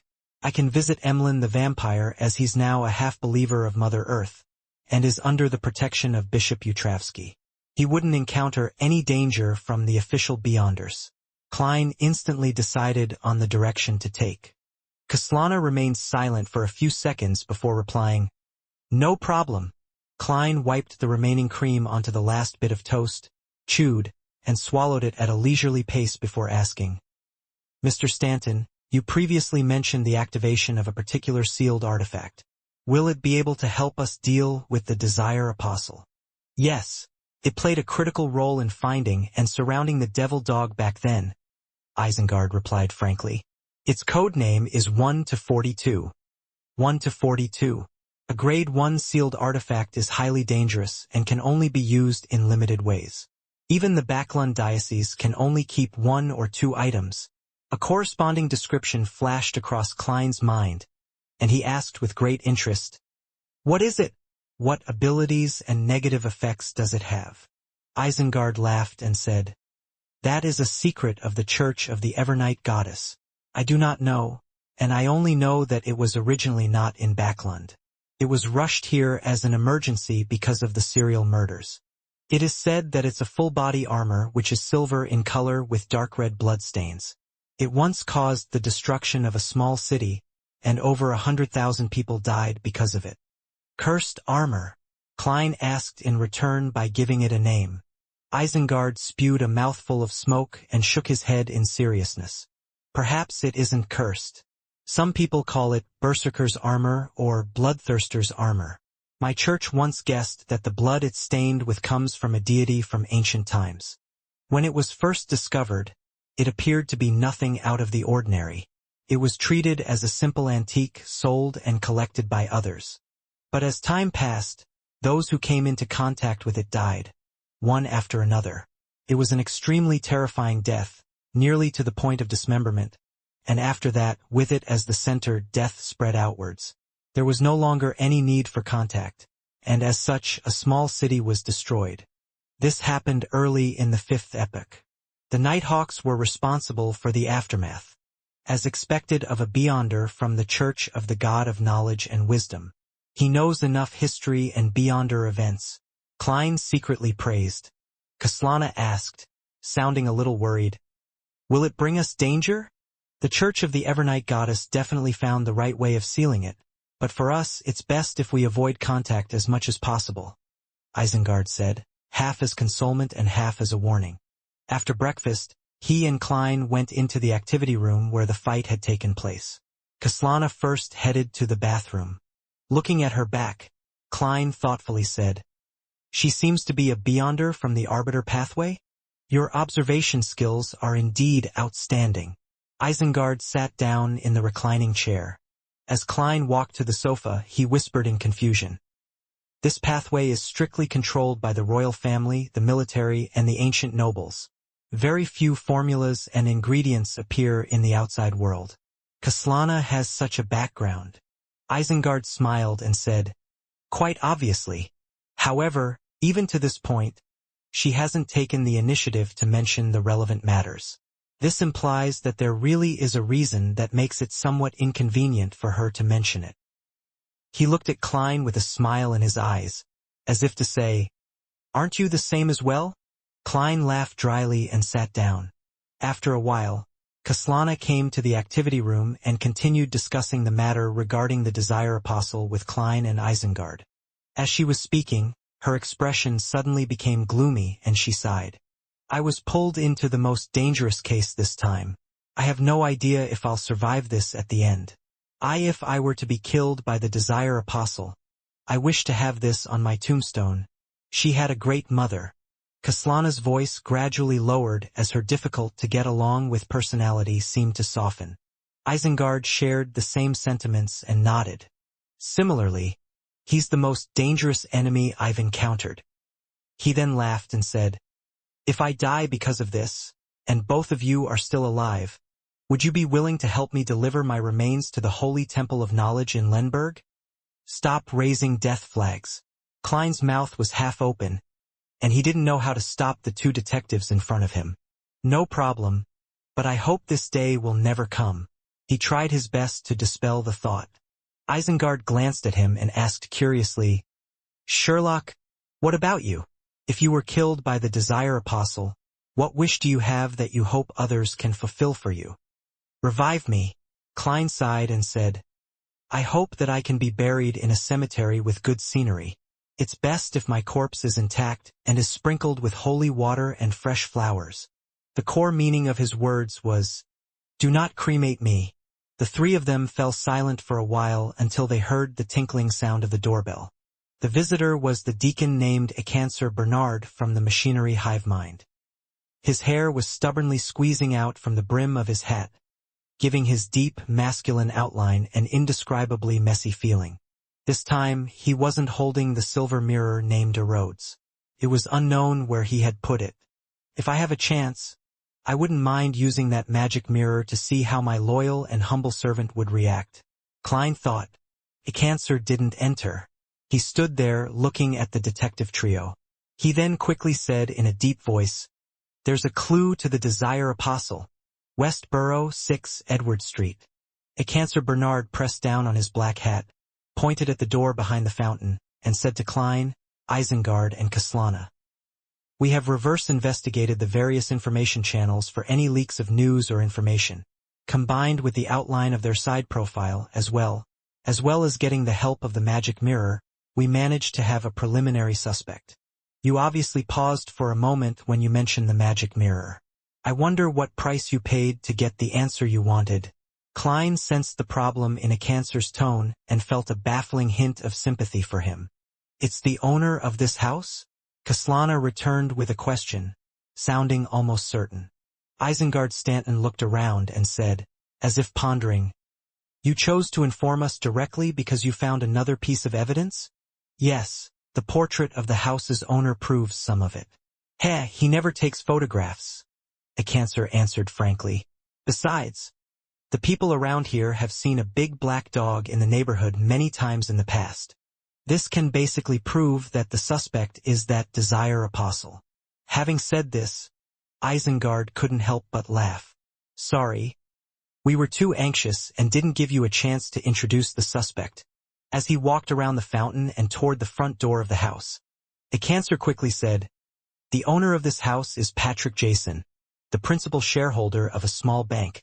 According to the description from his neighbors, he's a cheerful, enthusiastic, and optimistic middle-aged man who has remained a bachelor, but it is believed that he had several mistresses. At this level of wealth, the number of servants he hires is utterly inadequate. Every time a banquet or ball is held, he would need to hire a batch of temporary attendants from the City Family Servant Assistance Association. In regards to this, his explanation is due to a problem of insomnia. Too many servants will affect the silence he needs. I can tell that he has many secrets which need hiding, so he doesn't dare to hire too many servants," Isengard said half-jokingly. Klein, who didn't hire a single servant, said somewhat guiltily, "Perhaps it's simply because his finances aren't as good as others think." "Yes, that's a factor that cannot be ruled out." Isengard stepped up to the porch and came in front of the main door. A cancer looked at Klein and said as if in enlightenment, "You don't hire servants and only have your landlord's maid do temporary cleaning twice a week. Is it to conceal the secret that you're a beyonder?" "Of all my secrets, that is the most trivial one." Klein deliberately smiled bitterly and said, "Yes." As they spoke, a cancer pushed open the front door, and an indescribable stench drifted out. The smell of decay. Isengard made a judgment in an instant. A cancer called over a machinery hive mind team member. "Carlson, any discoveries?" The beyonder, Carlson, wore thick glasses and had a complicated expression on his face. "We found a lot of bodies here. In the cement in the basement, in the thick walls, and in the places where the garden is overgrown with weeds. One hidden corpse after another was found. The earliest could be from more than a decade ago, and the latest are the servants who were still alive a few days ago. Some of them are just bones, some slightly rotten. Deacon, this place is like a human slaughterhouse." As he spoke, the machinery hive mind members and the carefully selected police officers behind him carried out one corpse after another. Some of the corpses were dismembered. Tongues, fingers, stomach bags, eyes, etc. were all lying in disarray. Some of the corpses were only bones. It looks like many of Backlund's disappearance cases will be solved because of this. Isengard pinched his nose and sighed. When Klein saw an intestine which was almost dragged across the ground, he exhaled and turned to look around the house. Machinery hive mind member, Carlson, muttered again. Jason paid his servants very high wages and gave them a lot of holidays. The servants living around him were all very envious. Jason's cook even promised his child that he would be home this week and take him to the circus to watch a performance. A true devil. Kaslana was slightly perturbed. Looking around, Klein restrained his emotions and solemnly asked, "Why are the furnishings of the house so simple and crude?" As a banker, even if the bank he owns isn't big, Jason should have had expensive porcelain, excellent paintings, luxurious wall clocks, and all sorts of items made of high-quality silk. Why can't we see any of that here? Well, the wood for his furniture is still pretty good.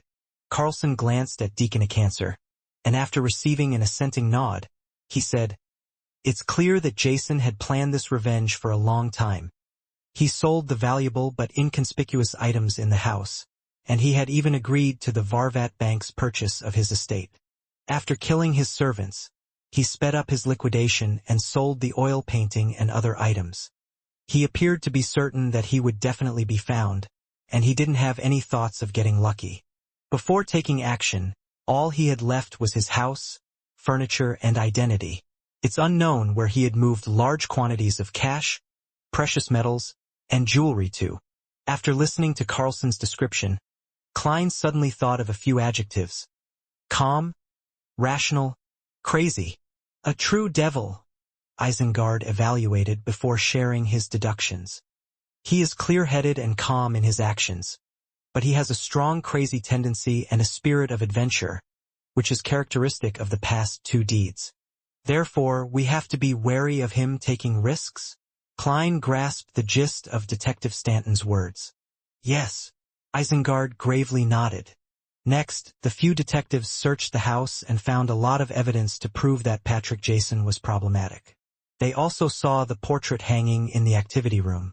It depicted a middle-aged man with tall cheekbones, blue eyes with a tiny of gray, ordinary facial features, and neatly combed hair.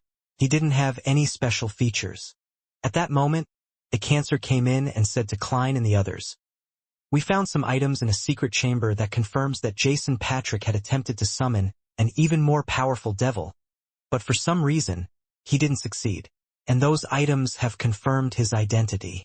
He's a member of the devil family known as Beria, so his real name should be Jason Beria." "The Beria family?" Klein nodded, unsurprised.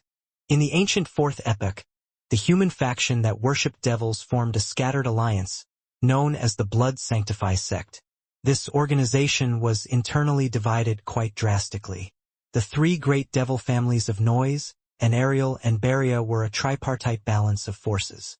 Their ancestors once received the bestowment of the Abyss, and they worship an evil god by the name Dark Side of the Universe. They believe that he is the ruler of the Abyss and that he is the devastator of the world who would corrupt and degenerate the real world's entire universe. Isengard introduced to the unaffiliated Beyonders Kaslana and Klein. Cancer shook his head and added, "If a deeply divided organization doesn't eventually split, integration and unification are inevitable trends. Various situations and rumors indicate that the Beria and Anariel families have gradually weakened since at least 1,000 years ago, to the point of becoming vassals of the Noise family in recent decades. Well, the Beria family symbol is the abstract symbol combination of a pentagram and goat horns. Regardless, the Beria family is still an extremely ancient family with deep roots. It's no wonder Jason was able to raise a devil dog. That's just one of the reasons. Another reason is that he owns a bank, even if it wasn't big. In the Second Epoch, the ancient god that corresponds to the dark side of the universe is Devil Monarch Farbati. Is there any connection between the two?" Klein sighed while feeling curious. After much searching, the three detectives and the Machinery Hivemind members could only confirm that Jason Patrick was the Desire Apostle, but they were unable to find the man's current location. On the pretext of getting help from others, Klein took a handkerchief that Jason had used during the devil summoning ritual, with plans on finding a chance to divine above the gray fog. After all, Jason had dealt with the items he often came into contact with. Shortly after, Cancer came to them and said with a heavy expression, "The Nighthawks will be bringing that sealed artifact here. We will be making a move first."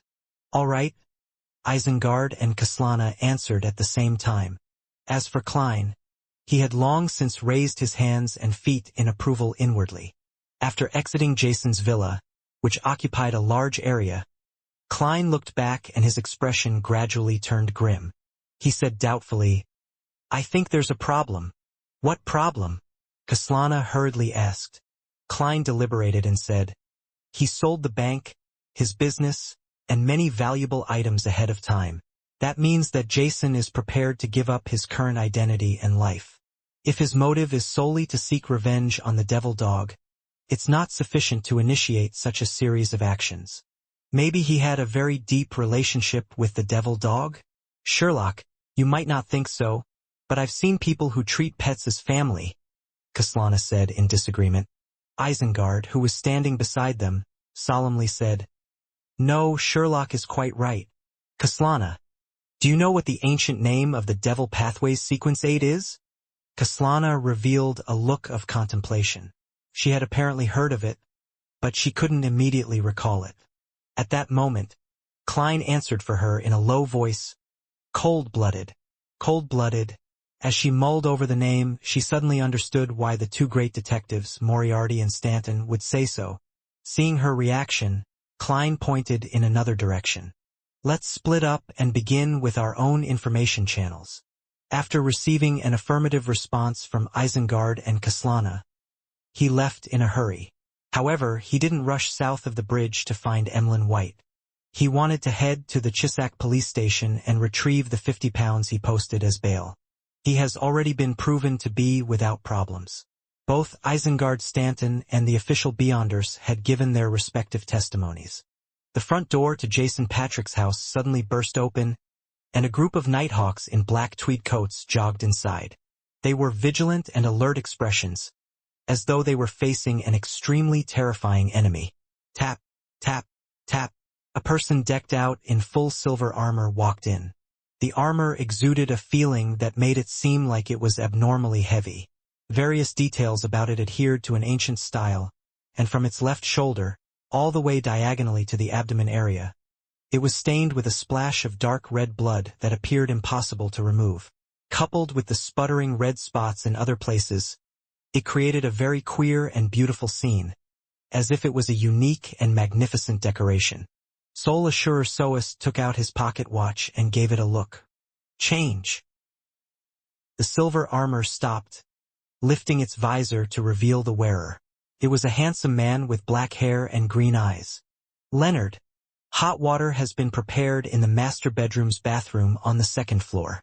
Don't delay any longer. Otherwise, you'll only be able to return to the embrace of the goddess. Soest exhorted him. Yes, Captain Soest. Leonard Mitchell, with the help of the rest of the Nighthawks, removed his heavy blood-stained silver armor. With red gloves on, he didn't say anything, nor did he hesitate as he rushed to the second floor and found the bathtub still billowing with white steam. Leonard quickly stripped off his clothes and lied down in the hot water without even exposing his nose.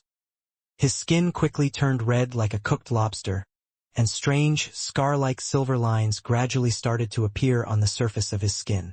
Those silver lines were like pure blade beams which constantly spread outwards and fused with the hot water. In less than 10 seconds, the steam disappeared and a thin layer of transparent ice formed on the surface of the hot water. Only when all the silver lines dispersed did Leonard sit up, panting heavily. He cocked his head slightly as if he was listening to something. Then he said with a lowered voice, Old man, do you know the origins of 1 to 42? An elderly voice rang out in his mind. You are getting more and more impolite. I don't know where that strange armor comes from. Without waiting for Leonard to ask further, he let out a chuckle. But I think I recognize the owner of the blood. Who is it? Leonard asked curiously. The slightly aged voice said in a low, deep voice, an ancient god before the cataclysm. South of the bridge, Rose Street, Harvest Church. As soon as Klein stepped into the quiet prayer hall, he saw Father Utravsky and vampire Emlyn White, one in the front and one in the back, sitting on chairs of different heights. Their hands were placed in front of their mouths and noses, with their fingers clasped together and palms empty. This was the unique prayer position of the Church of Mother Earth. Right now, Emlyn White's expression was gentle and calm, without any trace of the arrogance and vexation which he had before. Klein slightly moved the corner of his mouth as he silently drew a triangular sacred emblem on his chest. He took a seat at random, waited until the prayer was over, and then walked over to Emlyn White. He said with a smile, "You are especially pious today." "What?" Emlyn snapped to his senses as he muttered to himself while his expression was pale. "What have I done? What have I done?" His voice trailed off as though recalling what he had just done. "Maybe it's not a bad thing." Klein consoled the vampire in an utterly unconvincing manner before sitting down next to him. "I don't want to hear others say something like that, although I feel my resistance is weakening." Emlyn wore a livid expression and he said with a tone filled with despondence, "But I don't want to betray the moon." Klein didn't continue with the topic that depressed the vampire as he casually asked, "Do you sanguines worship the primordial moon? Or a particular deity that represents the moon? Or perhaps, the two of them can be considered the same?" "All of them." Emlyn slightly raised his chin. "To a pure-blooded sanguine, we obviously believe in the deity that represents the moon. Of course, it is the god who represents the moon. Her name is Lilith, and she is the ancestor of a sanguine, an ancient deity. And when humans become sanguine, they tend to worship the primordial moon. Under normal circumstances, the two can be considered equivalent, but there are times when they do not overlap and there are differences." A human becoming a sanguine? Klein wasn't surprised that Emlyn White was able to say the name of an ancient god from the Second Epoch. Instead, he was more concerned about the tidbit about humans becoming sanguine. "Is this the vampire sequence that Mr. Azek had mentioned?" he thought. Emlyn said with a slightly complicated expression, "Yes, there are two types. One is transformed from a bestowment from a powerful sanguine, and the other is transformed from consuming a corresponding potion. The latter is our most hated enemy." "Why?" Klein vaguely guessed at the answer. Emlyn gritted his teeth and replied, "The main ingredient of their potion is our blood essence." As expected, Klein turned his head and sized up Emlyn a few times. The gaze left Emlyn feeling a little nervous as he snorted. "You're already a Beyonder. There's no way you can switch pathways." "It's only because this is my first time seeing a living, talking Beyonder ingredient. However, in a certain sense, every human Beyonder is also such an ingredient." Klein originally only wanted to inwardly make a casual joke, but soon he felt a strong sense of sadness. At this moment, Emlyn looked at the Bishop Utravsky, who was carefully polishing the sacred emblem of life, and said in a low voice, "I found two ingredients that you wanted. What are they?" Klein didn't attempt to hide his joy. Emlyn responded smoothly, "Thousand-faced hunter's mutated pituitary gland and blood. The asking price is £2,000 for the former and £300 for 100 milliliters of the latter." 300. Klein blurted out, "Can I get a discount?" After receiving his bail money back, he had a total of £2,185 in cash. For a member of the middle class, this was already quite an abundant amount of savings. Perhaps some people might not be able to save that much money in their entire lifetime, but Klein found that it wasn't enough.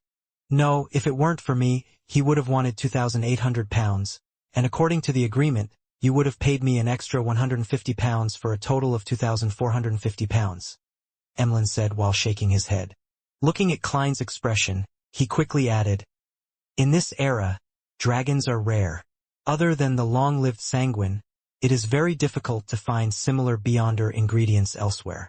Even if they exist, they would be more expensive than ours. I'm still short of £265, having saved up so much money with such great difficulty. It will be emptied out at once. Yet, I still don't have enough. I hope Mr. Hangman will be able to sell the werewolf Beyonder characteristic as soon as possible. After this, there's still the characteristic of a human skin shadow and a deep-sea Naga's hair. It wouldn't be any cheaper. There's no way to confirm Little Sun's side of things, with him needing to conduct himself properly. The amount he owes me is probably best repaid by using the means to remove a rampager's mental corruption in a mystical item. That would be a better form of concealment." Many thoughts instantly flashed through Klein's mind as he felt the light outside the window dim significantly. He took a deep breath and said, "Okay, However, this deal will be delayed for some time. I recently provoked a fellow and am now being protected by official beyonders. You don't wish for that seller to be locked up in the cathedral's basement, right? And I still have to gather the rest of the money. Klein tilted his head slightly to look at the cathedral's dome. Official beyonders? Emlyn White jumped up and looked around. Klein glanced at him and said, "Don't worry about it. You're now a priest of the Church of Mother Earth, and you have legal status. Moreover, Bishop Utravsky will protect you." "I'm not." Emlyn's denial was exceptionally weak. He sat down again and suddenly thought of something as he said, "Can the official beyonders resolve the problem of a psychological cue?" "Maybe." Klein almost burst out laughing. "But in that case you will most likely become a believer of the Evernight Goddess, the god of steam and machinery, or the Lord of Storms. Of course, you can also choose to become a member of the military's special department. They might be able to send you overseas as a spy to seduce some noble woman." "I only like puppets and pure, beautiful girls," Emlyn immediately emphasized. "I can tell that you're a little interested, but only a little." Klein switched gears and asked, "Do you know any members of the Beria family?" "Beria? That crazy family that worships devils?" "No, they are devils themselves." Emlyn blurted out.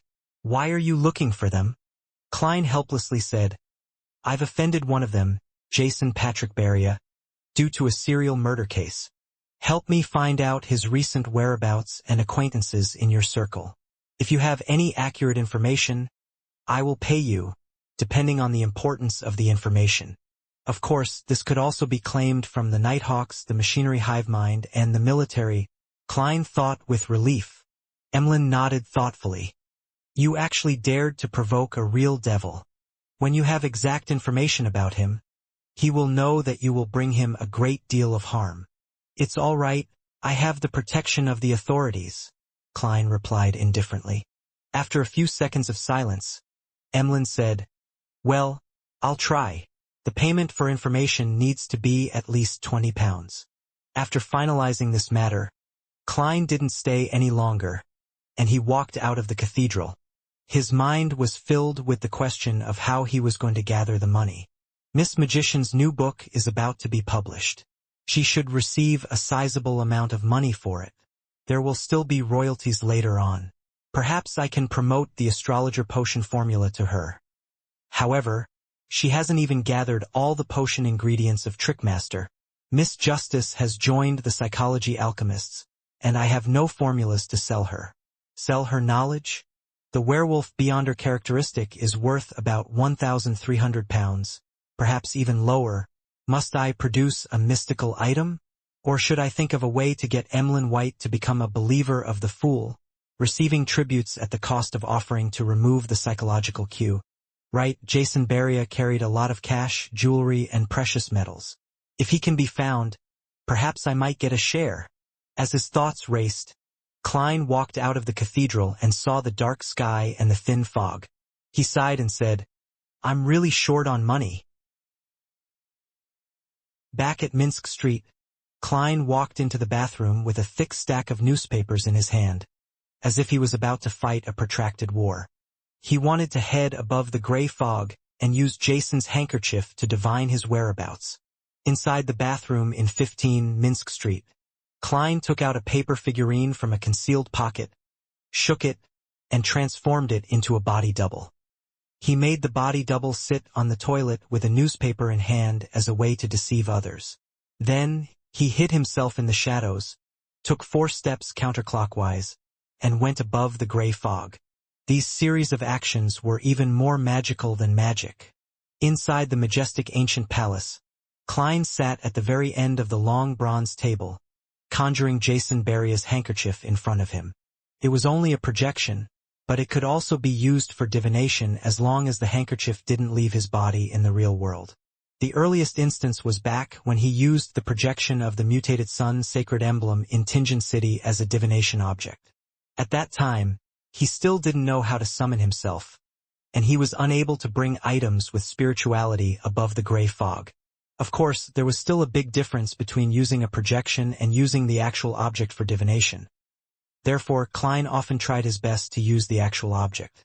But right now, with him being protected by official Beyonders, it wasn't that convenient to carry out a ritual. If anyone were to find him lighting candles in the day while on the toilet, he would be in deep trouble. If I can really manage to obtain Jason Beria's location via divination, I can always take the risk by summoning myself and bringing the handkerchief up here if the revelation isn't clear enough. With a mumble, Klein produced a goatskin and a fountain pen.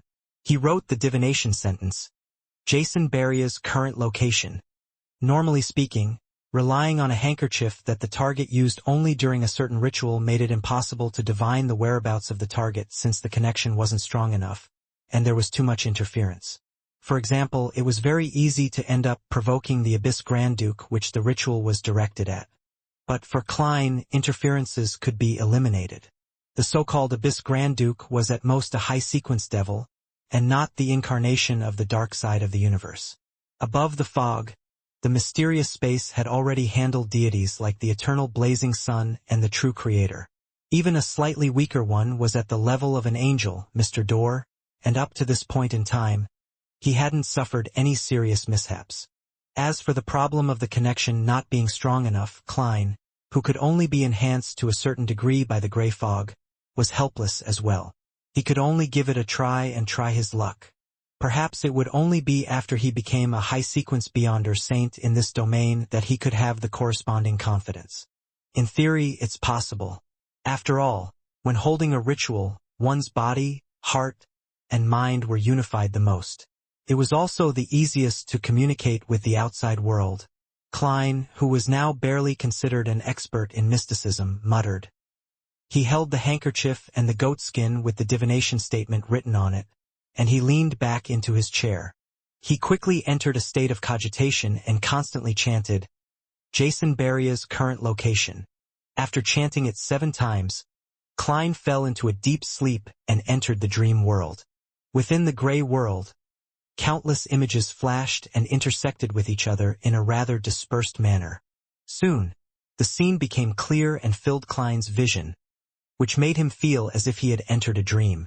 In the dream, the lights were dim and the desk was dark red. A figure was standing in front of the oriel window, looking out at the garden. There was a glass shed in the garden, with roses blooming inside, bright red in the December cold. The figure of a man was projected on the window. He was of medium height, with curly brown hair and cold brown eyes. He looked to be in his 30s. Am I not divining Jason Beria's location? Who is this? He feels a little familiar. Klein was puzzled, but didn't think further about it. He let his spirituality remain in a dispersed state, as if he were roaming some mysterious world. Just as he raised the question, the man turned and walked to a corner of the room, where there were 2 large leather suitcases. The man squatted down and opened one of the suitcases. Inside was a neat stack of bills with gold bars placed on top of them. The notes that were exposed were all in 10-pound denominations, while the gold bars shone with an enchanting luster. The man pulled something out of a hidden pocket of his suitcase, shook it, and opened it. It was a slightly pale piece of human skin. A complete piece of human skin. The man quickly stripped off his clothes and put on the human skin. In just 10 seconds, he had become Jason Beria with tall cheekbones, blue eyes with a tint of gray, and neatly combed hair. At this point, the scene suddenly shattered, and Klein opened his eyes. It's no wonder that Jason was willing to take a risk. So it turns out that in the past 10 years, he has always been wearing a human skin and has never shown his true face, as expected of a calm and crazy devil. Klein couldn't help but sigh. Jason had left his portrait in the house, and it didn't garner any suspicion from Isengard and the others, because his neighbors had seen him and knew what he looked like. Even without the portrait, with the powers of the Beyonders of the official organizations, it would have been easy to reconstruct his likeness, and the result would have been even better than a photograph. Therefore, there was no reason for Jason not to have the drive to destroy something like it. This was something very logical. Who would have thought that he would have left a hoax in somewhere that looked to be most natural? If searches are made according to the portrait, even if the Nighthawks have sealed artifact 1 to 42, it wouldn't be that easy to lock onto the target. Moreover, in both times he had used his own abilities to conceal his face. Who would have thought that his face, which had been tightly covered and concealed, was actually fake? Klein realized how cunning Jason was. He rubbed his temples and began to recall the scenes he saw in the dream divination. A house with a glass greenhouse. That's a pretty obvious feature. There aren't many similar buildings in Backlund, but the question is, how do I report it? The moment I tell the machinery hive mind, Jason would definitely sense the danger and start to disguise himself and move away. Directly find the Nighthawk with sealed artifact 1 to 42. What if I encounter someone familiar? I don't want to turn into ashes and be scattered into the Tussock River. Besides, I can't rush to report it. I just started gathering information. So how is it possible to receive any information from my various channels so quickly? That fellow is really carrying a large sum of cash and jewelry, a whole suitcase worth of bills. The total value may exceed 50,000 pounds. Thoughts raced through Klein's mind and it took him a moment to calm down. He decided to wait another 2 days, then use the appropriate means to inform the Nighthawks in charge of this matter with the revelation he received. With the divination coming to an end, he returned to the real world, removed his double and sat on the toilet himself. In the afternoon, Klein threw a coin when he was about to leave. The revelation he received was that it wasn't beneficial for him to head out. There will be danger if I head out? Klein didn't hesitate to return to his living room and sit down. After about 20 minutes, he heard the doorbell ring and saw that it was Isengard Stanton who had come to visit him. Mr. Stanton, any progress? Klein asked rather delightfully. Isengard pointed to the back of the hall. Let's talk inside. All right. Klein made way by stepping aside. After sitting on 2 sofas which faced each other, Isengard held his hunter's hat and took a deep breath. The Desire Apostle has appeared again. Seeing Klein maintaining his silence, he nodded in satisfaction and continued. The families of 2 detectives refused protection, believing that they wouldn't be implicated, so they remained outside. Today, at lunchtime, they were found dead in their respective offices. One was so horrified that he died from fright. The other was too excited that he expanded the last of his energy. They were too stubborn, as expected of believers of the tyrant, but as a result, the mandated punishers have formally involved themselves. It's said that the few churches and the military's high-sequence beyonders have cast their gaze over, and they've placed the matter of the Desire Apostle as one of the most important events in recent times. Are you hoping that I wouldn't reveal your identity as a believer of the God of knowledge and wisdom? Klein asked, seemingly enlightened. It's easy to talk between detectives. Isengard smiled and nodded. No problem. Klein made the promise first, then said, I have some information channels that are convenient to expose. If I get valuable information from them later, I hope you can help me inform the Nighthawks and keep it confidential. As for why it's the Nighthawks instead of the machinery hive mind, he believed that he didn't need to be too clear about it. With the intelligence of a great detective like Stanton, he could easily figure it out. Isengard first agreed to Klein's request, then said in puzzlement, By telling me, it's the same as letting Jason notice it ahead of time. Let's hope we can think of ways of avoiding that. Also, please help me think about other possibilities. That ring of yours should be able to mimic several Beyonder powers, Klein calmly replied. All right. Isengard didn't say anything further. He pondered for a few seconds and took out his pipe to take a whiff. The Desire Apostle's actions today have verified one of my guesses. Heh. It's also the question you thought of previously. His main purpose isn't revenge? Klein understood what Isengard was implying. Isengard leaned forward and solemnly said, Since Jason has already been through the cold-blooded stage, it means that he's definitely cold-blooded. It's impossible that he would go this far for that devil. Sherlock, look.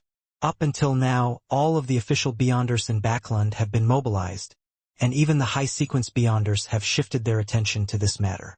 At this point, if Jason wants to deal with someone else, the true target, wouldn't it be much easier? Klein thought over it for a moment and replied heavily, That makes sense. After a short exchange, Isengard went on to find Kaslana. After Klein tossed the coin, he went out as planned, heading for the Quelag Club. Neither of them had yet revealed their suspicions to the official Beyonders, fearing that it would end up directing harm at Jason, making him detect it and abandon his series of actions. As soon as he entered the Quelag Club, Klein met the surgeon, Aaron, in the lobby. "Long time no see." He smiled and greeted him. "I've been really busy recently," Aaron replied in a friendly manner, but he maintained his cold expression out of habit. "Besides, my wife recently got pregnant, and I'm going to be a father again." "Congratulations. When did this happen?" Klein asked casually. Aaron thought for a while and said, "It was just confirmed. She should be pregnant for more than a month." "More than a month?" Klein was startled, and then he looked into his eyes. "Yes, a month or so ago." Aaron nudged his gold-rimmed glasses and gave him a positive answer. "A month or so ago. Isn't that when you were being troubled by Will Ossepton-related nightmares?" Klein was surprised and puzzled, but he didn't let his emotions show. In the blink of an eye, he thought of the 2 divinations he had made. Will Ossepton was in a dark room with the sound of running water outside. Was that symbolizing amniotic fluid or blood? Klein's heart chilled as he suddenly understood something. When he looked at Dr. Aaron again, he wore a rather complicated look in his eyes. He suspected that his wife was carrying Will Ossepton, a snake of Mercury. In the symbolism of mysticism, the snake of fate's head and tail are connected, with it devouring its own tail. It implies the cycle of destiny in a hidden manner. In order to avoid his enemy, Will Ossepton took the initiative to secretly initiate a new cycle in advance. Klein guessed based on what he knew. Dr. Aaron didn't notice the abnormality he was trying hard to hide. He smiled and said, "He'll definitely be a cute guy. When he's born, I'll hold a party to celebrate his arrival." "Sherlock, don't refuse my invitation when the time comes." "Perhaps it's a she," Klein replied with a smile. Frankly speaking, he was curious to see what kind of state the newly born snake of Mercury was in. However, he was also a little afraid and worried. After all, the snake of Mercury was a sequence one of the monster pathway related to fate, and it also involved the fight for the position of being a deity. No one could be sure whether the future would be smooth sailing with peace and bliss. For Dr. Aaron, I don't know if it was fortune or misfortune. Whether Will Ossepton is kind is one matter, but whether or not the other snake of Mercury would discover him is another matter. And Will Ossepton hasn't done anything as of now. Informing the Nighthawks now would seem a little cruel. I've always understood wild Beyonders. It's best to just quietly watch from the sidelines and not get involved. Or perhaps taking advantage of the situation is the best choice. Maybe I made a mistake in my interpretation and am overthinking things? Perhaps Will Ossepton isn't a snake of Mercury at all. Perhaps the child Mrs. Aaron is carrying is very normal. Many thoughts flashed through Klein's mind. "She? That's even better," Aaron said in anticipation. After some thought, Klein asked another question. "Have you had any nightmares lately?" "Occasionally, but they were all normal nightmares. There are no longer any nightmares of Will Ossepton anymore." "Sherlock, thank you for your guidance," Aaron said earnestly. No, that makes it abnormal. As a keyboard warrior, my limited general knowledge of psychology tells me that occasionally dreaming of Will Ossepton would be the natural thing to do. It's a standard response from overstimulation. Since Will had caused you so much trouble and left such a deep impression on you, it would definitely be reflected in your dreams. Therefore, the correct outcome would be to occasionally dream about Will Ossepton, but the dream wouldn't be too clear, to the point of only knowing that something like that had happened without remembering the details. Klein was pretty sure. At that moment, he heard a rustling sound. He subconsciously looked outside the hall, only to see the darkness in the air being dispersed by a strong wind, and the thin light yellow fog was swept away as a result. The leafless branches swayed back and forth, and the strong gust of wind left a clear trail towards the southeast. A few seconds later, everything returned to normal. It's hard to see such strong winds in Backlund during winter. At least, I don't remember anything like it before. Aaron sighed as he looked out the window. That's not an ordinary wind. What happened? Klein suppressed his curiosity and made an excuse to go to the bathroom to perform a simple divination, but he failed to obtain any effective revelations. He temporarily put this matter to the back of his mind and prepared to head to the underground shooting range to practice his shooting. At that moment, a waiter wearing a red vest came through the warm hall and respectfully said, "Mr. Moriarty, your friend is here for you." "Who?" Klein asked in surprise. "Mr. Acancer Bernard," the red-vested attendant answered. "The deacon who's often forced to perm his hair. Why is he suddenly looking for me? Have there been any new discoveries?" Klein immediately walked to the reception hall of the club. Acancer pressed down the hat which had been pushed up by his fluffy hair, walked over and said with a lowered voice, "The mandated punishers have found Jason Patrick Beria." "How was he found?" Klein asked, half surprised, half curious. According to his divination, Jason Beria had always been wearing human skin. His true appearance and aura weren't what they had assumed they were. It was almost impossible for him to be found so easily. Acancer surveyed the area and said, "I'm not sure. I just received the news." He pointed to a small white bird standing on the tree outside the door. The bird was leisurely cleaning its feathers with its beak. Before Klein could ask further, Acancer gave a general account of what had happened. The mandated punishers found clues and confirmed Jason's location. However, the devil discovered the danger in advance and managed to kill 2 mandated punishers and fled before they managed to close in on him. This infuriated the higher-ups of the Church of the Lord of Storms.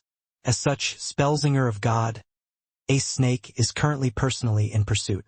You likely saw a gust of wind just now. It was caused by him. He's the Archbishop of the Church of the Lord of Storms Backlund Diocese, and he's also one of the cardinals of the Church of the Lord of Storms. It sounds normal, but it also feels weird. According to my theory with Mr. Isengard, this can be also understood as a way for Jason, the Desire Apostle, to draw away high-sequence beyonders.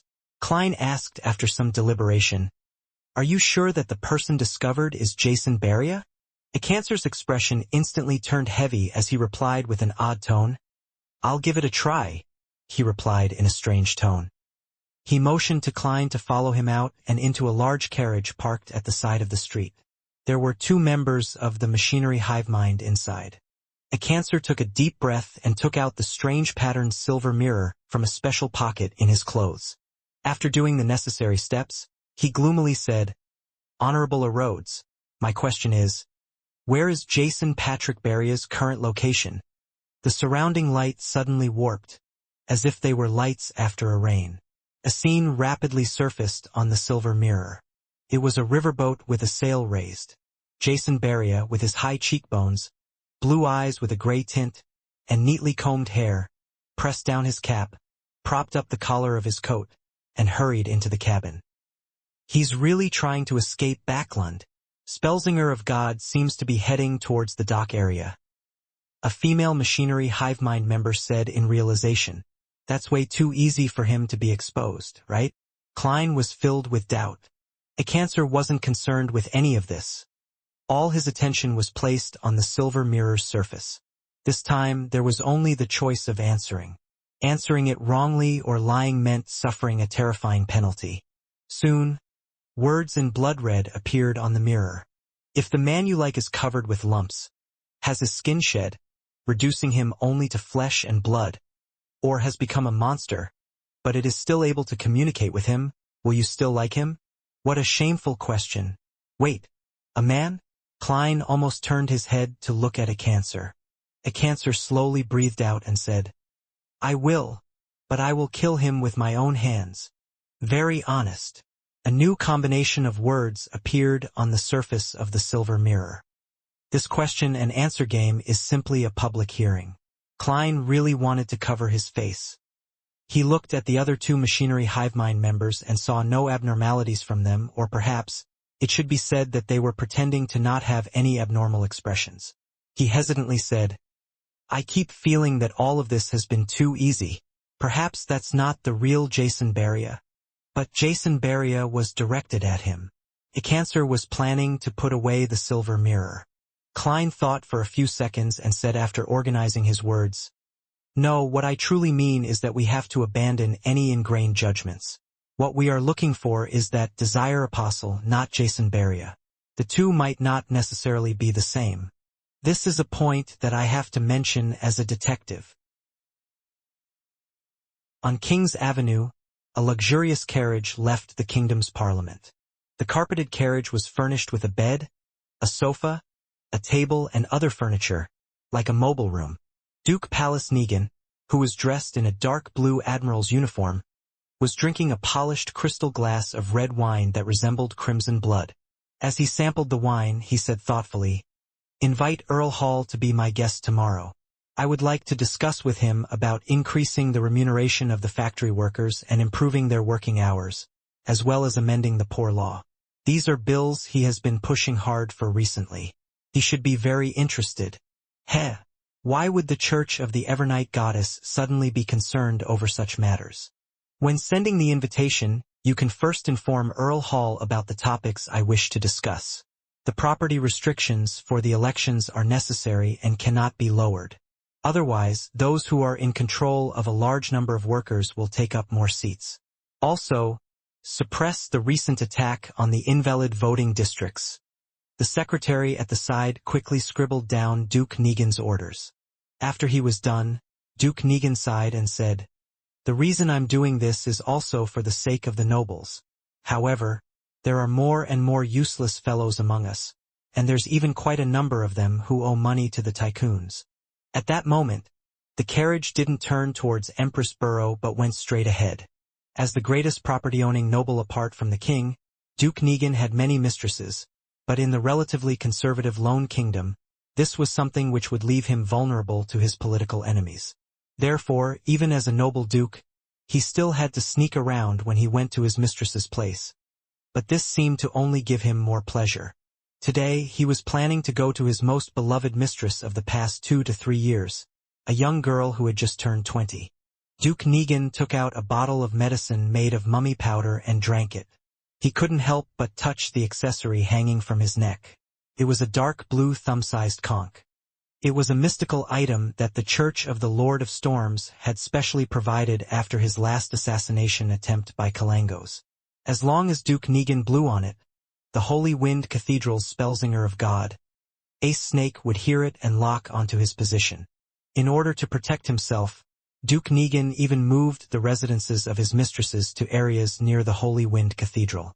The carriage slowly moved until it reached an extremely luxurious building. At a glance, there was a glass greenhouse filled with bright red roses.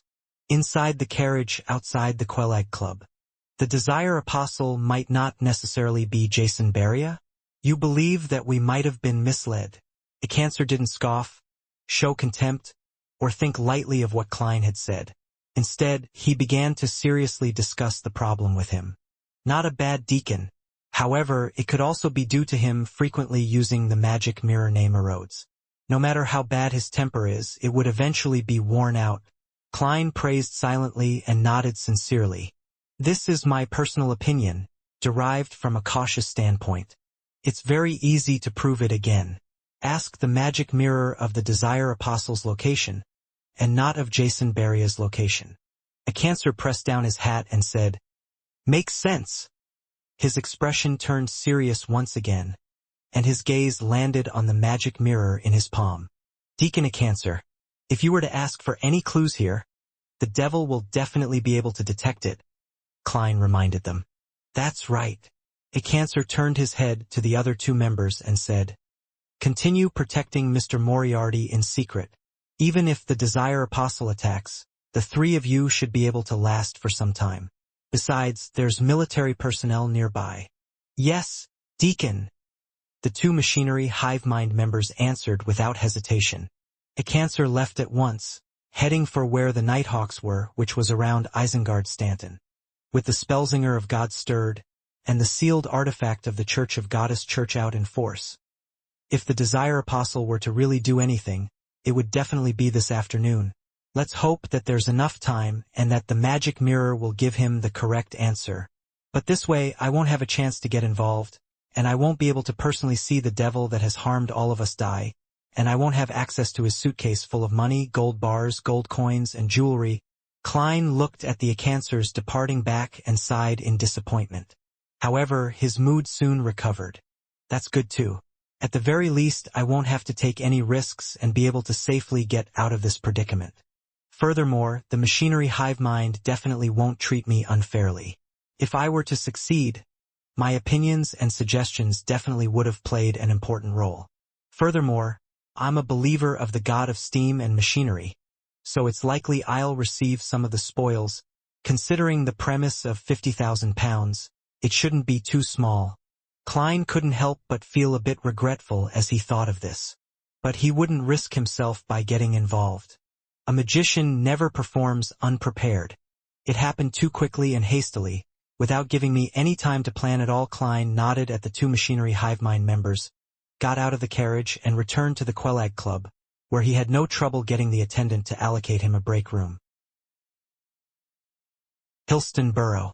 In Isengard Stanton's living room, Leonard Mitchell combed some of his slightly unruly black hair. In accordance with Captain Soast's instructions and the help of the other Nighthawks, he barely managed to put on the silver armor, which was stained with large amounts of blood. He pulled down his visor and hid his green eyes in the darkness. Then he extended his left hand, which was covered by a silver metal gauntlet, and held the magic mirror Acancer handed him. Within the Church of the God of Steam and Machinery, the code name of the silver mirror was 2-111. It's only a grade 2 sealed artifact? Soast asked, slightly surprised. Acancer nodded.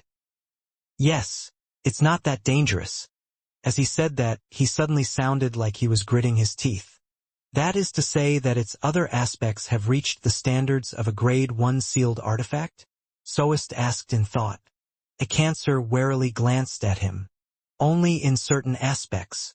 He refused to divulge any more information. At this moment, Leonard used his right hand to gently stroke the surface of the silver mirror. The living room suddenly became quiet. After repeating it 3 times, he said in a deep voice, "Honorable Rhodes, my question is, where is the current location of the Desire Apostle who assaulted Isengard Stanton?" The entire house turned dark as though a dark cloud had passed by. The surface of the silver mirror glowed with an aqueous light, and a blurry image quickly formed. It was a luxurious villa with a large garden in front of the window. In the center of the garden, there was a glass greenhouse, with bright red roses blooming inside. Above the glass greenhouse, the pale sun could still be seen behind the thin fog. "It's in Backlund." Isengard Stanton immediately derived the location of the scene based on the angle of the view and the position of the sun in the sky. This is completely different from the answer when we asked about Jason Beria. "We've been tricked," Acancer said in a deep voice. Soul Assurer Soast exhaled and said, "How crafty. Then, who's the Jason Beria that Spellsinger of God is chasing?" "Sigh, there's no time for discussion. We need to narrow down the general location of the presented scene. Then we'll immediately take action. I suspect that the Desire Apostle is planning to cause a huge incident." At this point, the silver mirror known as a Rhodes had dissipated the scene, replacing it with words. It required Leonard Mitchell to answer a question, and if he lied or refused to answer, he would be severely punished. For some baffling reason, Leonard felt a little nervous. He put away his usual frivolous attitude and quietly waited for the question. A few seconds later, he saw the blood-red words change, taking shape one by one. "On your body, is there something attached?" Halfway through the question, Leonard's pupils rapidly contracted. His back tensed up, and a cold sweat broke out on his forehead. If it wasn't for him being concealed by the blood-stained silver armor, the others would have already noticed his abnormality. Right at this moment, his left palm inexplicably trembled. The silver magic mirror suddenly trembled, and the scarlet words were strangely tainted with a tint of green. If one didn't keep staring at the mirror with rapt attention, it would be difficult for others to discover that the color of the mirror had slightly changed. The words continued warping, changing the question to, "On your body, is there a scar which you cannot tell others?" "Yes, that scar resides in my memory," Leonard answered stably. but his body inside the blood-stained silver armor felt a sense of exhaustion from suddenly relaxing a high tension. This mirror is too dangerous. It actually noticed it. Thankfully, old man has recovered a bit after such a long time, he thought. His lips were dry. Soest took out his pocket watch, pressed it open to take a look, and said to Leonard, who was inside the blood-stained silver armor, "There's still time. You'll be in charge of the rest of the operation." "Yes, Captain Soest." Leonard let out a secret sigh. Dock area, Backlund shipyard. Patrick Jason Beria entered a cabin he had reserved in advance. He looked out of the window and observed the sky filled with fog as he silently counted the time. After a while, he quickly took off his hat and clothes. Then, with a tug of his hand, he pulled off the outer layer of human skin. Under the human skin was a beautiful woman in her early 30s with a profound look in her eyes. She wasn't the man with brown hair and brown eyes whom Klein had seen during the dream divination. The woman took out some clothes and put them on methodically, quickly becoming an absolutely charming woman. Finally, she pulled out a fist-sized stone figurine from the bottom of a suitcase and wrapped it tightly with the peeled-off skin before tying a dead knot.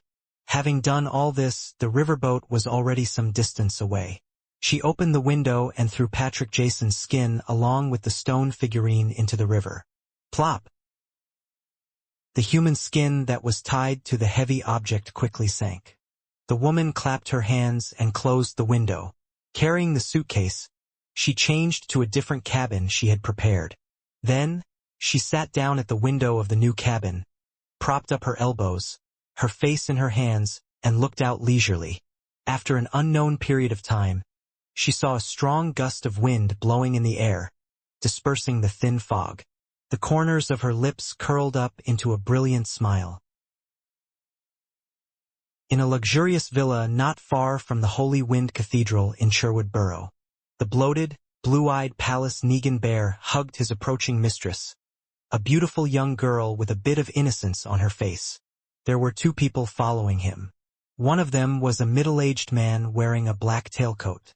He had brown hair and blue eyes, but he didn't wear an expression. He was a Beyonder guard provided by the Church of the Lord of Storms, a Sequence 6 wind-blessed. The other person was Duke Negan's secretary. He was a thin blonde young man with delicate features, looking refined and reserved. His biggest flaw was his receding hairline, which didn't match his age. As for the other guards or security personnel, they were spread out outside the house. On the second floor, the wind-blessed entered the bedroom before Duke Negan for a quick inspection. Meanwhile, Duke Negan's secretary was in charge of searching the surrounding rooms. After confirming that there were no problems, they nodded at Duke Negan, indicating that he could continue. "My roused-up feelings have almost calmed down," Duke Negan said half-jokingly. His mistress happily responded, "Then we can have a nice chat. I'd like to hear about your time at sea. I hope you'll eventually have the energy to do so." Duke Negan carried his mistress into the bedroom and closed the door behind him with his heel. His secretary and the wind-blessed entered the rooms on either side of him, not relaxing in the slightest. In the attic of this house, a man in a dark overcoat sat on an old chair, his eyes half closed. It was unknown what he was trying to sense, but he would occasionally smile and shake his head. His brown hair was slightly curled, and his brown eyes were cold. It was the same person that Klein had seen in the dream divination. The difference was that there was one fewer suitcase by his feet. How vigorous, and what intense desire. This doesn't match my judgment of him. It looks like he took some medicine that just works so well for me. Heh. How could they possibly imagine that Patrick Jason Beria is actually two people? The man tilted his face up slightly as if he was intoxicated. "It's almost time. Right now." His right hand suddenly clenched, as if he was tightly clutching someone's heart. Beyond the window, the glass greenhouse reflected the pale light of the sun, and the bright roses stood out even in the thin fog. In the bedroom, Duke Negan seemed to have recovered the feeling of following his father and elders around the vast lands when he was young, riding a horse, using a hound, and chasing a wild beast. Finally, He climaxed and the surroundings seemed to become abnormally quiet. At this moment, his mind suddenly buzzed once. He felt as if the pleasure and comfort he was feeling had suddenly exploded one after another. It continued exploding without end or limit, again and again. Duke Negan's waist kept shaking, and his eyes were blank, his brain having lost its train of thought. His heart began to beat violently in an unbearable manner, like a steam boiler whose pressure had gone beyond its limits, could blow up at any time, and hot steam could gush out at any moment. If it were an ordinary person or a beyonder who wasn't physically strong, they would have suffered a heart attack, a massive cerebral hemorrhage, and die on the spot. But Duke Negan ultimately managed to ride through the attack. Only his eyes were unfocused, and saliva was flowing out the corner of his mouth before he weakly slumped onto his mistress. The wind blessed and the Duke's secretary, who were on guard on both sides of the room, simultaneously sensed the strange and mysterious smell of spirituality. The former's body was suddenly surrounded by a violent wind, sweeping him towards the wall, and with a clang, a large hole was blown through the wall as he stepped into the bedroom. The secretary went straight to the source of the mystery, the attic of the house. Along the way, he didn't evade or dodge, but the decorative vases and other objects in the corridor seemed to have found lives of their own and avoided him in ingenious ways. As he ran up the stairs to the attic, the wooden floorboards seemed to rise, as if to give him a hand. In just 3 or 4 seconds, the refined, handsome, blond young man entered the attic and saw a figure sitting on an old chair. The figure was covered in a thick black liquid, just like the gathering of all the ugly desires and intense feelings in the depths of a human's heart. It was the greed of willing to sell and hang oneself by the ropes, the hunger that wouldn't even spare one's own kind, and a lust without limits. This was a devil walking the earth. The skinny secretary's expression didn't change, nor did he attack directly. Instead, he looked at the other party, reached behind him, and politely closed the door. Bam! The wooden door of the attic was closed. The entire room suddenly felt like it had been completely sealed, as if one could never leave the room unless effort was put in to crack the seal. At this moment, the concept of closing the door and sealing the room seemed to have been changed to seal this place, isolate the outside from the inside. The Desire Apostle moved. His body expanded and grew a pair of huge bat wings that emitted light blue tongues of flames. One by one, fireballs that exuded a strong sulfurous smell were formed, and they bombarded Duke Negan's blonde secretary. The secretary reached out with his white-gloved left hand and clenched it while half-turning his wrist. Boom! Boom! Boom! The fireballs stopped following the principle of straight or parabolic paths as they scattered in every direction in a sudden outburst of chaos, like the irregular movement of tiny particles suggested by a botanist one. Some of them hit the wall, some hit the ceiling, some fell beside the weak-looking secretary, and some fell backward, almost wounding the Desire Apostle himself. The entire attic was a mess, with traces of destruction and char everywhere, and the house even shook a few times. However, the mysterious power that was sealed in here, or the rules that had been tampered with, had yet been destroyed. The surrounding walls, the old wooden door, and the dusty roof appeared to be on the verge of collapsing, but it remained intact. The Desire Apostle wasn't frustrated by the failure of his previous attempt, nor was he flustered that he couldn't control his enemy or catalyze him into a frenzy, due to his calmness and restrained desires. His coffee-brown eyes suddenly lit up like lava as he took the form of the blonde secretary. He spat out a word in the devil language, one filled with foulness and filth. Die! Almost at the same time, the pupils under the secretary's golden-rimmed glasses constricted. He opened his left fist and aimed at the Desire Apostle with the palm of his hand. Suddenly, his figure split into two. One was refined and skinny like his actual self. The other was a shadow covered by a black liquid of desire. The two quickly alternated, overlapping with each other at times. Die!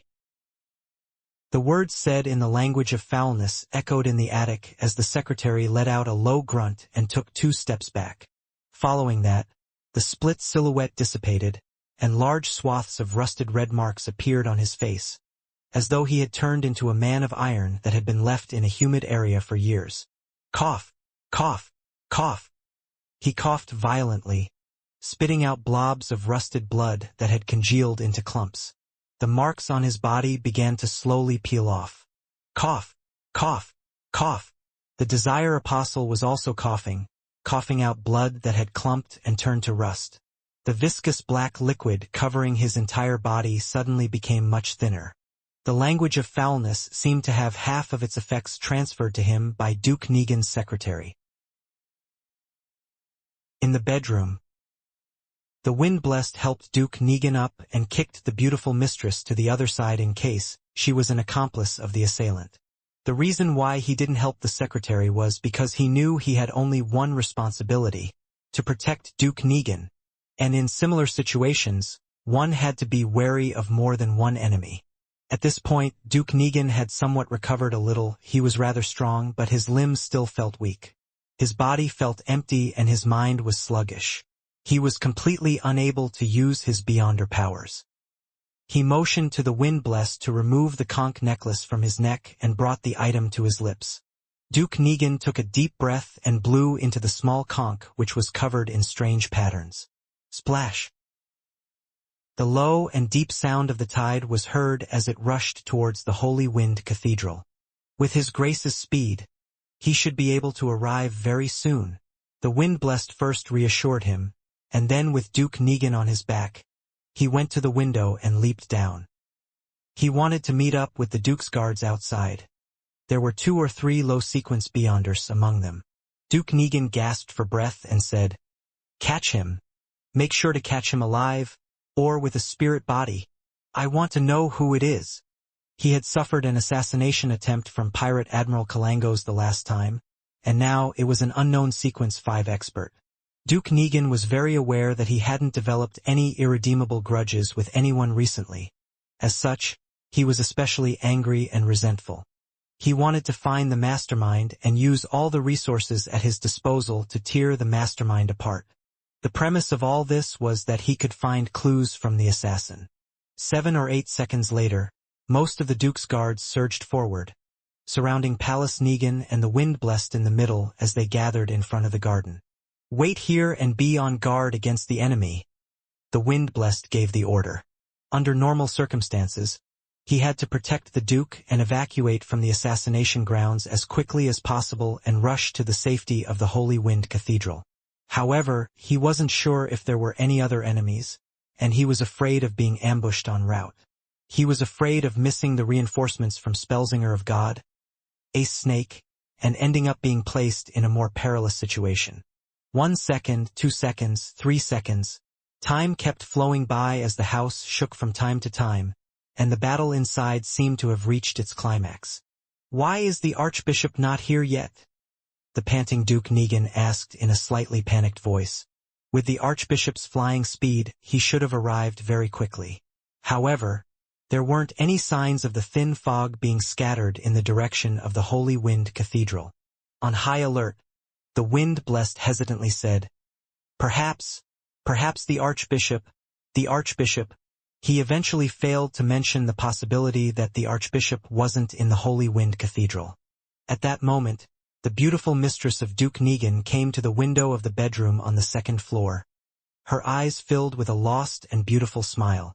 Then, she jumped down, deliberately hitting her head on the concrete floor. Bam! After producing a jarring sound, there were quite a few cracks on her beautiful head, and blood began to flow out. She rolled a few times, weakly, until she was facing up. Her eyes had lost all focus, and her frozen expression was one of madness and fear. Seeing this scene, many members of the Duke's guards couldn't help but feel horrified. Even Duke Negan himself felt that his emotions were on the verge of collapse when Archbishop Snake didn't arrive. "Let's go. Let's get out of here," he weakly called out on instinct. Just as the Wind-Blessed was rejoicing over not being soft-hearted when kicking the mistress away. Otherwise, the Duke would have been killed on the spot. He heard a command filled with horror. His heart suddenly skipped a beat. Inside the attic, the Desire Apostle, who was in the middle of a fierce battle, suddenly liquefied and turned into countless black shadows, jumping up and down on the ground. After dodging the blonde secretary's attack, he rematerialized in another direction. Then, he looked at the enemy, raised his right arm, and slightly curled the corners of his mouth. No! The blonde secretary's eyes reddened. All of a sudden, the Desire Apostle clenched his fist. Outside the luxurious house, Duke Negan's horror erupted.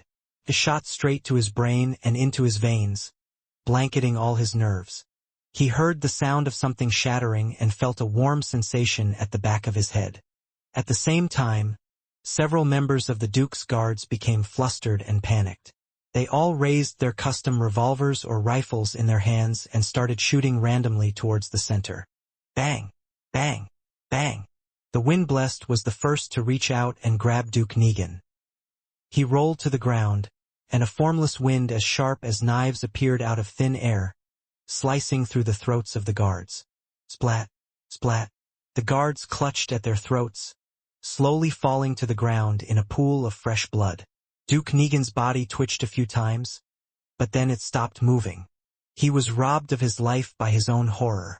If he hadn't been a Sequence 6 Beyonder, then his horror might have even dismembered him. Of course, if he hadn't become extremely weak, then he wouldn't have possessed such intense emotions. And even if he had these emotions, then he wouldn't have directly died as a result of this. But there were no ifs in this world. Palace Negan, the leader of the Conservative Party, the noble with the largest land apart from the king, the elder brother of the current prime minister, a Sequence 6 Beyonder, and a truly important figure, was dead. The roses in the nearby glass greenhouse were still in full bloom. In the attic, the blonde secretary seemed to sense something and could no longer control his emotions. As a result, his mind went blank, and he anxiously ran outside, automatically opening the door to the sealed room. 2 seconds later, he snapped to his senses and turned around again. However, the figure that was covered by the black liquid and the suitcase in the corner had disappeared. The Desire Apostle quickly left the villa, evacuating from the scene based on a predetermined route. It was at this moment that a thick sea of blood seemed to appear before his eyes. The Desire Apostle, who had once worn Patrick Jason's skin, stopped in his tracks and looked around in bewilderment. Only now did he vaguely realize that danger was approaching. He was at the edge of a garden where the grass had withered due to winter and was revealing dark brown soil. On the right side of the street, there weren't many pedestrians on the weekday afternoon. At this moment, there were only a few people passing by, but they didn't notice anything out of the ordinary. Suddenly, a silver glint appeared in the eyes of the Desire Apostle, and a person decked out in full-body armor emerged from the other side of the garden. The armor was stained with congealed blood, diagonally from its left shoulder all the way down. It exuded a bewitching beauty and appeared to be extremely heavy. Every step it took slightly shook the ground. Upon seeing this blood-stained silver armor, the Desire Apostle felt as if he couldn't breathe properly, as if he had met his most terrifying nemesis. How are they here so quickly? They saw through my ruse so quickly? The Desire Apostle regained his calm and cold-bloodedness, fully focused on sensing the emotions and desires of the Beyonder inside the blood-stained silver armor. However, to his despair, the silver armor completely blocked his Beyonder powers. It was as if he had touched a rock, a piece of cold armor which had no one in it. The Desire Apostle had no choice but to raise his right hand, spreading out his giant bat wings and bringing with it some blue flames that rapidly condensed. At that moment, a silver light flashed from his right palm, and his thumb fell to the ground. The wound was extremely clean. Amidst swooshing sounds and a flash of silver light, the remaining 9 fingers of the Desire Apostle were severed. The suitcase he was carrying also fell to the ground with a thud. The Desire Apostle's pupils immediately contracted to a needle point, and he flapped the pair of huge bat wings on his back to escape in another direction. The shadow under his feet shrank back without anyone realizing it, hiding in one spot. The Desire Apostle had only taken 2 steps when countless silver lights burst out from his body like blooming fireworks. The thick black liquid that covered his body splashed to the ground like raindrops. His forearm, arm, shoulders, ribs, neck, and other parts of his body broke off and smoothly slid downwards. Splat, splat, splat. The pale, blood-stained intestines of the Desire Apostle splashed to the ground, along with his squirming stomach and his beating heart which had yet to cease. The place where he stood was where the blood was the thickest.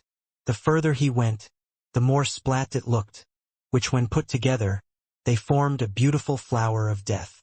A Sequence 5 expert, a Desire Apostle who had just completed an impossible assassination, was dismembered without any resistance. This was a Grade 1 sealed artifact. This was the sealed artifact that had caused over 100,000 people to lose their lives. Sealed Artifact 1-42. Dressed in that terrifying-looking armor, Leonard Mitchell struggled to take 2 steps forward, sized up the dismembered body on the ground, and raised his voice. "He's not completely dead yet." He paused for a moment and then added, "Different devils have different characteristics. This Desire Apostle is a shadow shifter. He's just abandoned his own body, only leaving a shadow behind." While Soul Assurer Soist instructed a number of Nighthawks and members of the machinery hive mind to keep ordinary people at bay. He surveyed the scene and listened to Leonard. He took out his pocket watch and opened it. He asked with a serious expression, "There's only 10 minutes left. Is it enough? Don't force it." "No problem." 1-42 has locked on to him. "I can sense its excitement," Leonard said without hesitation. Soist spread his red-gloved fingers and said to the other Nighthawks, "Bring hot water with you and follow Leonard closely. Once there are any problem, switch with him immediately and dig a bathtub on the spot. Also, leave marks. The other team members and I will quickly catch up." Tap, tap, tap. The blood-stained silver armor began running in pursuit. Despite looking heavy, it was incredulously fast. Soist watched as the few red gloves left before turning to look at a cancer. "Deacon Bernard, take the rest of the machinery hive mind members to that house. Watch the Duke's guards and anyone else that's alive at the scene." "Watch!" A cancer subconsciously returned with a question. Soist nodded seriously and said, "How can the Desire Apostle be able to determine that the Duke would be coming to this house today, to the point of precisely pinpointing the time, and then perfectly luring the Spellsinger of God away?" A cancer was instantly enlightened. "Are you saying that a member of the Duke's guards, or someone trusted by him, is a partner of the Desire Apostle? Otherwise, there was no way that his timing could be that perfect. The so-called operation wouldn't have any chance of success otherwise. It can only be said that this is the most probable cause. We cannot eliminate the assumption that the Desire Apostle has a powerful clairvoyant."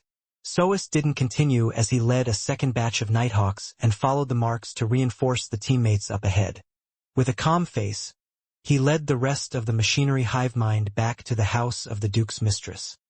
He looked up at the pale sun behind the thin fog and knew that the situation in the whole of Backlund, and even the whole of the Lone Kingdom, or even the world would change because of what had happened today. In the darkness of the sewers, a shadow was advancing rapidly in a particular direction while clinging to the bottom of the stone wall. He wanted to take advantage of the fact that the blood-stained armor was tall and heavy, making it inconvenient for him to move around in certain narrow areas of the sewers, thus allowing him to shake him off his tail. Every time the shadow moved a certain distance forward, it would stop, frozen in place. His pitch-black surface continued to swell and solidify as if it was trying to produce new flesh and blood, but due to a lack of materials, it failed miserably. The Desire Apostle let out a painful gasp, feeling that he could lose control at any moment in this state. After a short breather, he continued to run for his life, unable to afford the time to decrease the threat of the problem he faced. He was also afraid that the terrifying blood-stained silver armor would silently catch up with him. At the Quelag Club, Klein entered the lounge and took the newspapers to the toilet. He was afraid that the Desire Apostle would flee in advance, leaving potential danger for himself, Isengard Stanton, Kaslana, and the innocent private detectives. Therefore, he planned on heading above the gray fog to perform another divination to confirm the Desire Apostle's present situation and, thus, adopt a targeted strategy. After repeating the previous process of replacing himself with a paper figurine, he sat in the seat of the fool, conjuring Jason Beria's handkerchief and trying to divine his current location. In the dusky dream world, Klein saw the dark sewers. He saw a living shadow and how his body seemingly appeared to fill itself with flesh and blood, only to constantly fail, as well as tiny black dust that kept being shed from his body. The scene climbed higher and arrived above ground, revealing a towering cathedral. Holy Wind Cathedral. Klein opened his closed eyes and understood the situation of the Desire Apostle. He hasn't been caught yet, but he seems to be heavily injured. His condition is in terrible shape and it's filled with abnormalities. His suitcase is gone too. It must have been dropped when he was injured. Klein thought for a moment. Using divination, he recalled the map of Backlund and made it appear before his eyes. Similarly, he came up with a rough layout of Backlund's sewers. Having previously made full use of the sewer system, he had always been gathering similar information such as this. The main focus was on East Borough, the Backlund Bridge area, and the area where he was located in Sherwood Backlund. After some hard work, he had long completed the first stage of his plan of understanding the main layout of the sewer network. To have a more in-depth understanding of it would require an extremely long period of persistence. When the time came, Klein even thought of infiltrating Backlund's municipal hall and directly sneak a peek at the design prints. According to the two maps and the scene seen in the dream divination, Klein noticed that the Desire Apostle Beria hadn't fled in the direction of the Tussock River. Instead, he had taken the opposite route to Hillston Borough, as if he wanted to pass through and enter the artificial lake in Empress Borough. In other words, he's getting closer and closer to me. Klein's mind stirred as he suddenly had an idea. Although I'm not sure which sewer he'll pass through, I can make a judgment via divination. He's heavily injured and in a very strange state. His interference in this aspect has turned extremely weak. At close distances, it's not like I can't find him. After all, I've seen what he really looks like, and I have a grasp of his aura. When it comes to finding people, I'm a professional. I have to do something. I can't let him escape just like that. There's still time. After confirming the degree of danger, Klein made up his mind and returned to the real world. He took out the candle, quickly set up a ritual, summoned himself, and responded to himself. Not long after, there was a figure in black armor, wearing a black crown, and a cloak of the same color in the bathroom. It was Klein in his spirit body state while carrying the Dark Emperor card. He also included mystical items such as the sun brooch and biological poison bottle so as to ensure success. Then, he disappeared into the air and left the Quelag Club in another direction. The current Klein could fly, so he was very fast, but he couldn't cause any wind because he was a spirit body. He scraped past a tree and took away a dead branch. Having seen Jason Beria's actual appearance before, together with his own memory and the handkerchief as a medium, Klein, combined with the layout map and the dowsing rod divination, quickly determined the sewer areas that Jason had passed. After entering the pitch-black and fetid area, Klein used his maximum speed to pass through a large number of narrow areas and entered a relatively spacious area. The dark river flowed, and a mixed smell filled the air. He would occasionally change his direction and chase after Jason Beria. The Desire Apostle nearly lost control again. He stopped and pressed himself against the damp walls and cold pipes, trying hard to rein in his bloodlust and his desire to kill. Pant, pant. The thin shadow started to move. At this moment, he suddenly turned his head to look at the spot he had just passed. The pitch-black armor and the black crown first entered his eyes, outlining an extremely imposing figure. Behind the figure, the weightless cloak lightly swayed as he moved forward. It's nearby. A body of heavy silver armor stained in blood went through the entrance and climbed down to the sewers.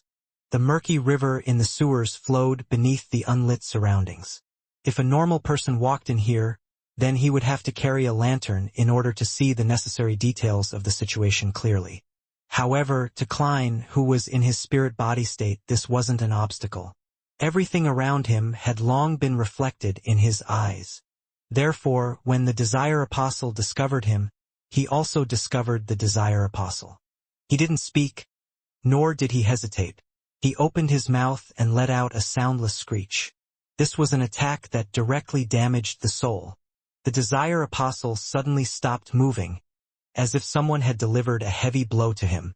Large patches of shadow-like black substances fell off his body, as though he was shaking off the snowflakes that had been tainted with the deepest desires. In that instant, the Desire Apostle, who was already severely injured, almost fainted. Without the support of his physical body, he was like a candlelight in the middle of a raging wind, swaying back and forth, on the verge of being extinguished at any moment. His shadow suddenly dispersed, turning into a pitch-black liquid that flowed in all directions, making it impossible to know which shadow to pursue. At that moment, a shadow suddenly jumped out from the darkness behind Klein, and it suddenly rushed forward. The black liquid, that could no longer be considered sticky, was merely a tool used by the Desire Apostle to confuse and make it easier for him to launch a surprise attack. Klein didn't seem to react at all, allowing the shadow to lunge onto him. However, the Desire Apostle suddenly shivered, as if he had touched the coldest and chilliest object possible. The shadow rapidly slowed down, as if it had been frozen stiff. He knew that wraiths and shadows came with freezing effects, but he didn't expect that the fellow wearing the Dark Emperor's crown would have such an influence on a spirit body like him. This was a case of being completely suppressed when it came to their lives' natural order. Klein had expected such an outcome. He half-turned his body, stretched out his right hand and placed it on the head of the stiff shadow. Then, the dark golden sun brooch, which was concealed by the black armor, flashed with a faint light. The Desire Apostle sensed the danger and could perceive his imminent doom. He tried to resist but was temporarily powerless. A ray of pure and holy light appeared out of nowhere and landed on the shadow's head, enveloping his body. The surroundings were suddenly illuminated as the black shadow struggled with all its might but didn't stop evaporating. In just a blink of an eye, it had become abnormally thin, and its spirituality was filled with the radiance of the blazing sun and cries of indignation. Klein didn't give him a chance to catch his breath, and he summoned another pure and bright holy light. The feeling of daylight lasted for 2 seconds before the Desire Apostle fell to the ground, losing all signs of life. His body remained in his shadow state, thin as though it had no density. This Sequence 5 expert who had just assassinated a duke had died just like that. He didn't even have the time to pass on his last words. At the same time, Klein saw that the deceased spirit was on the verge of dissipating after suffering the blows. The Beyonder characteristic will take a while to appear. Should I mimic Miss Sharon by possessing the shadow and speeding up the process? But I don't know how. Klein began considering what to do next. Suddenly, he felt the ground tremble slightly. Relying on his spiritual intuition, he looked back at the place where he had passed by before. A tall, heavy silver armor was rushing over. Diagonally down from the left shoulder, it was stained with a large amount of solidified blood. Sealed Artifact 1-42. Klein's heart tightened. Without any hesitation, he wrapped the spirit of the Desire Apostle within him and ended the summoning. His original plan was that as long as the official Beyonders arrived, he would return immediately even if he didn't manage to finish off the Desire Apostle, handing over the rest to them. The red glove in the blood-stained silver armor only saw a silhouette wearing a black crown and a similarly colored cloak before it disappeared without a trace. He narrowed his eyes, carefully examining the spot where the man had just been, and found the Desire Apostle who had lost his life. "Clearing clues and destroying evidence?" he said in a low voice. Tap, tap, tap. The red gloves who were behind him arrived one after the other. After returning above the gray fog, Klein wasn't in a hurry to channel the spirit. Instead, he directly left the mysterious space and returned to his body in the real world. He skillfully packed up the ritual items like the candles, and soon the last traces were removed. After doing all of this, he once again created a double. He took 4 steps counterclockwise and arrived at the ancient palace above the gray fog. Here he could communicate directly with a remnant spirit, as a real spirit medium could do, without having to pray to anyone or use the help of a ritual. He had confirmed that when he communicated with Nimblewright Master Rosego's spirit. Considering that the spirit of the Desire Apostle had been purified and might dissipate at any moment, Klein prepared himself to ask the relatively more important information. As for the potion formula for the Devil Pathway, he planned to consider it only at the end. In any case, even if he obtained it, he didn't plan on selling it, lest he would nurture a few cold-blooded serial murderers. Looking at the Desire Apostle with brown hair and brown, blank eyes, Klein emanated his spirituality and asked, "What were you plotting?" The Desire Apostle's connection had been completely severed off from the outside world by the gray fog, and could only reply in a muddled voice, "Assassinate Duke Negan." Duke Negan? Him again? Who wants him dead so much? Klein was stunned as he asked, "Did it succeed?" "Yes." The Desire Apostle answered calmly, without giving any additional descriptions. In this state, he only replied to whatever he was asked. "Poor Duke Negan. The Lord of Storms wasn't able to protect you." Klein gestured the sign of the crimson moon on his chest. He didn't attempt to understand the details and directly asked, "Who instigated you to do so? Was it the organization that had commissioned Rear Admiral Hurricane Kalangos?" Klein recalled the assassination attempt. The Desire Apostle calmly said, "An organization. The most secret and ancient organization. Most Beyonders don't know of its existence. Its members are said to have important figures in various fields, maybe the higher-ups of the various churches and militaries of different nations." Sounds familiar. Could it be that secret organization which Emperor Roselle joined, the ancient organization that wields the second blasphemy slate? Klein's mind stirred as he asked, "What kind of reward did they promise you? That you would be willing to give up your identity of more than 10 years? The Desire Apostle replied in a slightly changed voice, "A card of blasphemy. The Abyss card." "A card of blasphemy?" "The Abyss card, one of Roselle's 22 cards of blasphemy. This most likely corresponded to the Devil Pathway. It's no wonder that the Desire Apostle was willing to sacrifice everything that he had accumulated over the past 10 years just for this. In it lies the hope for him to become a high-sequence Beyonder. The reward is much more valuable than the mission. However, it's unlikely that Rear Admiral Hurricane Kalangos would be attracted by such a reward, unless that organization has another card of blasphemy or some other item. If it's really the mysterious organization which Roselle joined, finding a few cards of blasphemy is quite normal. Even if they don't, they still possess the blasphemy slate." Klein was alarmed at first before asking in confusion, "Why do they want Duke Negan dead?" The spirit of the Desire Apostle thinned significantly again, and he said in a hollow voice, "I don't know. All I did was consider taking the mission or not." "Then, have you heard anything?" Klein pressed.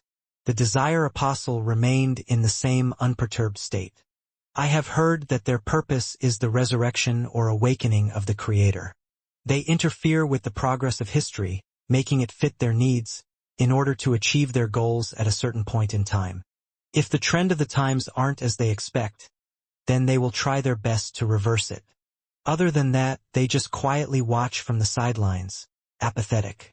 Perhaps they wouldn't act or entrust something even once every few decades or centuries. A secret organization in the true sense of the word. It's consistent with Roselle's description of the powerful faction that secretly manipulates the world. It also seems related to the original creator. Seeing that the spirit body of the Desire Apostle was about to disappear, Klein quickly asked, "What is the name of that organization? How can they be contacted?" The Desire Apostle looked ahead emotionlessly, his figure quickly disintegrating. Before he disappeared completely, he answered the question, "They are called the Twilight Hermit Order." Inside the house with the glass greenhouse, the thin secretary with the gold-rimmed glasses and white gloves sat with a sullen face and a look of deep grief. "What's your name? What sequence are you? Which Beyonder pathway are you from?" Deacon Acancer asked solemnly. The blonde secretary replied slowly in a deep voice, "Lockhart Siakam, sequence 5. As for which Beyonder pathway I'm from, You can apply for access to my records from MI9. All right. Icancer then asked, does the Duke come here at a fixed time every week? No, he doesn't like to work according to a schedule, especially after the assassination attempt by Kalangos. Before today, no one knew that he would be here today, and I only heard about it in the morning at Parliament. Lockhart Siakam replied seriously. Icancer thought and asked, if there's a spy amongst you, who do you think he is, and who do you suspect? Lockhart thought about it for a few seconds. Then he shook his head. Following that, Icancer asked for details of the battle and got a rough idea of the process. He saw that Lockhart was pale and badly hurt. Hence, he politely rose to check on the rest of the Duke's guards. After watching the deacon of the machinery hivemind leave, Lockhart took a deep breath and trudged over to Duke Negan's corpse. The great noble was no longer naked like before, but the remnants of terror still remained on his face. After looking deeply at Duke Negan's corpse, Lockhart murmured sadly, I'm sorry. At this moment, with his back facing everyone, the corners of his mouth slightly curled up. He calmly added inwardly, this is the choice of the times. Westboro, 9 Hope Street, the Prime Minister's residence. Aguisid Negan stood behind a large table and looked at Earl Hall with a serious expression. Lord Hall, my secretary should have briefed you on what has happened. You're the first noble that I've thought of at this moment. The important member of the Conservative Party, who was presently Prime Minister of the Cabinet, looked like he had aged considerably. His tall, thin figure leaned forward as if unable to bear the bad news, to the point of needing to prop himself up on the table with both hands. But his eyes were still sharp and his attitude calm. Earl Hall, who had a beautiful mustache, sighed and said, I'm sorry to hear this piece of news. It has shocked me greatly. I was thinking of visiting His Grace in a few days to discuss the bill that we're all very concerned about, but who would have known that he would be attacked? Having lost the handsome appearance of his youth due to his deep smile lines and the fattening state of his body. He first expressed his condolences, grief, and empathy. Then he restrained his emotions and said, His Grace is already dead. Compared to crying and being angry, we need to be more careful and calm. Only by doing this can we handle the aftermath and prevent this heavy steam train of the kingdom from derailing. This is also the reason why I came to you immediately. The other nobles will only call upon their gods, trembling in fear, and express how unacceptable this is. They will want the murderer to be severely punished and the mastermind found. From their point of view, even the Duke who was heavily protected could be assassinated. Then what about them? Prime Minister Aguisid said in a heavy voice.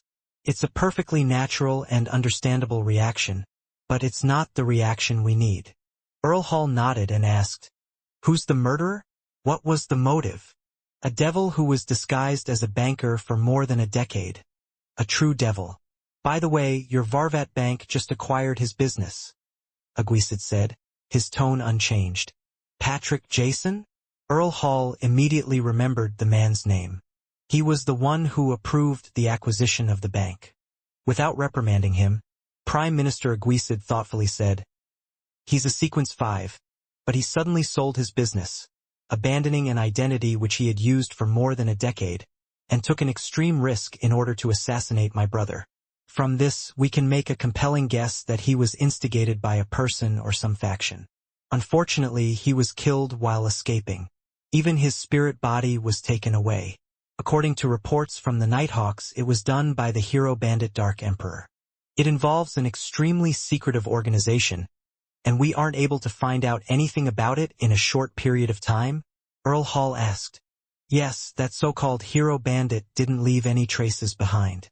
We can only start with the people who had come into contact with Jason in the past few months. This will take a lot of time, and there may not be any results. Aguisid gave an affirmative answer. Earl Hall took 2 steps forward and asked, What's His Majesty's attitude regarding this? Grief, but no specific thoughts, Aguisid replied. Earl Hall frowned and said after some thought, In that case, the important thing isn't about who's the mastermind behind the scenes, but what goal they wish to achieve through this matter. If they want war or to restart the conflict in the colonies, Then we need to tell the masses that the one instigating Patrick Jason was the Fasak Empire, and we would fabricate a detailed process and provide seemingly convincing evidence.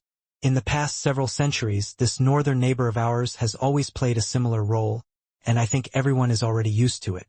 I don't think there's any doubt that it's very, very, very normal for the barbarians to do this sort of thing.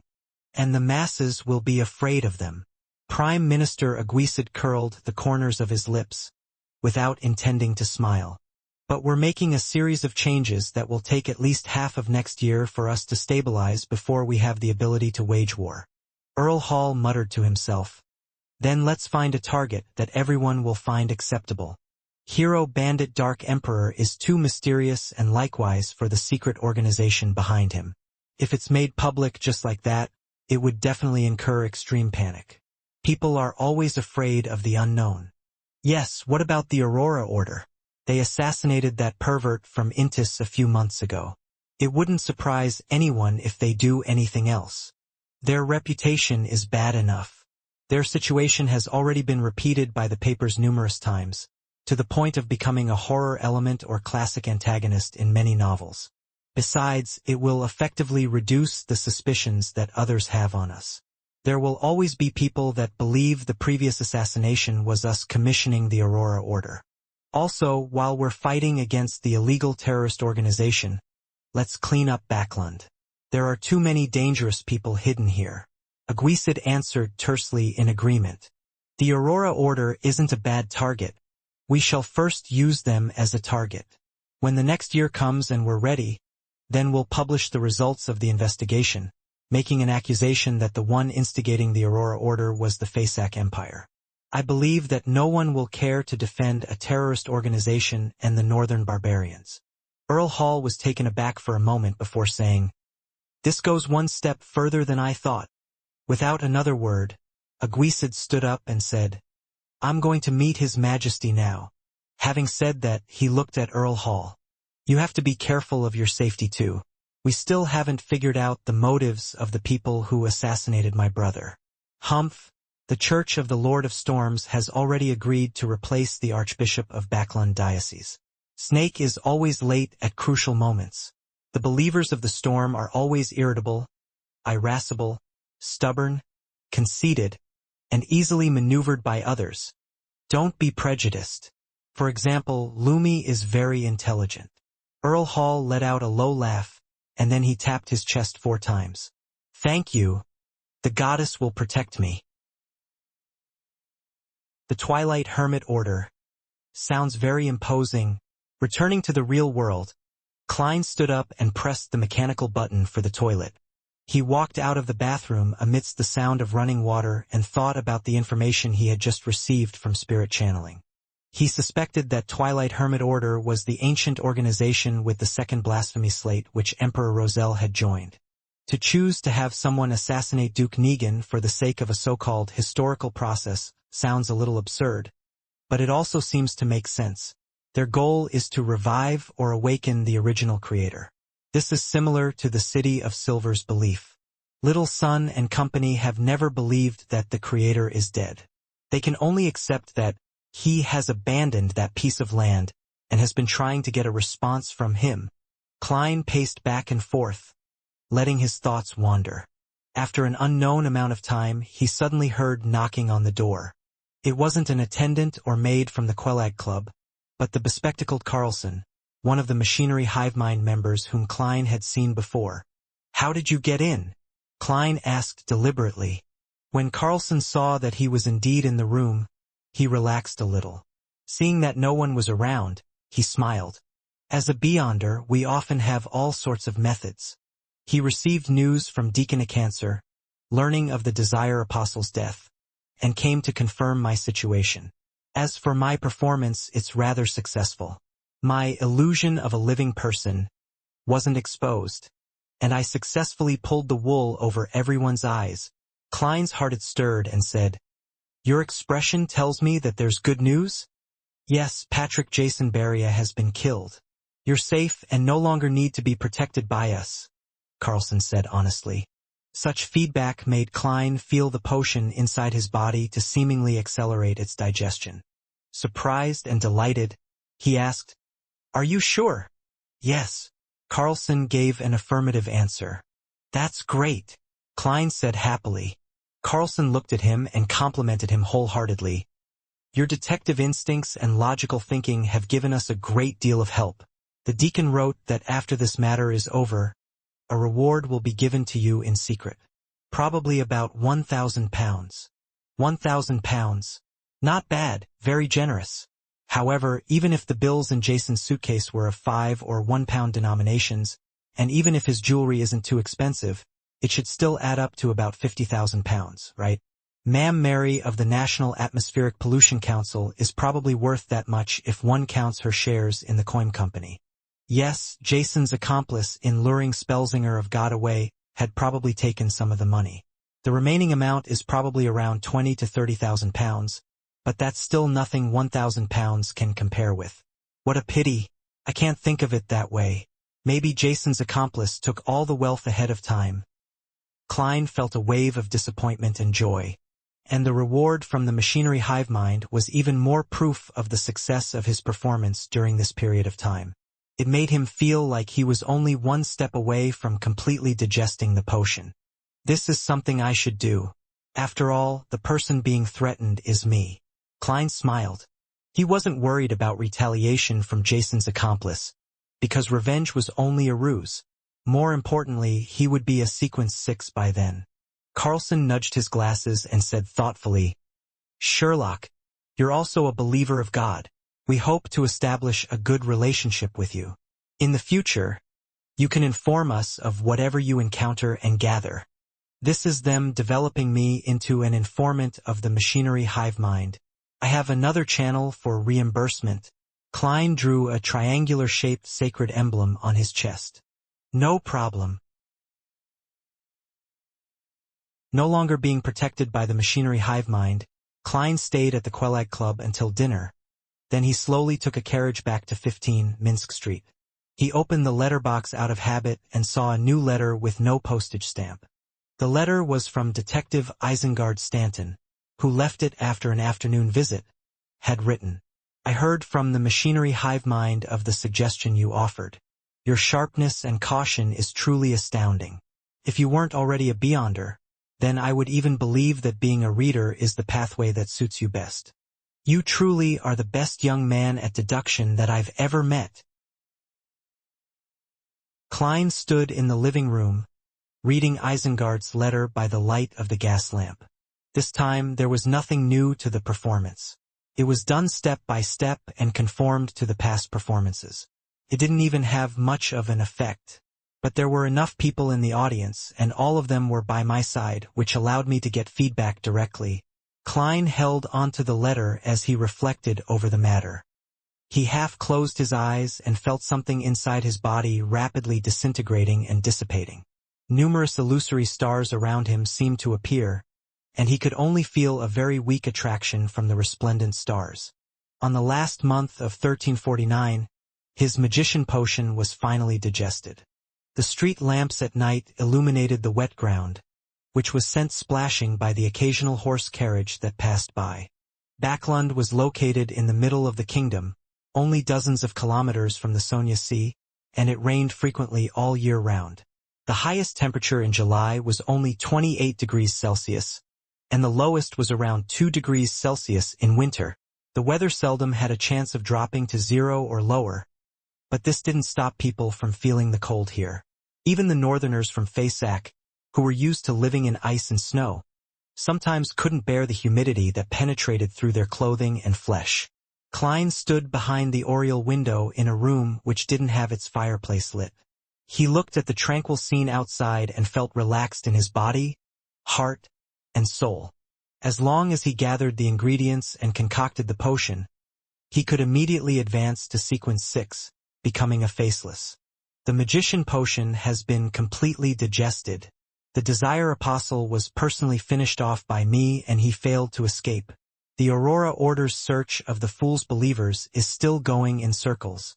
Apart from Mr. Azek being pursued by an unknown faction and the problem of the potion ingredients, I'm temporarily not troubled by anything. Klein leaned his body forward and took in a breath of air. He then looked at the fog that had condensed on the windows. The reason why he had risked his life to intercept the Desire Apostle was because he was afraid that the other party would have other plans and, thus, smoothly escape from the pursuit of the official Beyonders.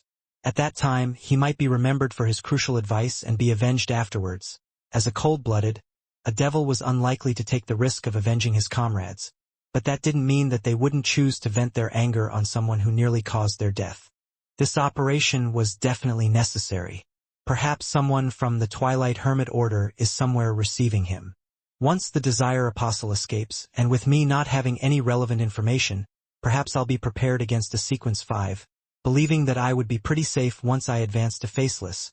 But the Desire Apostle might very well use the information provided by the Abyss card, and the Twilight Hermit Order's help to advance to become a high-sequence Beyonder. Such a development is quite scary if I think about it. One is required to inflict the finishing blow of justice. Klein reflected over what had happened this afternoon and summarized his experiences and lessons. After enjoying the night scenery for a while, he returned to the sofa and sat down to think about his future plans. With the reward provided by the machinery hive mind, I'll be able to afford the mutated pituitary gland and blood of a thousand-faced hunter. The deep-sea Naga's hair simply requires me to have money. Such an ingredient should be relatively easy to find on the sea. I can get Mr. Hanged Man to help. The only problem is the human-skinned shadow characteristic. And even if there is a clue, I don't have enough money. With this in mind, Klein couldn't help but give a self-deprecating chuckle. I'm not a person who particularly loves money. It's just a very average preference. When I was in Tingen, I always encouraged Melissa to spend and urged her and Benson to hire a maid. I felt that no matter what, I should try to not treat myself too badly, and every time I did a covert operation, I always placed safety first and made sure to be careful so that I wouldn't be affected mentally because of the allure of wealth. However, in order to take revenge, I have to advance, and advancing requires me to buy expensive Beyonder ingredients. I can only accumulate every single penny and save whatever I can. He suddenly hunched his shoulders and felt that the coldness of the living room made a magician like him, who didn't have an excellent constitution, shudder. Therefore, he decided to take a shower, crawl into bed, and read in bed. There's only another 3 or 4 hours left before it's bedtime. There's no need to ignite the fireplace again. With a sigh, Klein got up and walked to the second floor. Under the steam cathedral. After a cancer finished reading all the recorded statements, he picked up his coffee and took a sip. After a few seconds of silence, he pulled out the ancient silver mirror called a Rhodes. Carlson took a glance at it and asked curiously, "Deacon, if I ask the Honorable Rhodes about an unsolved mathematical problem or a classical paradox, will it give me the correct answer? Most of the time it will directly reject you. If it thinks that you have ill intentions, it will even give you a lightning strike or make you suffer a curse that you would never want to face," the cancer said with a sigh. "It's a living sealed artifact with extremely high intelligence, not a rigid, rule-abiding difference machine. When using it, it's best not to think about trying to find loopholes." Carlson looked around at his teammates and kindly suggested, "Deacon, let me ask the question for you. I have nothing I need to hide." He straightened his back and assumed an open, honest posture. A cancer smiled bitterly and said, "There's no need. I already know what I need to know. I'm no longer afraid of similar questions, and occasionally, the Honorable Rhodes will ask very profound questions. With your body's condition, the subsequent penalty won't be easy to bear." With that said, he clenched his fists before spreading his fingers apart and gently stroked the surface of the mirror thrice.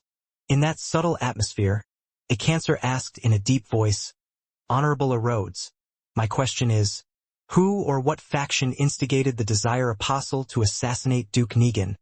The silver mirror didn't show any changes for a while. Only after a long time did the surface produce an aqueous light, forming a scene that looked like an oil painting. It was a plain where the sun was about to set. The vast field was covered in a faint golden afterglow. "What does that mean?" Carlson and the other members of the machinery hive mind looked at each other, unable to understand. even though one of them was a beyonder who had advanced from mystery prior and was no stranger at reading revelations. Twilight? The symbol of the end of life? A sect that believes in death, or lunatics that believe in the apocalypse? A mystery prior said after some deliberation. Carlson nodded in agreement. I think it's the latter. A Cancer ignored their discussion because a Rhodes's question had already appeared. What color of underwear do you like best? A Cancer's face suddenly flushed red, and he felt as if smoke was rising from the top of his head. With great difficulty, he spat out a word. Red. The room suddenly became unusually quiet, and Carlson and the others pretended to look towards a corner. A Cancer sat down wearily and scratched his fluffy hair, ready to ask the second question. Carlson couldn't bear it as he said, Deacon, let me try. Try not to reach the punishment phase. A Cancer finally nodded in agreement. Carlson confidently mimicked the deacon's actions, gently stroking the surface of the silver mirror 3 times, while the other members gathered again. Honorable Rhodes, my question is, who are the accomplices of the Desire Apostle? The aqueous light stirred as the scene changed. It first presented a woman's back, one with an outstanding figure. Then, there was a person who was extremely blurry and could barely be identified as a man based on his attire. There is indeed another partner. This should be the person who sold the intelligence on Duke Negan. It's a pity that the other party has already dealt with it. Carlson looked around and said. He felt that he had no secrets and didn't need to care about the questions that followed.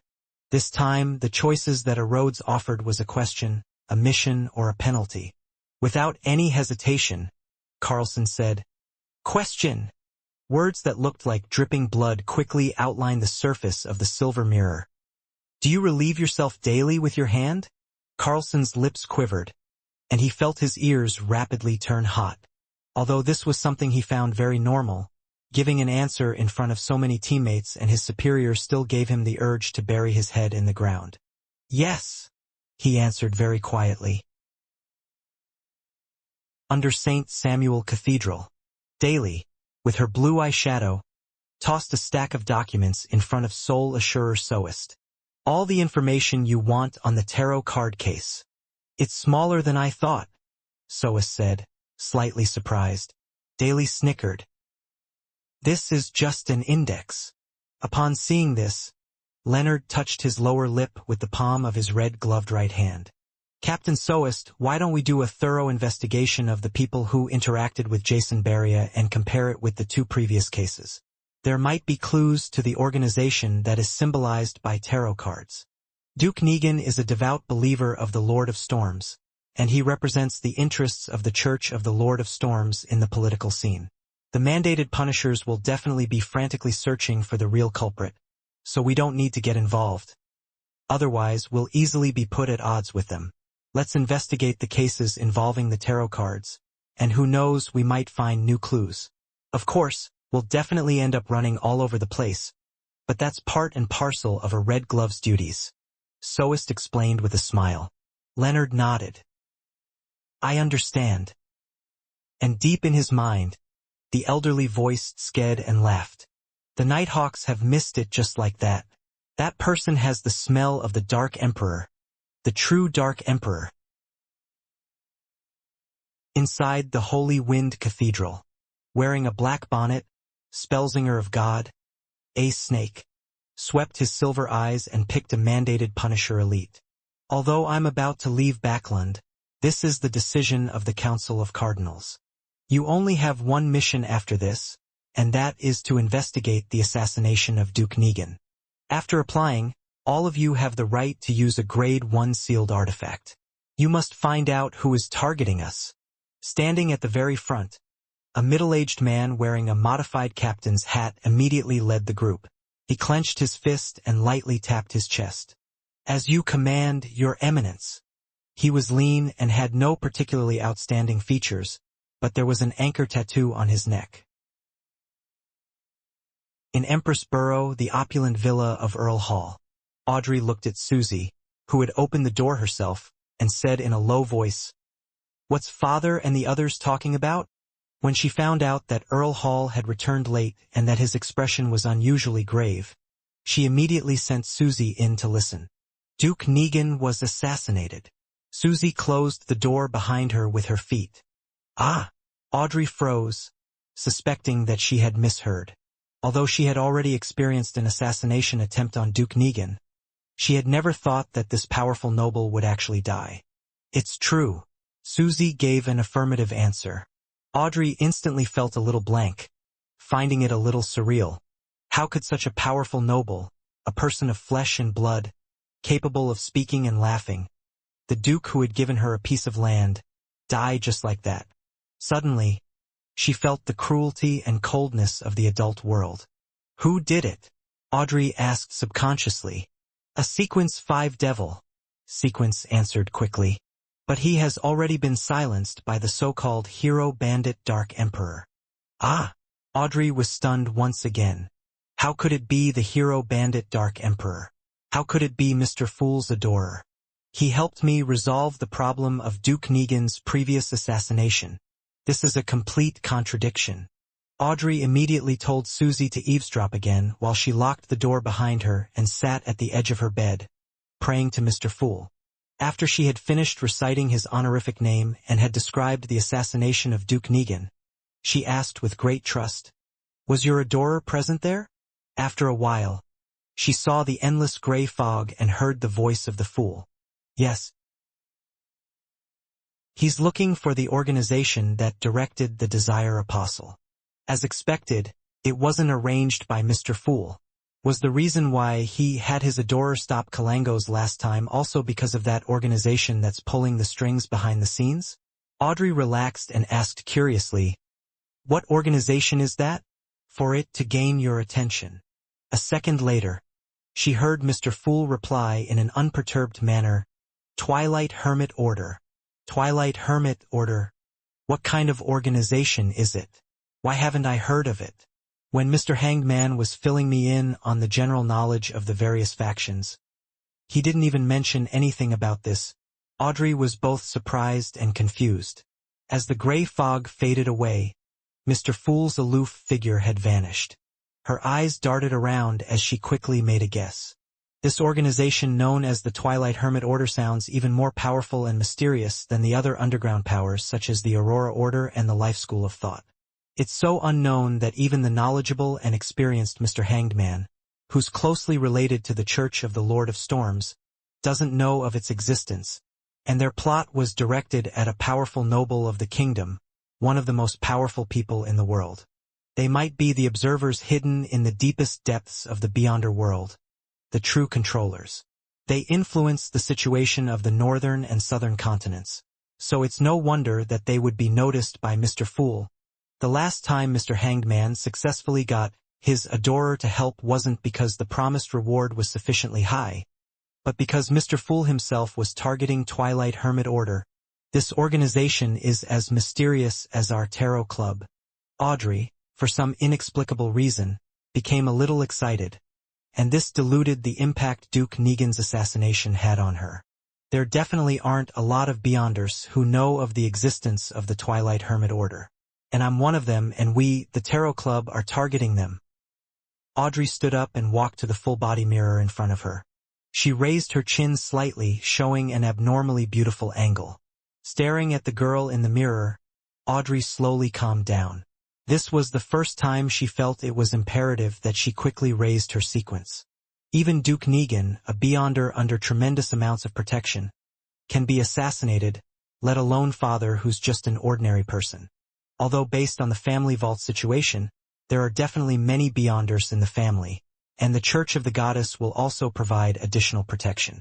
However, this doesn't ease my heart. Duke Negan's guards aren't any weaker than what we have. All the best, Audrey. Get to Sequence 7 as soon as possible, then Sequence 6, and then hide in the darkness. I'll be my father, mother, and brother's last line of defense. The capital of the Rorstad Archipelago, the city of generosity. The Blue Avenger was once again passing by, moored at the port, giving sailors a chance to indulge and vent. Alger Wilson changed into a robe embroidered with storm patterns and went to the largest cathedral on the archipelago, the Cathedral of Waves. It was classical in style, and it mostly used stone pillars and arched structures, and it had a towering dome and 2 clock towers. In the early days of colonization, the pioneers often had no time to build a cathedral, which brought about very serious consequences for them. Surrounded by tribes, jungles, and ancient buildings, they would often die mysteriously in great numbers for no reason at all, even after they had conquered the region. This situation, which had caused a great panic, gradually deteriorated after the cathedrals of the various churches were built, becoming something that happened only once in a while. Standing in front of the cathedral, Alger was in no hurry to enter. Instead, he looked through the narrow windows at the dark and mysterious atmosphere and the warm candlelight that illuminated the activity area. A few seconds later, he entered the grand prayer hall, clenched his right fist and struck his left chest. He turned to the bishop facing him and said, "May the storm be with you. May the storm be with you." The bishop responded in the same way. Without waiting for Alger to speak, the bishop of the Cathedral of Waves took out a telegram. "You're just in time. The Council of Cardinals has issued orders. Read it before praying." "What orders?" Alger asked casually as he reached out to take it. The bishop's expression was grave as he said, "Duke Negan has been assassinated. The Council of Cardinals has ordered all mandated Punisher and priests to pay attention to anything regarding the hero bandit Dark Emperor, as well as all the matters related to the tarot ritual." Hero bandit Dark Emperor? Alger perfectly expressed his surprise. He already knew that the Dark Emperor was Mr. Fool's adorer. The bishop said with a serious nod, "The assassin of Duke Negan is a Sequence 5 devil, but while escaping, he was killed by hero bandit Dark Emperor. This is the same outcome as Rear Admiral Kalangos, who failed to assassinate the Duke. Not only are the superficial circumstances the same, but even the core issues are the same. It was also Mr. Fool's adorer who killed Kalangos. Another adorer? Was Mr. Fool the one who really wanted Duke Negan dead? No, if it were really him, then he would have warned Kalangos the last time to be careful of misjustice, so as to not expose his identity on the spot.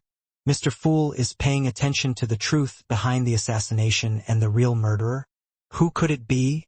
Or which organization would receive so much attention from Mr. Fool? Alger instantly thought of many things and made a preliminary judgment. He looked down at the telegram and saw that the church had set up a special investigation team for the assassination of Duke Negan. Every member was an elite of the mandated Punishers. Should I apply to join so as to have a grasp of their actions at any time? Alger hesitated for a moment. In the end, he decided to follow his original plan and keep a low profile. With a brand new day, Klein slept until he woke up naturally. He slowly got up, washed his face and went downstairs. He wasn't in a hurry to prepare breakfast. Instead, he habitually opened the door, bathed in the fog, and took out today's newspaper from the letterbox. What is it? Suddenly, he noticed that there was a thick envelope stuffed inside the newspaper. It wasn't light at all. Squeezing the surface, Klein's mind flashed with the faint fragrance of banknote ink. His spiritual intuition told him that there was a lot of cash inside. Carefully, he opened it and pulled out the stack of money. After counting the money, he confirmed that there was a total of £1,000. It's the reward money from the machinery hive mind. Is this their way of secretly handing me the money? How can they be so certain this is fine? Leaving it in my mailbox just like that? What happens if it's stolen? The delighted Klein couldn't help but grumble. With this money, and without the machinery hive mind protecting him in secret, he could go to Vampire Emlyn White to complete the previous transaction. After breakfast, Klein immediately put on his coat and hat, held his cane, and stuffed the newspaper in his arm and went out. On his way to the carriage stop, he saw his landlord, Mrs. Stellan Sammer, directing the maid to load the suitcase into the carriage in front of the door. "Good morning, Mrs. Sammer." Klein smiled and greeted her. Stellan smiled modestly and returned the greeting. "She seems to have recovered mentally. Who knows what happened to her?" Klein curiously asked, "Where are you going?" It's almost New Year's. Mary gave Luke some time off in advance. We're going to Desi Bay to usher in the new year, Stellan said proactively. We've been to a few of the cities there, including the famous coastal towns. This time, we're preparing to go to Fainapotter. I've heard that the scenery in Seville City is quite good. Klein replied in jest, How enviable. What about you? Detective Moriarty. Where do you plan on spending the new year? Stellan asked with a smile. I'm probably staying here. Oh right. I have to prepare some tools to repair the wall which Stewart had previously shot a hole in. Klein smirked and said, Back to Midsea Shear, where the winter smells different. The smile on Stellan's face became even more obvious. I hope to meet you at Desi Bay in future New Year's Eve celebrations. South of the bridge, Rose Street, Harvest Church. Upon seeing Detective Sherlock Moriarty in his black tweed coat, Emlyn White, who was carefully wiping the candle stand, smiled.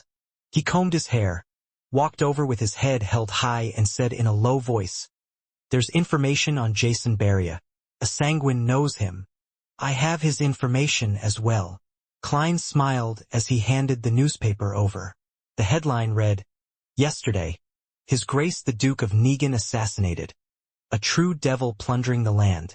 Beneath the title was a detailed description of the assassination yesterday, and it revealed that the murderer was a banker named Patrick Jason who was killed on the spot, and the terrorist organization, the Aurora Order, claimed responsibility. When he saw the news earlier, Klein, who was having his breakfast, almost spewed out the milk in his mouth. At first, he imagined that the Aurora Order's Mr. A was brain damaged to take responsibility for this matter. However, after thinking about it carefully, he felt that it was most likely a cover used by the officials. If the Twilight Hermit Order is really the ancient organization which Emperor Roselle joined, then they would be extremely hostile towards the Aurora Order. After all, they hate the true creator. This thought suddenly flashed through Klein's mind.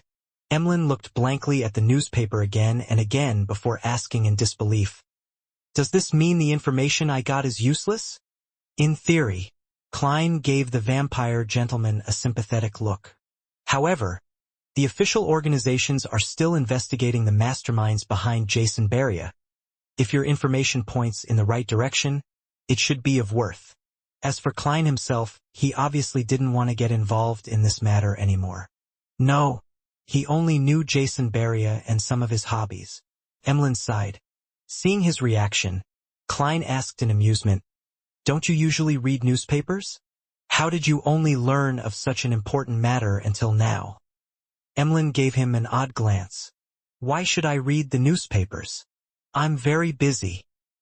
Busy cleaning the Harvest Church, busy spending time with those dolls you have at home, and busy thinking of ways to trick people into giving you blood to drink. You really are a New Age vampire. Klein opened his mouth, but he used his clown powers to suppress the laughter he was about to let out. He didn't tease Emlyn White and said seriously, I've already gathered enough money for those 2 ingredients. When can you give them to me? Upon hearing Klein's question, Emlyn White jumped in fright as he carefully sized him up and said, You're richer than I thought. He had imagined that Sherlock Moriarty would take at least a week to raise £2,450. I've been saving for a long time. Klein sighed in response. Emlyn nodded thoughtfully. It's so lucrative being a private detective? This is just an identity that makes things convenient. If you don't encounter a huge bounty, it'll be £200 to £300 a year, Klein said frankly. Emlyn glanced at him and asked casually, So what do you actually do? Smuggling arms? Stealing from the vaults of the rich and powerful? For Beyonders below Sequence 7, there's not much that can be done to save up more than £2,000 so quickly, and most of them are gray areas that border on breaking the law. You, a vampire, are talking to me about breaking the law? It seems like you're rather eager to make some quick money. Klein smiled. Accept some relatively dangerous missions. If you aren't afraid of death, you can try. Emlyn shut his mouth, and only after a long time did he say, Come and find me in the evening. I'll take you to the Seller's place. What an obedient vampire. Klein was about to agree, but he suddenly found it unsafe. What if the Seller gets thoughts from seeing all the money? What if he doesn't have the corresponding Beyonder ingredients and is trying to fool me to commit a robbery? Emlyn White can be trusted, but not necessarily the seller he's introducing.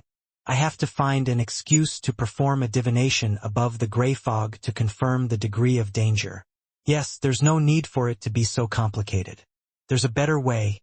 After some thought, Klein turned his head to look at Emlyn. No, go by yourself. I'll give you £1,000 as a deposit, and you'll bring the 2 ingredients to the Harvest Church. After confirmation, I'll pay the remaining balance. I believe the seller will accept this method. This will show the credit of a noble sanguine. Upon being flattered, Emlyn unconsciously lifted his chin. There's no problem with this way of trading. Saying that, he let out a laugh. Are you afraid that the other party will not keep their word? Are you more at ease in the Harvest Church? Of course, anyone would feel safe when they see a Mother Earth adorer by the side, who is over 2.2 meters tall and has exceptionally firm muscles. Klein smiled and pointed at Father Utravsky. People who can deal with him wouldn't mind £2,000 to £3,000. Emlyn's face darkened, and he snorted. Aren't you worried that I'll steal the £1,000 deposit? Klein casually looked straight ahead. Why should I be worried? You will come back here every day, making it easy to find you, and a living creature like a vampire would sell for more than £1,000. Emlyn, who had been hit in a sore spot, muttered in exasperation, Sanguine, do you understand? Sanguine. Also, don't call me a creature. Klein chuckled and didn't say anything as he waited for Emlyn to calm down. We'll do it the way you requested. Finally, Emlyn reached out and rubbed his temples. Klein immediately took out the envelope he had received that morning, and he handed it to him along with the thick stack of cash worth £1,000. See you here at 8 tonight. After counting the bills and after confirming that there was no mistake, Emlyn warily stole a glance at Father Utravsky and said in a low voice, Mr. Private Detective, with you being in contact with a lot of intelligence and news, have you heard of an evil god known as the Fool? Evil? UF? Inwardly, Klein nearly threw out a profanity. He answered with the most normal expression. Many people are searching for believers of the Fool recently. Are you planning on joining their ranks to obtain the relevant bounty? Emlyn sighed and said, No, I'm only considering whether I should ask this evil god or the evil soul to help me dispel the psychological cue. As you know, the rumors going around include his specific honorific name, and as long as it's converted into Hermes or Ancient Hermes, it's possible to get a response. What do you know about him? How much harm will he bring to his believers? Will he forcefully change the believers' views? Although it points to me, I still have to say, my dear vampire friend, you are like a drowning man desperately clutching at straws. Feeling mixed emotions, Klein said, The Fool is very mysterious. Up to this day, apart from the news you already know, no one knows of his detailed situation. For example, how vast his clergy is, or what sort of corresponding prayer rituals there are. What puzzles me is that you aren't considering the 2 of your sanguine's ancestor, the ancient goddess Lilith. As long as the ritual is correct and the offerings are appropriate, she will help you dispel the psychological cue. Emlyn leaned back slightly and stared straight ahead, saying nothing for several seconds. He seemed to instantly become sullen. After a brief moment of silence, he said in a low voice, Before the cataclysm, the ancestor had already rarely responded to prayers. Only certain special circumstances allowed us to get her help. This does not include the removal of a psychological cue. In the legends of the City of Silver, the ancient goddess Lilith, who represented the moon, had already had her authority taken back by the awakened creator. Or perhaps she had fallen in some battle among the gods earlier on. Then, who is the one occasionally responding to the sanguine's pleas? The primordial moon? Klein deliberately pressed. Then, there's still the primordial moon to pray to. Many underground beyonders have rituals that borrow his power. This is mainly referring to the Shaman King and the corresponding biological creatures. Klein added inwardly. Emlyn's lips quivered, but he didn't speak as there was an indescribable fear on his face. After a long time, he solemnly said, I suspect that the primordial moon was impersonated by some evil god or a high-level devil. People who pray to him mostly experience change, turning cruel, crazy, and even filled with desire. And the remaining ones, with the sanguine mainly, there is a higher chance of them losing control and becoming true monsters. There was once a powerful sanguine that tried to pray due to some danger, but she ended up turning into nothing but a hunk of meat that only knows to mate and reproduce. She, together with bulls, rams, stallions, mice, and even plants and rocks, gave birth to one strange descendant after another. Each one of them developed their own monster species. Thankfully, she was quickly eliminated along with her descendants. The primordial moon, is that dangerous? There was no mention of it in the Book of Secrets. Had Shaman King Klarman's thoughts been corrupted? Fortunately, I only referenced, modified, and prayed to myself. Klein's heart raced in fright as a result of Emlyn White's description. This made him acutely realize that the hidden existences other than the 7 deities were indeed not that trustworthy. Except me, he sighed. At that moment, Emlyn smiled bitterly and said, "If the negative effects brought by the fool isn't that great, praying to him might be something to consider. The only effect is that you will pay a certain amount of money for it. In order to maintain his image, Klein could only pat Emlyn on the shoulder and draw a triangular sacred emblem on his chest. It's very dangerous to pray to a hidden existence that you don't know about. If you're considering that, you might as well choose a faith out of the 7 deities you prefer. They won't affect your daily life and won't make you abandon your dolls. If there's really no other way." Emlyn suddenly found himself calmer than he had expected. Klein didn't linger on. He pushed his way out into the aisle and walked out of the Harvest Church. Looking out at the misty sky, he began to think about what to do next. There was no doubt that his current focus was on saving money and finding the ingredients. Little Sunside needs to stabilize a little more. To prevent him from being suspected again, I'll use the method of ridding a rampager's mental corruption as the promised payment. The deep-sea Naga's hair can be entrusted to Mr. Hanged Man. I'll have to rely on myself for the human-skinned shadows characteristic. There hasn't been any relevant information from Emlyn White and Eye of Wisdom, Mr. Stanton, for over a month. I'll have to try different channels. Yes, it's been quite long. It's likely that the high-sequence beyonder of the Rose School of Thought isn't monitoring the Bravehearts bar that closely. I'll go visit it in the evening and see if I can contact Miss Sharon and Merrick. Klein quickly had an idea. In order to go to Braveheart's bar, he had to first go to East Borough and change his worker's clothes in the one-bedroom apartment he also rented on Black Palm Street. As he thought of this, he walked towards the carriage stop on the opposite side of the road. West Borough, inside Grim Cemetery. Furs Wall, who was dressed in a black veiled hat, quietly walked beside Dorian Gray, a member of the Abraham family. She had accompanied him to place flowers on Lawrence, Elisa, and company's graves. While walking silently, her thoughts were completely focused on the beyonder ingredient, the Spirit Eater's stomach pouch. She knew that she had already digested the apprentice potion, and as long as she could get the Spirit Eater's stomach pouch, she would become a trickmaster. However, she ultimately lacked the clues related to it, and the son, that she had the most expectations at being able to help her, didn't dare to hold a ritual or invite friends to hunt Spirit Eaters because of what had happened before. In order to advance as quickly as possible and escape the curse of the full moon, she had even asked Mr. Fool for help, hoping that his adorers could help her find the ingredients. In the process, she revealed that she had published her new book and was about to receive a fixed fee for the book, in order to prove that she had sufficient power to purchase it.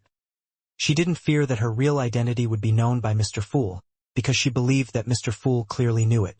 In the secluded, quiet, and cold environment, Furs and Dorian stopped at Lawrence's grave, looking at the photo taken after his death and reading the epitaph. "He's a good teacher." Dorian Gray remained silent for a long time before sighing. "How ironic." "Why?" Furs asked in surprise. She had heard Lawrence mention that he was a public school teacher in Constant City, Midseashire, and that was why she had used such an epitaph. "This has nothing to do with you. It has to do with our family."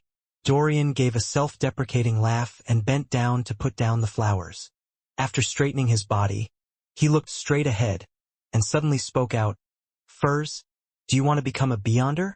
The kind I described in my letter." Dorian Gray's question didn't surprise Furs at all. She had been prepared after keeping in contact with him for the past month, and she had even asked the experienced Mr. Hanged Man at the Tarot Club to decide what kind of expression and reaction she should use when faced with the question. "Are there really such Beyonders?" Furs asked in surprise. Dorian gently nodded. "Yes." He looked around to make sure that there was no one around. Then he walked up to a tree with fallen leaves and pressed his hand on it. Dorian's figure suddenly blurred, as if turning into a reflection in the water.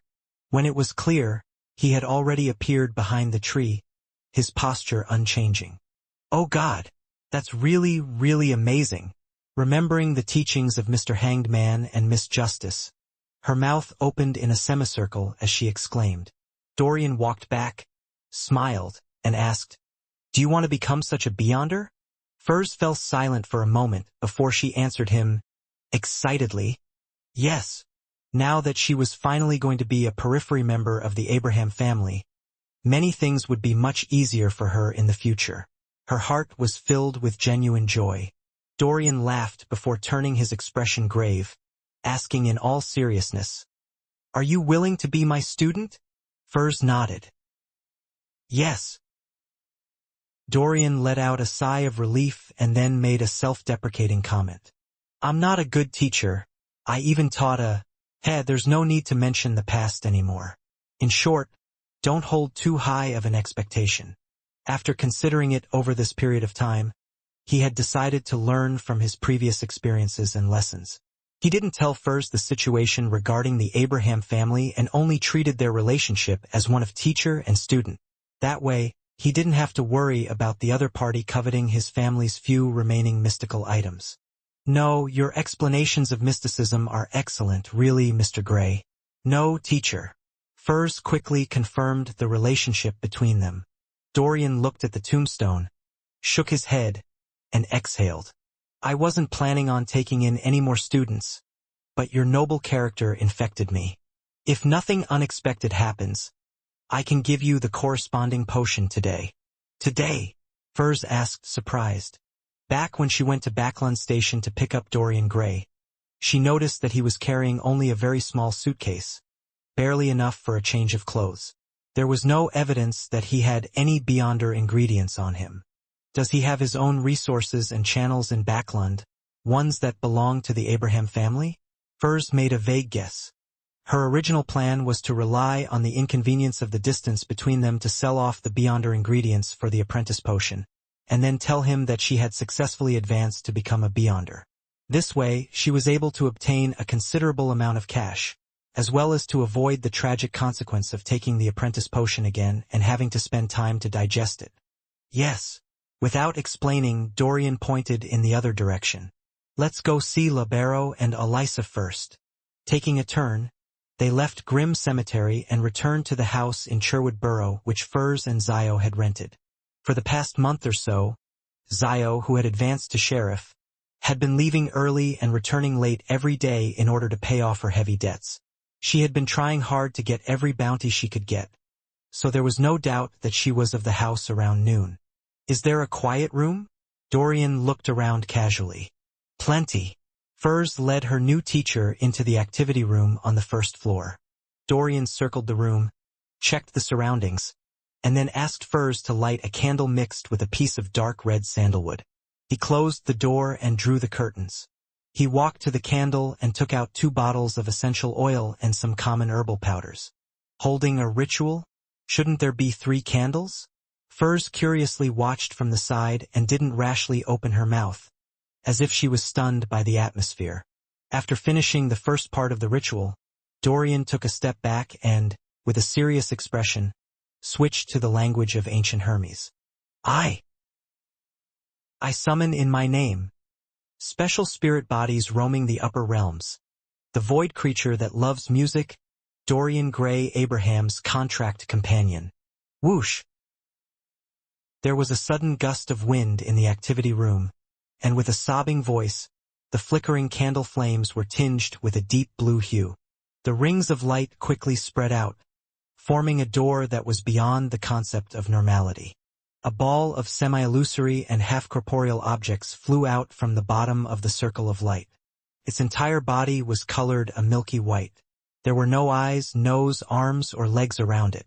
Only an opening which resembled a mouth cracked open over its surface. Dorian grinned, opened his mouth, and began to hum a gentle folk lullaby. The ball swayed left and right, appearing extremely satisfied. After he finished humming, Dorian extended his hand. Malmouth, give me the items that I deposited with you the day before yesterday.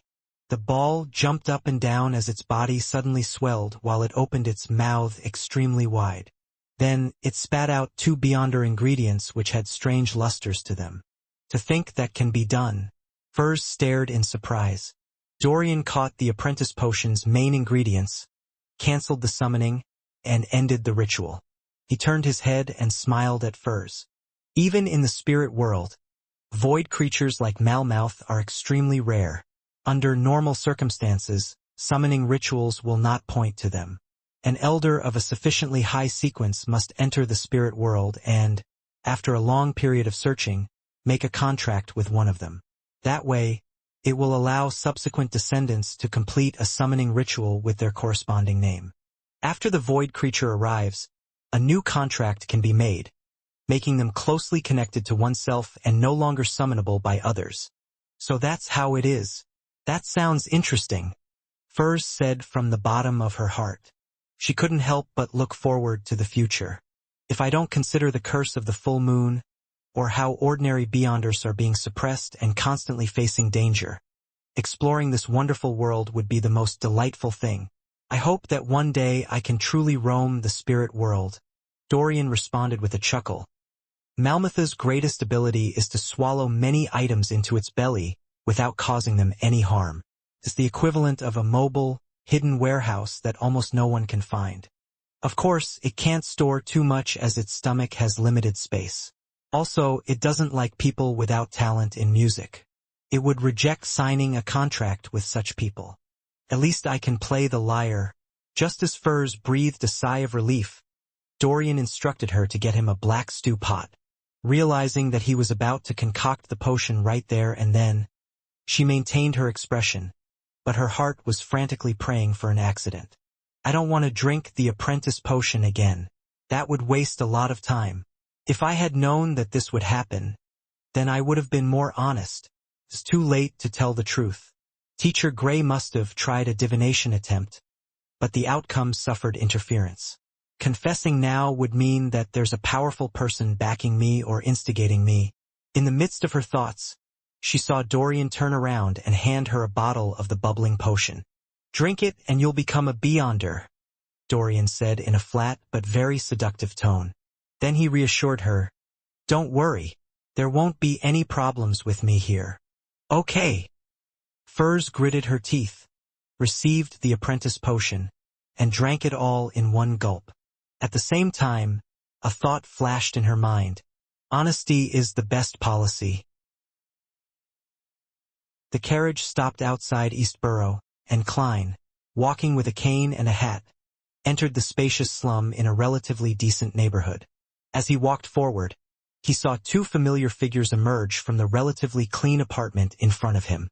They were girls, one 17 or 18 years old, the other 15 or 16 years old, daughters of the laundry maid, Liv, Freja, and Daisy. The latter had once been kidnapped by Capim and was rescued by the Dark Emperor. Daisy also spotted Klein and smiled brightly. Good afternoon, Detective Moriarty. Klein smiled and nodded before asking in puzzlement, Daisy, don't you have public elementary school to attend? At the behest of reporters like Mike Joseph and the push by the Church of the Evernight Goddess, the Backlund government established a charity fund with Capim's estate, specifically to help women and families who had been hurt by Capim. Daisy's family took advantage of the opportunity to move from a shabby apartment in an environment with poor security to the outskirts of Eastborough. They moved from 1 room to 2, separating the laundry area from the place where they ate and slept. In addition, Daisy received a bursary for attending a public elementary school. and she was delighted that the charity fund was responsible for her tuition and meals costing 3 pence a week. What puzzled Klein was that the public elementary school only had breaks on Sundays. So Daisy wasn't supposed to be here at this time. The school is very close. I took advantage of the afternoon break to return and help Freja bring the washed and dried laundry to a client. She and Mother can't handle the workload, Daisy answered frankly. The immediate effect of her going to school was that the amount of laundry which Liv and Freja could do every day decreased, obviously lowering their family income. If it wasn't for Mike's help applying for a grant from the charity, then they wouldn't be able to maintain their present lives. Therefore, there was no doubt that Freja wouldn't be able to enter a public elementary school, and when Daisy and Klein talked about it, her eyes were filled with unconcealed envy and pain. Despite not even being 18 years old yet, all she could do was silently watch her sister attend school. Klein noticed that detail and deliberately reminded Daisy, "You really should know that your mother and Freja are having a hard time. Treat them well." Daisy nodded seriously and said, "I've thought about it. When things settle down, I'll teach Freja what I learned during the day at night and on Sundays. I'll be her only tutor." Freja's eyes suddenly blinked, and she couldn't help lowering her head. "Good, very good." Klein praised her before bidding them farewell in a good mood, and he turned to another street. He went to Black Palm Street to change out of his worker clothes, and just after he left the apartment where he was renting a room from, he saw an old middle-aged man walk over. He asked with a kind face, "Sir, have you heard of the original creator?"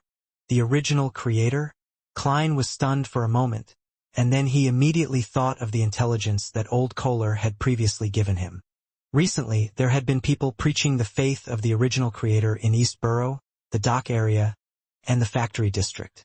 It pushed the belief that he hadn't really passed away and that he existed in the body of every human being and every object.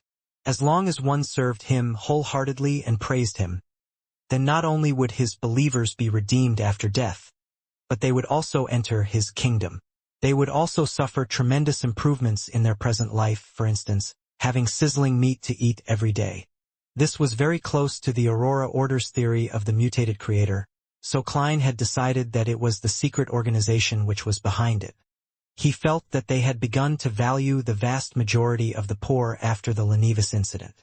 They've already developed so arrogantly to even solicit people on the streets? Klein hesitated and replied, "I've heard of that." The well-dressed middle-aged man immediately revealed a smile. "Then, do you know about the incoming apocalypse? Do you know that the original creator will create a sanctuary to protect his believers?" For a moment, Klein thought of going with the flow and be inoculated so as to slowly infiltrate the Aurora Orders periphery organization, so as to gather the appropriate evidence and clues to take revenge on them for seeking the believers of the fool. But after careful consideration, he felt that it was too dangerous. It was something that was tiring and troublesome for him to do alone, without any certainty of success. In the end, he decided to inform the machinery hive mind about the current situation and leave it to the official organizations to handle. After thinking through the problem, Klein's expression immediately darkened. "I don't know and I don't want to know." He strode forward, shaking off the middle-aged man and ignoring his shouts. On the way out of East Borough, he watched carefully and found that the workers who had lost their jobs due to the off-season and the efficiency improvements from textile machines were grouped together. They were being comforted and were listening to the preaches from people of unknown identities. The investigations of East Borough, the dock area, and factory district were completed 2 months ago. Why haven't the 3 churches and Parliament produced any concrete measures yet? The importance that they've placed on this issue must have increased. It's impossible for them to not notice the current situation. Is this a trap for bigger fish? That's very risky and can easily get out of hand. As Klein lampooned, he pushed the cap on his head as he walked out of East Borough and went straight to the Backland Bridge area. At noon, the Bravehearts Bar had just opened, and there were almost no drunkards present. Only the nearby, busy workers would come in and grab a simple lunch. Klein mingled with them and spent 10 pence on wheat bread with pork sausages and a glass of Southville beer, making himself appear rather rich. After leisurely filling his stomach and finishing his beer, he looked at the bartender. Is Kasper's Kalinin here? He planned on replenishing some of his ordinary ammunition while he was here. The bartender glanced at him. It seems like you haven't been here in a while? Kasper's is dead. It said that he was a little restless while sleeping at night, wrapping himself in a tight bundle and suffocating himself in the end. Heh, I don't really believe that kind of thing would happen. I've only heard about such things in ghost stories, but that's what those black and white dogs say. Black and white dogs were referring to the police who wore black and white checked uniforms. Suffocating himself to death? That sounds like mysticism. Was it because the Rose School of Thought's high-sequence beyonder was unable to find Miss Sharon and Merrick, and thus, they chose to kill someone to vent their anger? Where's the bearing of being a high-sequence beyonder? In that case, Kasper's wasn't able to contact Miss Sharon. Perhaps they've already left Backland. Kasper's wasn't prepared for the dangers of the beyonder world. If it were me, I wouldn't have returned to the Bravehearts bar. I would have taken all the money I saved up and go to another city for a change in environment. However, under normal circumstances, a high-sequence beyonder wouldn't specially deal with such ordinary people. At most, they would force a mediumship ritual without considering the aftereffects, as expected of the self-indulgent Rose School of Thought. To think a high-sequence beyonder would actually do such a thing. While feeling surprised, Klein also felt pity for the black market arms dealer. The bartender wiped a cup and continued, "If you wish to buy some stuff, there's a new dealer." "Who?" Klein asked in passing. "Old man. He's in billiard room 3, the bartender said without looking up. Klein immediately stood up, slowly walked towards that familiar place, and knocked on the unlocked door. "Come in." A voice rang out. This voice sounds a little familiar. Klein pushed open the door and looked inside. Standing by the table was a boy that didn't look too old. He was dressed in an old overcoat, a brown bowler hat, and had bright red eyes. It was Ian, whom Klein had met when he first arrived in Backland. Back then, he was entrusted with the case of Detective Zreel's disappearance and was ultimately involved in the conflict over the manuscripts of a third-generation difference machine. He had been forced to pay a high price to have Mr. A from the Aurora Order kill the Intis ambassador that was sent to the Lone Kingdom, Bakerland Gene Mudun. "It's you, Detective Moriarty?" Ian was startled. He had deliberately stuck 2 whiskers above his mouth to make himself look older.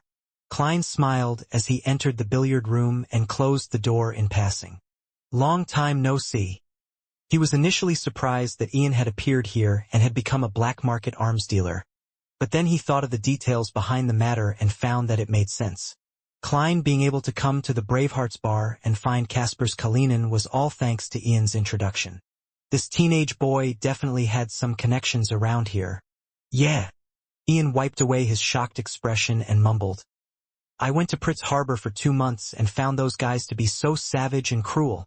They didn't even have the slightest bit of modesty or love for children. So I had no choice but to return to Backland and do what I was good at. When Kasper's died, I decided to switch careers." Before Klein could say anything, he added, "Mr. Detective, I've always kept in mind that I still owe you 2 requests. There's no need to explain so much, nor do I care what you've done in the past. Although I've always thought that your escape from MI9 was suspicious, I didn't care too much about it."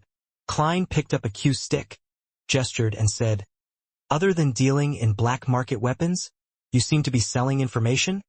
"Yes," Ian answered very calmly. "What do you want to know? It's free." Very straightforward. Feeling guilty about what happened to me previously, Klein pushed the cue stick forward and hit the ball, sending a red ball right into the middle pocket. Without a trace of politeness, he straightened his body and said, "Recently, everyone has been looking for the believers of the Fool. There are many bounties available. What news do you have?" Ian thought for a moment and said, "Nothing. I even suspect whether the Fool has any believers since no one can find any clues." "This is what you call blasting air with a cannon." Klein gave a silent, self-deprecating laugh before turning to ask, "In addition, there's another bounty. People are looking for a lecturer named Isaac Eggers.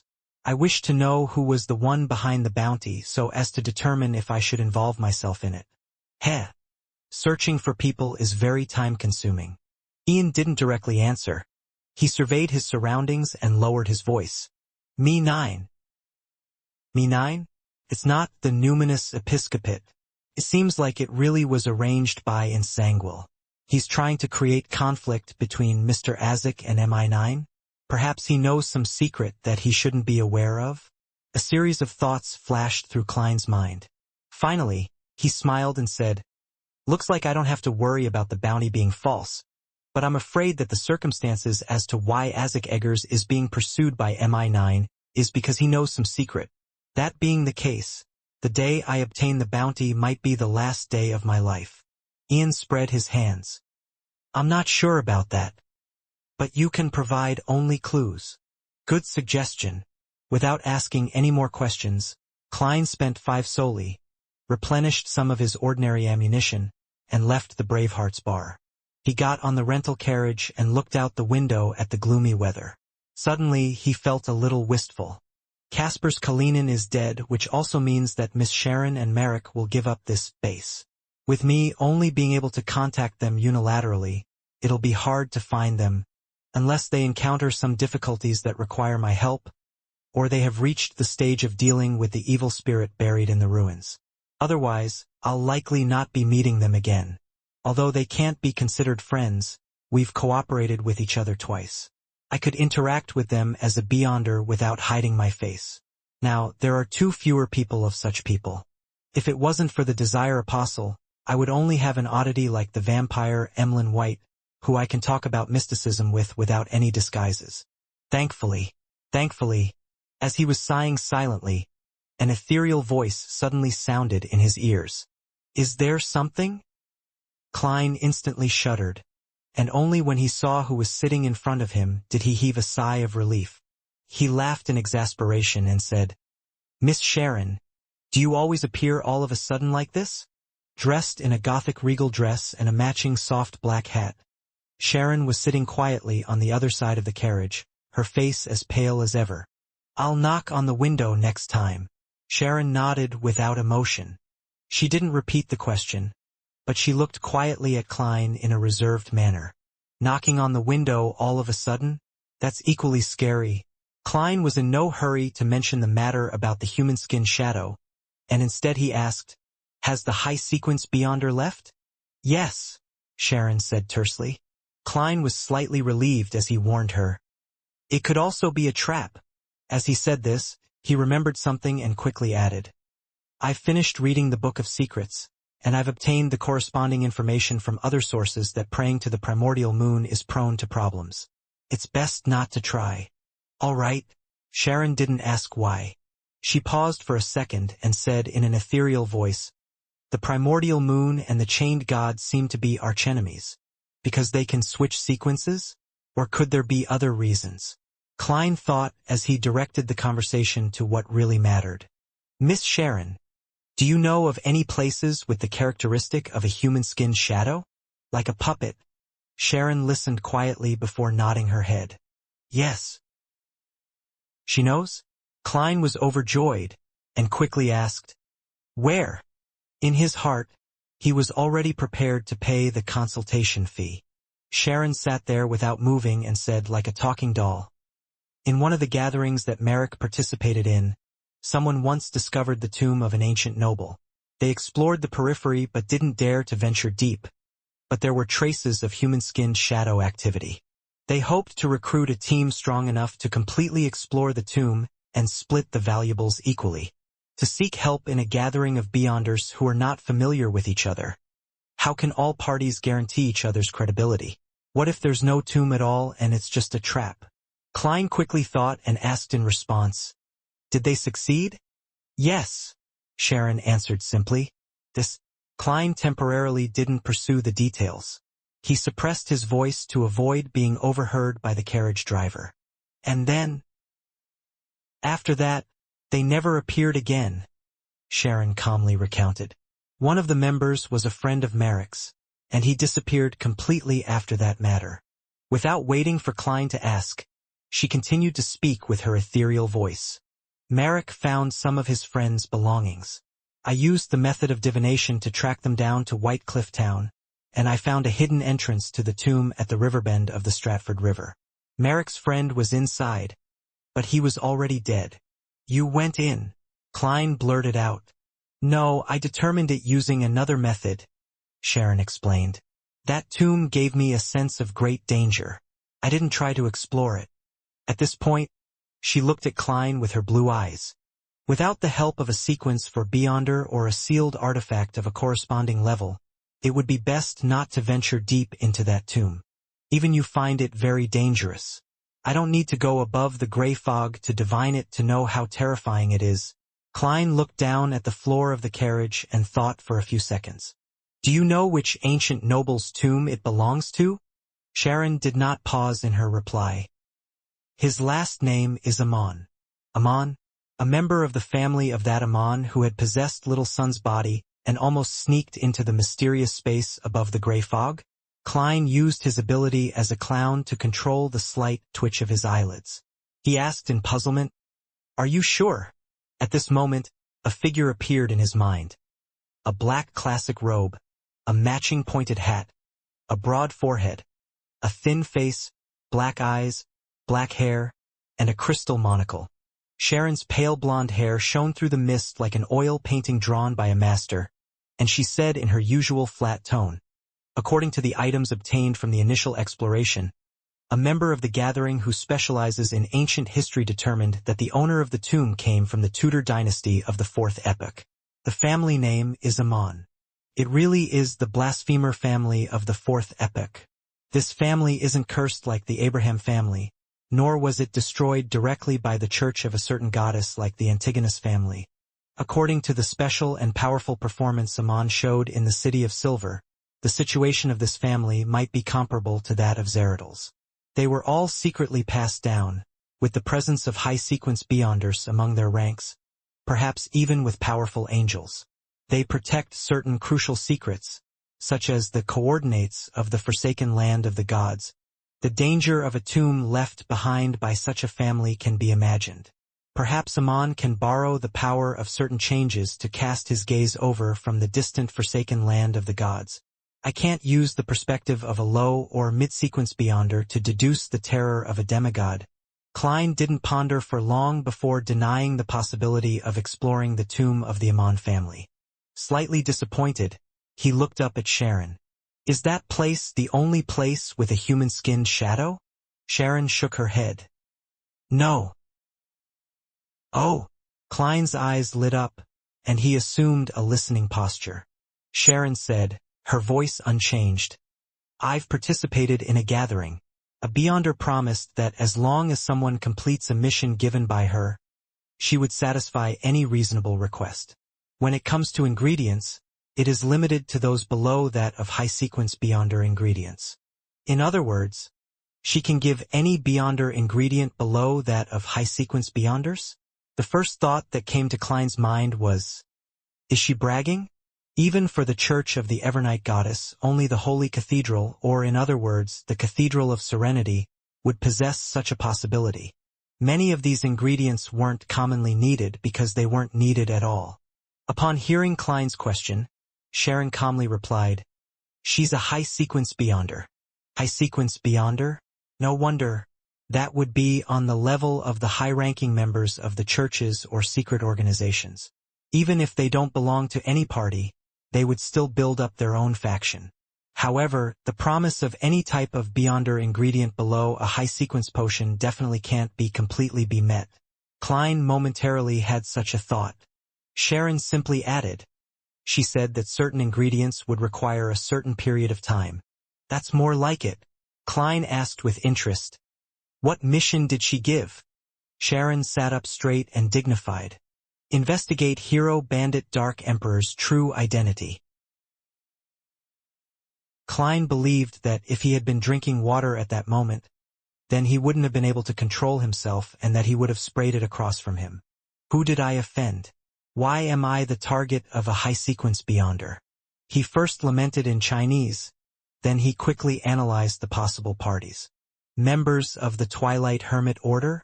Because the Hero Bandit Dark Emperor had killed the Desire Apostle, Baria? Members of the Aurora Order? They drew links to the Fool from the tarot cards I left during the Capim incident, and they decided to investigate the hero bandit Dark Emperor? Members of the three churches and MI9? Just to find out the truth about the Capim affair? Every one of them is possible, and none of them can be ruled out. Klein didn't show any abnormalities as he deliberated and asked, "Why is she investigating the true identity of the hero bandit Dark Emperor?" "No one knows," Sharon replied in the simplest of terms. Klein thought for 2 seconds and said after organizing his words, "What kind of person is she? I want to know if I should take this mission." Sharon remained silent for 2 seconds, seemingly in recollection. Then she described, "Female, above 1.70 meters tall, very well proportioned, chestnut hair, was disguised, loves black leather boots, only occasionally attended the gatherings, and first appeared 2 months ago. Loves wearing black leather boots, female, high sequence beyonder." When these 3 keywords were put together, it immediately triggered a certain part of Klein's memories. Back when he went to the Royal Museum to steal the Dark Emperor card, he had met a mysterious high-sequence beyonder in the reconstructed study of Emperor Roselle. She only revealed her feet in black leather boots, and when he borrowed the power of the gray fog to escape, he ended up running into the devil dog due to the side effects of the master key and had to shout for help. Therefore, Klein Moriarty ended up meeting the female demigod again. Her? Why would she look for hero bandit Dark Emperor? She's confirmed that the thief who stole the card of blasphemy is a spirit body and knows what would happen if a spirit body carries and contains the Dark Emperor card. Hence, she has locked onto the hero bandit Dark Emperor who has similar traits. Klein quickly thought of a very convincing possibility. The only thing that confused him was how the other person knew that he had taken the Dark Emperor card and not any other cards, such as the Abyss card or the Sun card. Unless she was targeting the card of blasphemy, and she had investigated beforehand that it was the Dark Emperor card. Well, Miss Sharon said that she joined the gathering for the first time more than 2 months ago. This matches the timing of Roselle's exhibition. Later, she occasionally participated without leaving Backlund, or perhaps, she returned regularly to search for the enemy who had taken the Dark Emperor's card. Klein's thoughts blazed through his mind as he gave a faint smile. "I'll keep an eye out for her. I hope there's something to be gained. She can forget about getting anything her entire life," he added inwardly without hesitation. Sharon nodded almost imperceptibly and said nothing more about the human skin shadow. Obviously, she only had 2 leads, but it was still better than the vampire Emlyn White and Eye of Wisdom Isengard Stanton's circle. Klein slowly exhaled, concealing his inward disappointment, and said with a respectful tone, "You and Merrick aren't troubled by the curse anymore, are you?" "There's only one scarlet lunar corona," Sharon answered calmly. The person who wore the scarlet lunar corona was immune to the full moon's effects, a dream item for mutants. That is to say, one will be fine, and one will be in the same situation as before. When affected by the full moon, Merrick will be driven to insanity, while Miss Sharon will lose her strength. It appears Merrick is the one using it, Klein thought as he changed topics. "Have you found a way to remove a rampager's mental corruption on the Beyonder characteristic left behind by Wraith Steve?" He casually asked this question without much hope. In his heart, he believed that there was a greater chance with the sun. "No," Sharon appeared like she was talking about someone else. "Perhaps I will sell you this method in the future, and hope that you have saved up your gold pounds." Klein tersely acknowledged and was suddenly unsure of how to continue the conversation. He paused for a few seconds before asking, "Where's White Cliff Town?" "Backlund suburbs, south of the bridge," Sharon answered succinctly. She looked into Klein's eyes again. "Nothing else?" "Nothing." Klein first shook his head, and then asked, "Can I tell others about the tomb?" "Sure." Sharon's figure rapidly faded before she disappeared from the carriage. Perhaps it was to conceal herself, as she never had the habit of using perfume. Thus, leaving behind an empty environment once more. 8 p.m., Harvest Church. After changing back into his usual attire, Klein looked around once as he pressed down on the edge of his hat. Then, he walked into the hall and headed for Emlyn White, who was standing before 3 rows of candles on the right side of the hall. At the vampire's feet was a black suitcase. Its surface was seemingly covered with a layer of a wall of spirituality. Upon sensing Detective Sherlock Moriarty coming in, Emlyn was first pleased before revealing an alarmed look. He bent down to grab his suitcase and took a few steps back, closing the gap he had with Father Yutravsky, who was focused on praying. "Are you afraid that I'll rob you of the Beyonder ingredients?" Klein stopped 3 meters away. Then he smiled and said, "Let me first verify if it's the 2 ingredients I need." Emlyn White ran his hand through his hair, lifted the leather case to his chest, and undid the buckle. The wall of spirituality shattered as a result, turning into a light breeze that blew through the prayer hall. Klein, who had long activated his spirit vision, immediately saw bursts of strange and dazzling light. It was the spiritual radiance released by many Beyonder characteristics. There were 2 small boxes inside the suitcase. One was made of tin and had many patterns on it. It looked Spartan and heavy. The other was only a cardboard box. Holding the black leather suitcase in one hand, Emlyn opened the slightly tarnished silver-colored tin case. The item inside looked like a yellowish-brown peeled walnut with the grooves and ridges of a brain. Along with the flickering of the candle flame, its appearance constantly changed. Sometimes it would turn gray and appear wrinkled. At other times it would turn dark brown and extremely smooth. The colors would interweave, outlining a featureless face. At the sight of it, Klein felt the power of the potion, which he had completely digested and assimilated, stir a little like a magnet encountering an opposite pole. He was able to control his body with his clown powers as he suppressed the feeling of attraction. He knew deep down that the item was a genuine mutated pituitary gland of a 1,000-faced hunter. It seems like what Emperor Roselle speculated in his diary is possible, that high-sequence items of the same pathway would unconsciously draw low and mid-sequence Beyonders to them, with a tendency to draw them together. Although the 1,000-faced hunter's mutated pituitary gland is still very far from a high sequence and doesn't have that kind of special force of attraction, it contains enough Beyonder characteristics. Moreover, I've digested the sequence 7 potion. When the person and ingredients are sufficiently close, such a phenomenon will appear. I didn't notice it before because, firstly, the corresponding Beyonder ingredients are of low quality, and secondly, my own strength is lacking, and I wasn't of a high enough sequence. Right. Every time I digested the potion, an illusory starry sky would appear around me. There were many resplendent lights within, and they would pull one another in an attempt to converge. This might be a scene of the law of convergence of Beyonder characteristics of the same pathway, and the greater the quality, the stronger the pull. Then, will Beyonder characteristics of similar pathways conform to this law? Klein's expression didn't change as he recalled the records in Roselle's diary, and combined with his 3 experiences of digesting potions, he was able to determine the existence of a certain law. Emlyn White glanced at him warily, quickly closed the tin box and opened the paper box next to it. The paper box was padded with thick cotton, and in the center of the box was a glass bottle that could hold 200 milliliters of liquid. The bottle was half empty, while the rest of it was filled with a viscous liquid that could change its color based on the change of light. Any other problems? Emlyn closed the paper box. Let me confirm once more. Klein took out a gold coin and let it spin between his fingers, as though it had a life of its own. Ding! The gold coin bounced up and fell down again, landing in Klein's palm. It was heads, indicating a positive response. Klein nodded slightly and took out stacks after stacks of notes from various pockets. They were in 10-pound, 5-pound, and 1-pound denominations. 1,450 pounds. Klein placed the pile of cash on a nearby piece of furniture. Retreat a few steps, no, 5 steps. Emlyn called out cautiously. Klein smiled, raised his hands and took 5 steps back. Emlyn cautiously moved closer, checking to see if there was any blank paper in the stack of cash.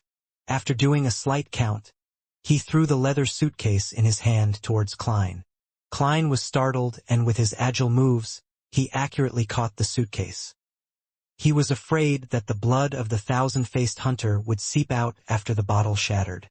And Emlyn White took the opportunity to collect the bills and quickly retreated to the side of Father Yutravsky. Only then did he heave a sigh of relief and seriously checked the amount and their authenticity. At the sight, Klein recalled the scene and suddenly felt ashamed. He and Emlyn had made a perfectly fine church of Mother Earth Cathedral look like the scene of an arms or drugs trade. After confirming the condition of the two ingredients, Klein snapped his fingers, igniting a match he had specially separated in his clothes, and allowed the soaring red flames to envelop his body. When the flames descended back down, he had already disappeared. As he often met Emlyn White at the Harvest Church, he didn't mind if Father Yutravsky found out that he was a Beyonder who had helped him eliminate his dark personality. He even felt that this would give him some form of friendship. Emlyn, who was counting the money, looked up and was stunned for a good 2 seconds. He muttered to himself in a low voice, "My suitcase, my tin box." On the lamplit street, a carriage rolled over the puddles and headed for the edge of Empress Borough. Furs has told her good friend, Zio Dericha, that she had a teacher and had ended up consuming another apprentice potion. After confirming that she didn't have any signs of losing control, Zio looked outside the window at the gas lamps, which weren't much taller than she was, and asked in puzzlement, "I've always wondered why they're preserved as ingredients and not as a potion. Your teacher could have concocted the potion beforehand and brought them here, so there was no need for him to do it on the spot."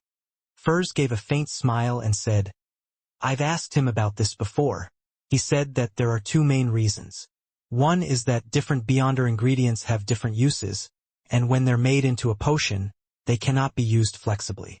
The second is that when the Beyonder characteristics are solidified, they can be kept forever, but after it becomes a potion, that won't be the case unless one uses a special isolation technique."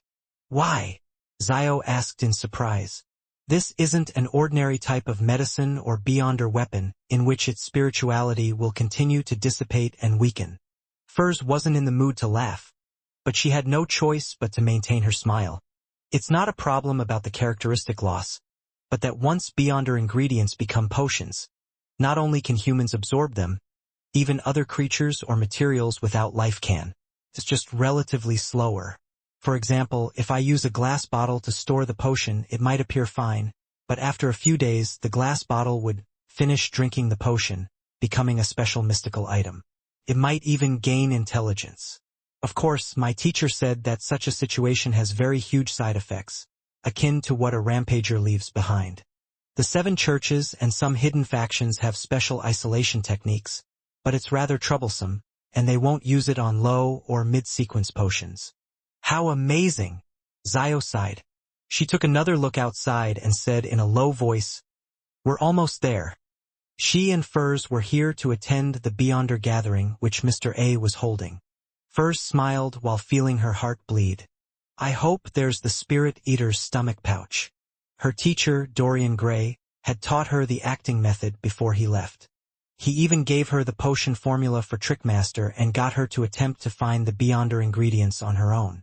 If she hadn't gathered all of the ingredients by the time she digested the apprentice potion, she could write to him for help. This left Furs in a rather lost state. Why did I spend large sums of money to purchase the Trickmaster formula and the acting method? Up to now, the greatest and invaluable help the Tarot Club has given me were the things Mr. Hanged Man and Miss Justice taught me to take note of, as well as Mr. Fool's interference in divination. Otherwise, teacher would have long discovered a problem with me, and I wouldn't have become his student. I'll just consider it as the price for neutralizing the full moon's curse. As the thought crossed her mind, Furs suddenly noticed that the house where Mr. A had his gathering held had visibly collapsed, and there were even scorch marks in many places. There was a fierce battle here. Who dealt with Mr. A? An official organization? Furs immediately signaled to Zio and instructed the carriage driver outside. "Not here. 2 more streets up ahead." Aurora Orders Base found. Terrorist organization suffers severe setback. The next day, Klein saw this article the moment he flipped the newspapers open. "Let's hope Mr. A died in this ambush."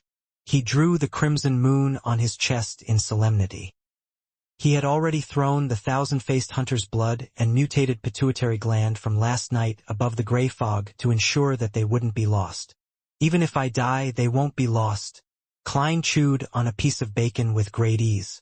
After last night's transaction, his cash reserves had fallen back below 1,000 pounds, leaving him with only 735 pounds, which was only enough to buy a deep-sea Naga's hair.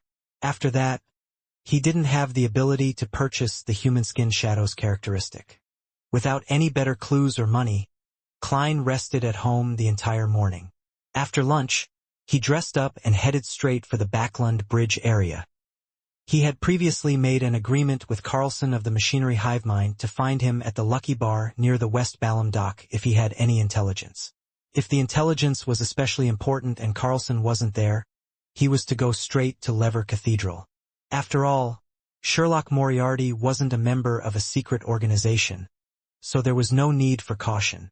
There weren't many customers at Lucky Bar in the afternoon, so Klein instantly saw Carlson sitting and drinking alone in a corner of the bar. He walked over, knocked on the table, and reported with a suppressed voice, "Many people in East Borough are spreading the faith of the original creator." Carlson sipped some alcohol brewed from pure malt and replied noncommittally, "I'm aware." As expected, Klein commented silently before smiling, "I have a clue regarding a fourth epic tomb of a noble." "Ah!" The glass in Carlson's hand paused as he looked at Klein in surprise, and he unconsciously nudged his thick glasses. But he noticed that Detective Sherlock Moriarty wasn't continuing to describe the matter, but looking at the bartender a few steps away while saying with a smile, "1 glass of Southville beer." Seeing the white foam of the Southville beer being placed in front of Sherlock Moriarty, Carlson finally came to his senses. It was only when the bartender was a certain distance away from them did he ask in a suppressed voice, "What do you want?" Klein picked up his glass and took a sip. He took a few seconds to savor the bitter taste of the malt and the faint sweetness from it. "Cheers." He looked sideways at Carlson and smiled before raising his glass. Without hesitation, Carlson shook his head and refused the offer, mumbling, "You have beer, while I have strong distilled liquor. It's not suitable for a toast." Klein was only going through the motions, so he once again took a sip of his Southville beer, looked straight ahead and chuckled. "What I want is very simple. I'm not sure what's inside the tomb, so I can only describe it rather vaguely. Well, I hope that I can choose an item from the spoils of your tomb exploration. I'm not greedy, and my request will not involve high-sequence items. I wouldn't dare to take it even if they were one of the options. If you find nothing or there are only high-sequence items, then I don't want anything. Of course, I believe that when the latter happens, you wouldn't be stingy with giving me a sum of cash that's consistent with my contribution." After hearing about the Amon family's tomb from Miss Sharon yesterday, he had came up with rough plans. The first plan was to blow the copper whistle, contact Mr. Azek, and join forces to explore the tomb. However, there were many potential problems with this plan. Firstly, he was unsure of the amount of strength Azek, who was still in the midst of finding his lost memories, had regained. Secondly, Azek was being pursued by MI9, so it was very easy for him and Azek to land in trouble. Thirdly, there was a high chance that Klein would end up reappearing in the sites of sealed artifact 0-08 once again. Of course, he could also consider using the help of the gray fog to make contact or embark on the expedition. However, blowing the copper whistle above the gray fog made it impossible to summon the messenger, therefore ending all of his subsequent plans. More importantly, Klein didn't dare to reveal the secret of the space above the fog to Azek Eggers, whose identity remained a mystery. Therefore, he finally chose the second method, which was to use his identity as an informant to submit the information to the Machinery Hive Mind and ask for a reasonable reward. When it came to the number of high-sequence Beyonders, which faction could have more than the 7 churches? According to what Klein knew, there were close to 10 high-sequence Beyonders in the Church of the Evernight Goddess. In other words, nearly half of the 13 archbishops and 9 high-ranking deacons had reached or surpassed sequence 4. This wasn't considering the adorer of the goddess, the pope who helmed the church. Even if the situation regarding the Church of the God of Steam and Machinery was inferior in this aspect, it couldn't be that inferior. Their Archbishop of the Backlund Diocese, Horamic Haydn, was a high-sequence beyonder. And as such, for an Orthodox church with all its resources accumulated to date, it wouldn't value the mid-sequence items very much. Klein believed that he could negotiate a reasonable price. Simply put, the core element of the second plan was find an organization for any difficulties. Upon hearing Klein's offer, Carlson paused for a second, then blurted out, "Aren't you a believer in God? I've always had the goddess in my heart." Klein drew a triangular sacred emblem on his chest. "It is because of my belief in God that I've told you this information, not to the Nighthawks through Mr. Stanton. God said to let those who wish to be strong be strong. Only by becoming stronger and having more money can I have more access to different channels and resources, and thus provide you with better and more effective information." In order to convince the machinery hive mind, he had specifically spent the morning reading through the Steam and Machinery Bible that he had bought earlier. He then found a few sentences from the deity that met his requirements and memorized them. Carlson was momentarily unable to provide a rejoinder. He just sat there, stunned, to the point of forgetting to drink. Seeing this, Klein quickly added, "Moreover, this will help you establish a harmonious and efficient relationship with new generation informants. As long as you spread the news of the rewards I receive as a result of this, as well as keeping your promise without going back on your word, then I believe that the other informants will be deeply moved and be greatly motivated to do their best to gather useful information for you. Of course, I wish that you use my pseudonym when advertising this." Carlson listened with a blank face, picked up his glass, and gulped down a mouthful. He almost choked. "Cough. Sherlock. The real you is completely different from what I remember about you from before." He sighed. The detective Sherlock Moriarty in his memories was good at analysis and reasoning. He was extremely calm and polite, and, with a great sense of justice, had offered very effective advice. He was an outstanding believer in God. Yet now he was... Klein took a sip of his beer and chuckled. Everyone has their different sides. Using a single facade to face everything is prone to error. This is a problem you have to pay attention to when making deductions. After calming down for a moment, Carlson stood up and said, "I have no right to agree to such a request. I will report it immediately, so wait here for a while." "All right." Klein waved to the bartender and added a serving of potato wedges. By the time he leisurely finished his food and beer, Carlson returned to the bar with the deacon of the machinery hive mind, Ecancer Bernard. Ecancer looked around, and seeing that there was no one around, he said in a deep voice, "There's no problem with your request, but there's one condition to add on. Items with strong side effects and curses are not among the items available for selection. What I want is an ingredient." Klein immediately laughed. "All right. Dare I ask again if is this your personal decision or the response from the higher-ups?" "I have the right to make such a decision." Ecancer used his hat to press down on his fluffy hair. "But since it concerns an aristocratic tomb from the fourth epoch, I had sent a telegram to the Archbishop, and he didn't object to it in his reply." "All right." Klein drew another triangular sacred emblem on his chest. "I'll give you the information now." Ecancer shook his head subconsciously. He looked around and pointed to a billiard room. "Let's talk inside.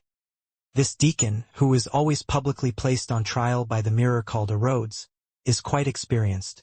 Klein murmured and followed Ecancer and Carlson into the billiard room while making sure that the adjacent rooms were empty.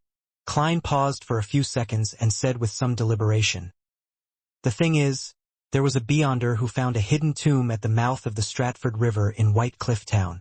He searched the periphery and found some items. After that, they recruited people and did further explorations, but no one returned. If you search carefully over there, you will definitely find the corresponding traces." After listening carefully, Ecancer asked, "Are you sure it's an aristocratic tomb from the fourth epoch?" "The items on the outside can prove that they're members of the Tudor dynasty's Amon family," Klein answered truthfully. He then warned him, "The beyonders who died in there weren't weak at all, and there were quite a few of them. I believe that this tomb isn't something that can be explored by those below high-sequence beyonders. Amon. A Cancer frowned instinctively. It could be seen that, as a deacon, he had the authority to know some ancient secret history. Without waiting for Klein to emphasize it again, he looked up and said, "We will collect the relevant information first before we act. A fourth epic aristocratic tomb is very dangerous. Don't tell this information to anyone else, or explore it yourself. Otherwise, you and your friends will only lose their lives. If I dared, I wouldn't be sitting here." Klein gave a self-deprecating laugh and said, "My reputation has always been good." After making the deal, he watched Cancer and Carlson leave before putting on his hat and sauntering out of Lucky Bar. Towards the nobles of the fourth epoch, as well as the Amon family, the machinery hive mind will still be very cautious. They'll have to have at least several days of preparing before they take action. Prudence. Klein's random thoughts froze on a single word. He thought of another thing that could be described as being prudent. After Roselle had joined the ancient organization suspected of being the Twilight Hermit Order, he had actually never mentioned its name in his own secret diary, which was written in Chinese. Each time, he would refer to it by referring to it with the appropriate characteristics. This level of prudence was a very suspicious phenomenon. Why didn't Emperor Roselle dare to mention the name of that organization, even when it's written in Chinese? This is completely different from the style of writing where he dared to write anything in his diary. What was he afraid of, or what was he worried about? Could it be that as long as he said or wrote down the name of the Twilight Hermit Order, then they would be made aware of it no matter which language he used? Does one of their members or a sealed artifact they possess have such abilities? A guess popped up in Klein's mind, but there was no way to confirm it unless he was willing to take the risk. I'll first assume it's true and that I haven't been perceived by them, because the channeling of the Desire Apostle's spirit had been done above the gray fog. Informing Miss Justice of it was also done in response to a prayer using the gray fog.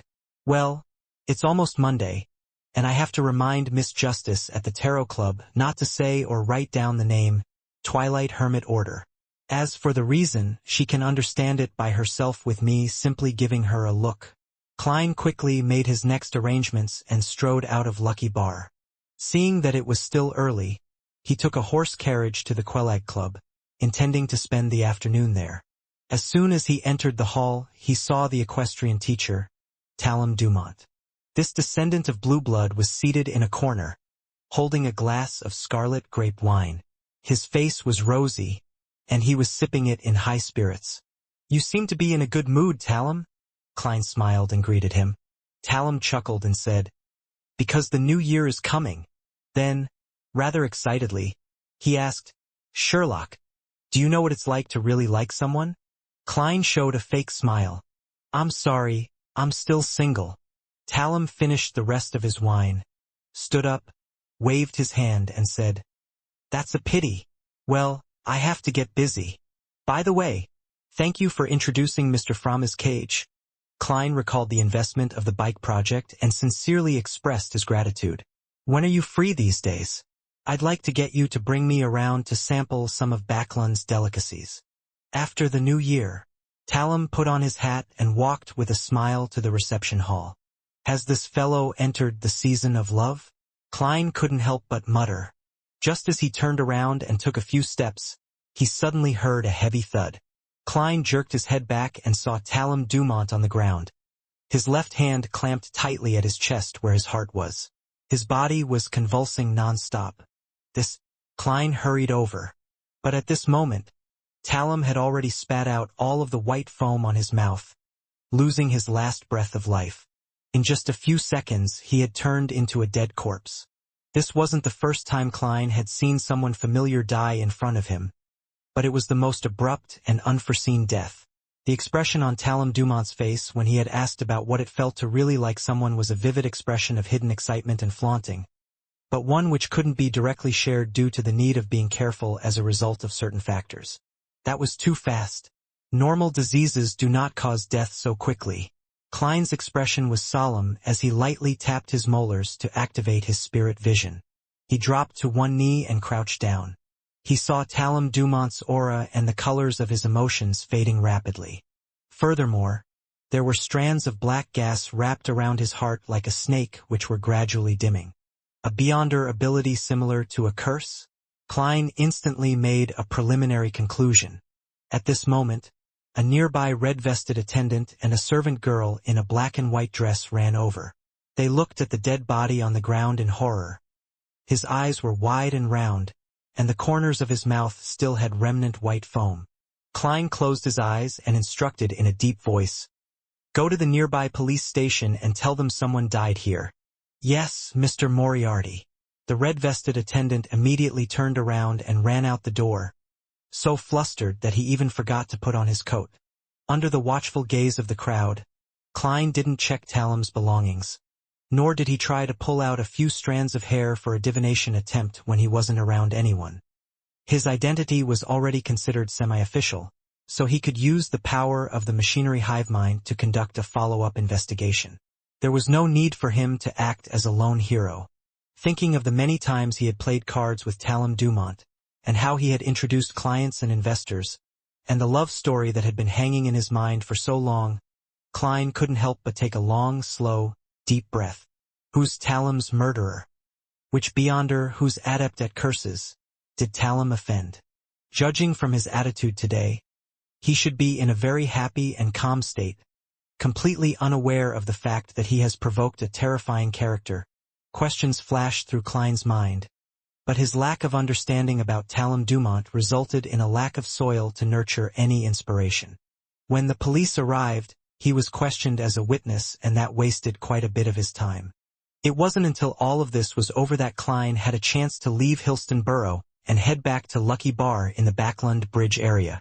Carlson was still there drinking, the only difference being that his drink had been exchanged from a strong distilled liquor made from pure malt to golden, frothy beer. Klein raised his right hand, covered his mouth, and squeezed over. He lightly knocked on the table and said, "Is your job to drink here every day?"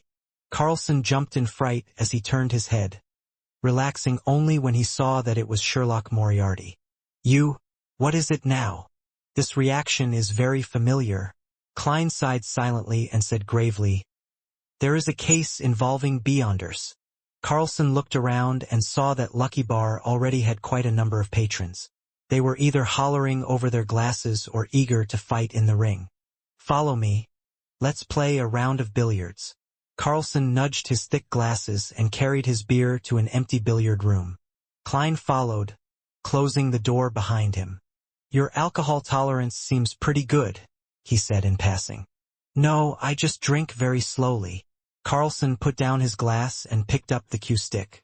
Then, he added inexplicably, "And I'd like some alone time lately." "I don't care about that."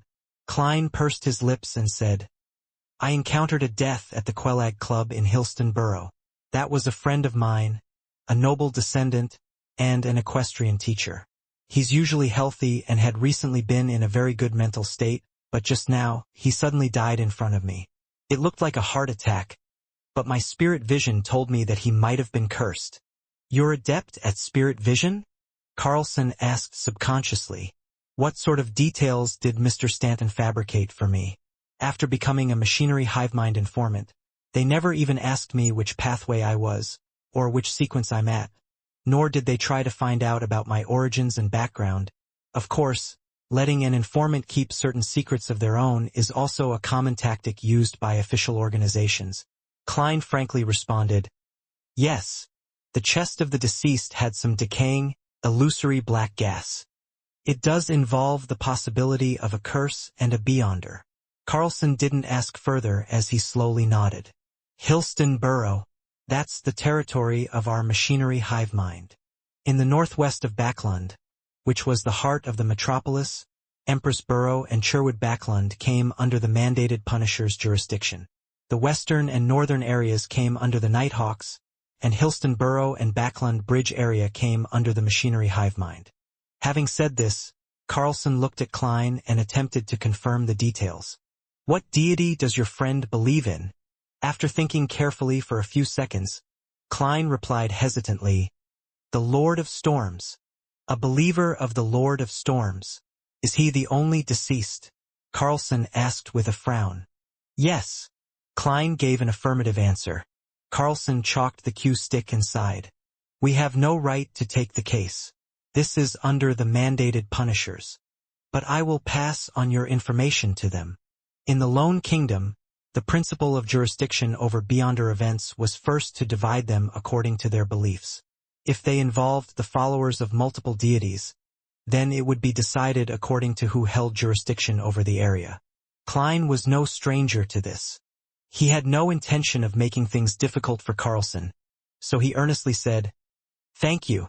I hope they can find the real killer as soon as possible." Carlson picked up the glass of beer beside him and took a sip. He's a descendant of blue blood. The mandated punishers will definitely take it seriously. Pausing for a second, he looked at Klein and said in a low voice, I find it hard to believe that you've only been in Backland for about 3 months. You seem to have established a wide range of social connections and possess lots of resources here. Some people are naturally adept at this.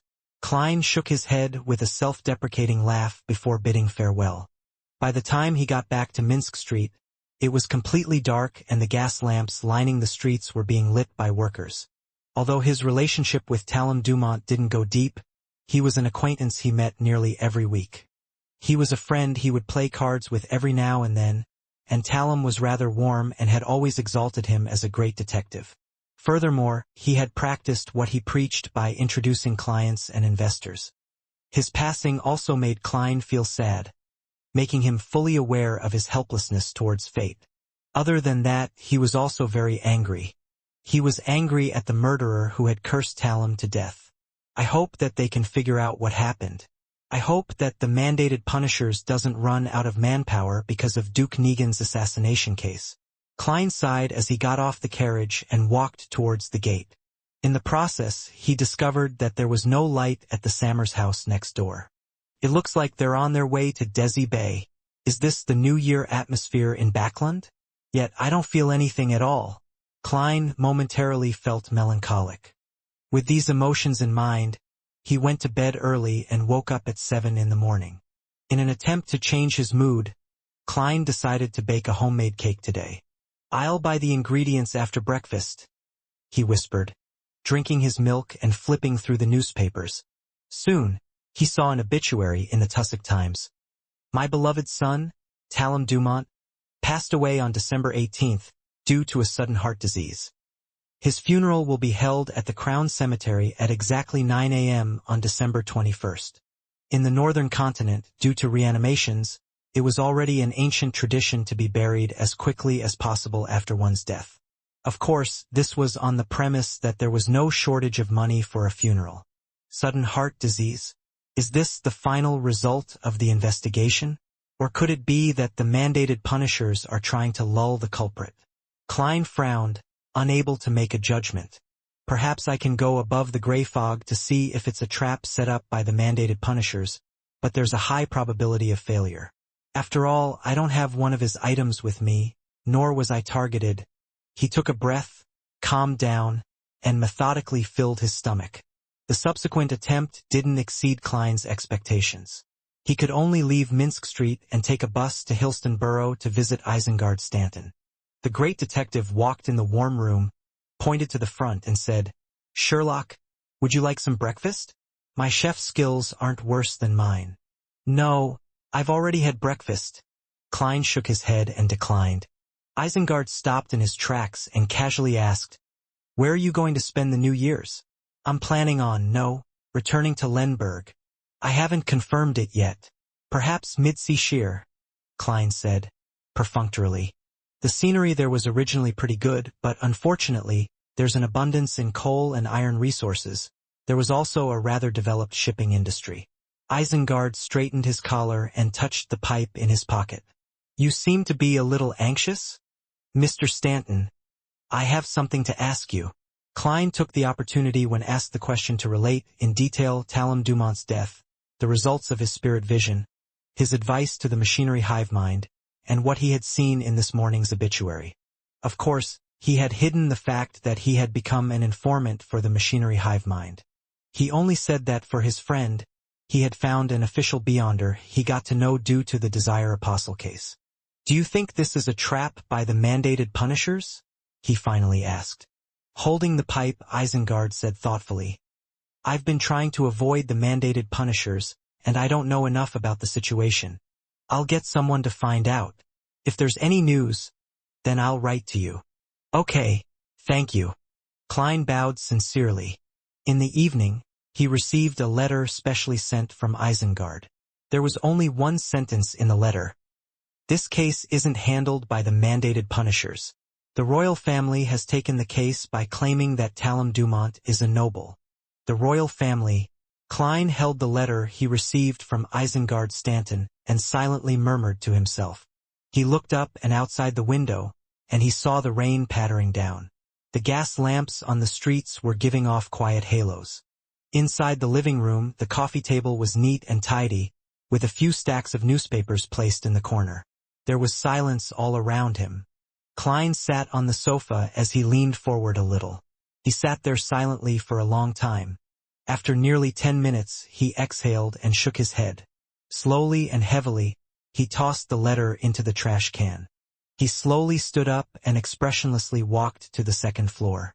And in the trash can, Isengard Stanton's letter caught fire silently and quickly crumpled into black ashes. On Monday morning, Klein stood in front of the mirror, pressed his right thumb and middle finger to his temples, and rubbed them with a little more strength. When he was done, he turned on the faucet, lowered his body, splashed the cold tap water onto his face, and washed his face while having a fit at the cold. After freshening himself up, he hung up the towel, walked to the first floor, and simply made a single-sided, well-done fried eggs with buttered toast. Of course, a cup of black tea with a few slices of lemon quenched his thirst and reduced the cloy sensation he was feeling. After breakfast, as he was idly flipping through the rest of the newspapers, Klein suddenly heard the tinkling of the doorbell. Who is it? A new commission? Could it be that the machinery hive mind has already finished exploring the Amon family's tomb? No, it can't be that fast, Klein muttered as he put away his napkin and newspapers and walked slowly to the door. When he held the handle, the image of the visitor outside the door appeared in his mind. It was an elderly gentleman dressed to a T. His snow-white shirt was starched, and a thick grayish-blue vest completely hid his belly. The long tailcoat had sharp lines without any blemishes on it. The gentleman was wearing a pair of shiny leather shoes, so shiny that it was impossible to tell if he had walked through the rain or mud. He wore a pair of white knitted gloves, with silver hair at his temples. His face was deeply wrinkled, and his light brown eyes were so serious that they didn't contain a hint of a smile. "I don't know him," Klein mumbled and opened the door. "May I know who you're looking for?" he asked politely. The elderly gentleman took off his hat, pressed it to his chest, and saluted in the most standard manner. "Mr. Sherlock Moriarty, I'm a butler who has come to invite you in place of my master." "Do I know your esteemed master? Why is he looking for me?" Klein's head was completely filled with questions. But at this moment, he had already noticed a carriage parked across the cement road. It had a deep black outer shell, and there was a curtain on the inside of the window. It was obvious that it was nothing ordinary. There's luxury amidst being low-key. Klein looked closely and suddenly saw that there was a coat of arms in a conspicuous part of the carriage. The main body of the coat of arms was a vertical sword facing down, and the hilt of the sword had a red crown. "That's the Sword of Judgment. It's the Sword of Judgment representing the Royal Augustus family." Klein's heart palpitated as he roughly understood the butler's background. Perhaps he's a rather powerful beyonder. Klein made a guess. The professional and stern butler didn't pay attention to his scrutiny. He revealed a polite smile and said, "You have never met my master, but in a sense you do know him. You have been providing him clues about the organization that is symbolized by the tarot cards, and he has paid for the money you need. As expected, it's the important figure that Talum mentioned. I've been using false information to fleece for funds and even submitted all the reimbursements that old Kohler required to him. I can't refuse his invitation now, especially when Talum is dead." Klein pondered for 2 seconds and said, "Did your master come to me due to Talum's death?" "Yes, Talum was his friend. He was sad and confused by his death, and he heard that you were there when it happened. The old butler articulated clearly. No, I wasn't. Klein subconsciously wanted to deny it, but he ultimately could only nod. Yes, I saw Talum die in front of me. It's really a sad and regretful thing, the butler said in a sincere tone.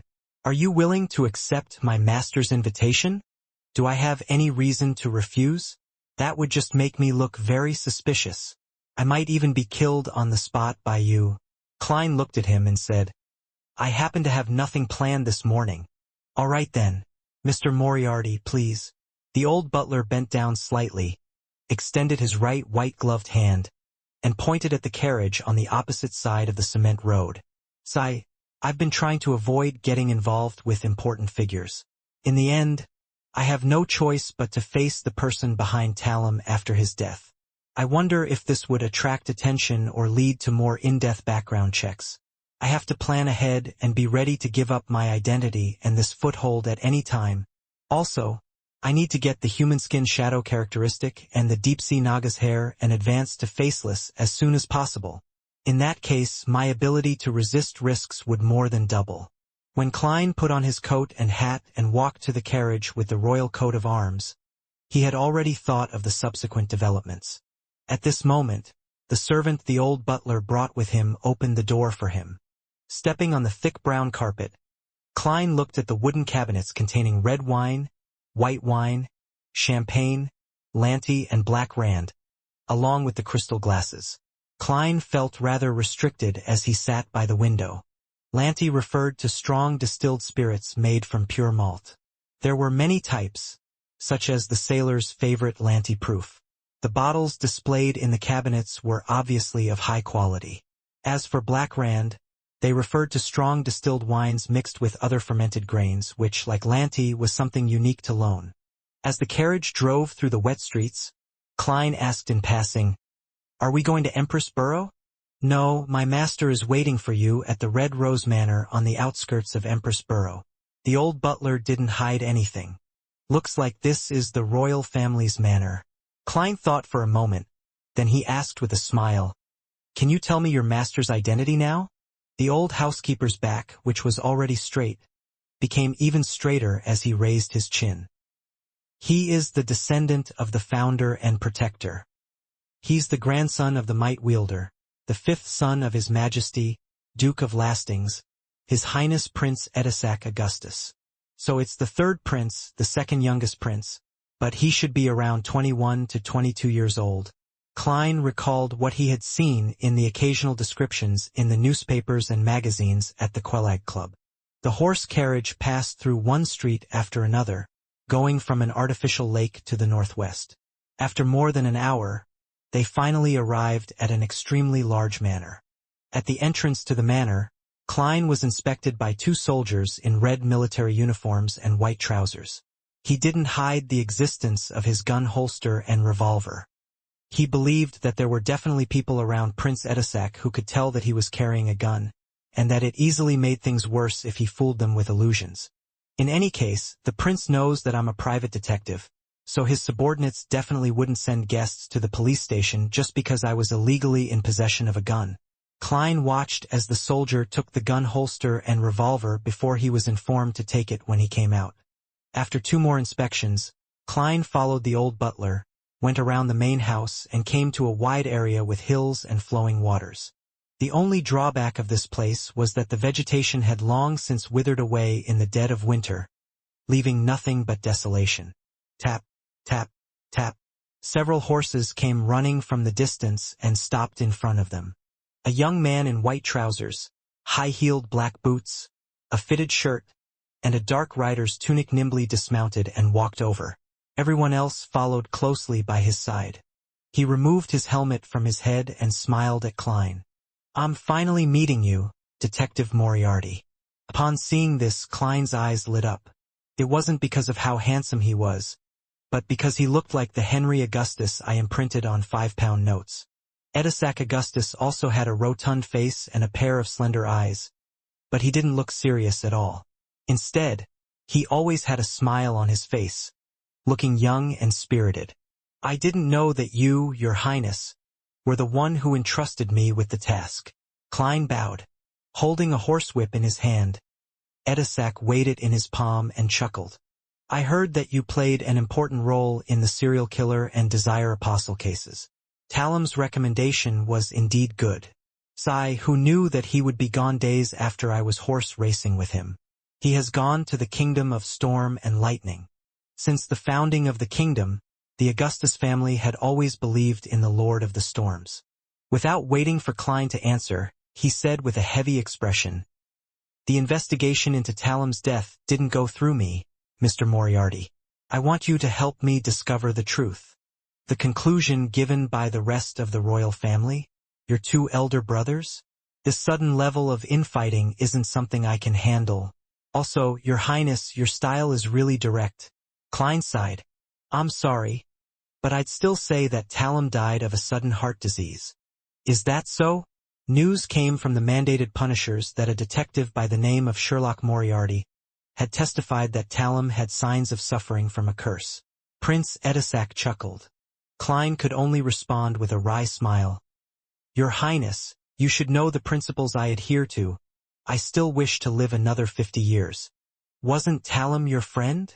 Prince Edisac asked.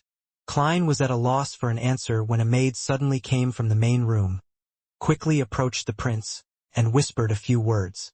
Edisac's face stiffened. "Tell her that she's not to go out."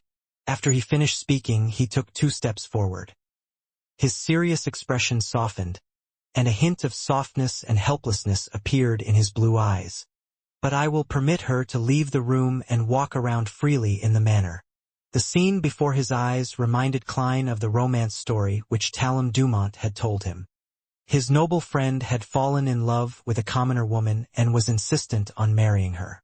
However, being in the top circle of the aristocracy, the marriage was absolutely prohibited.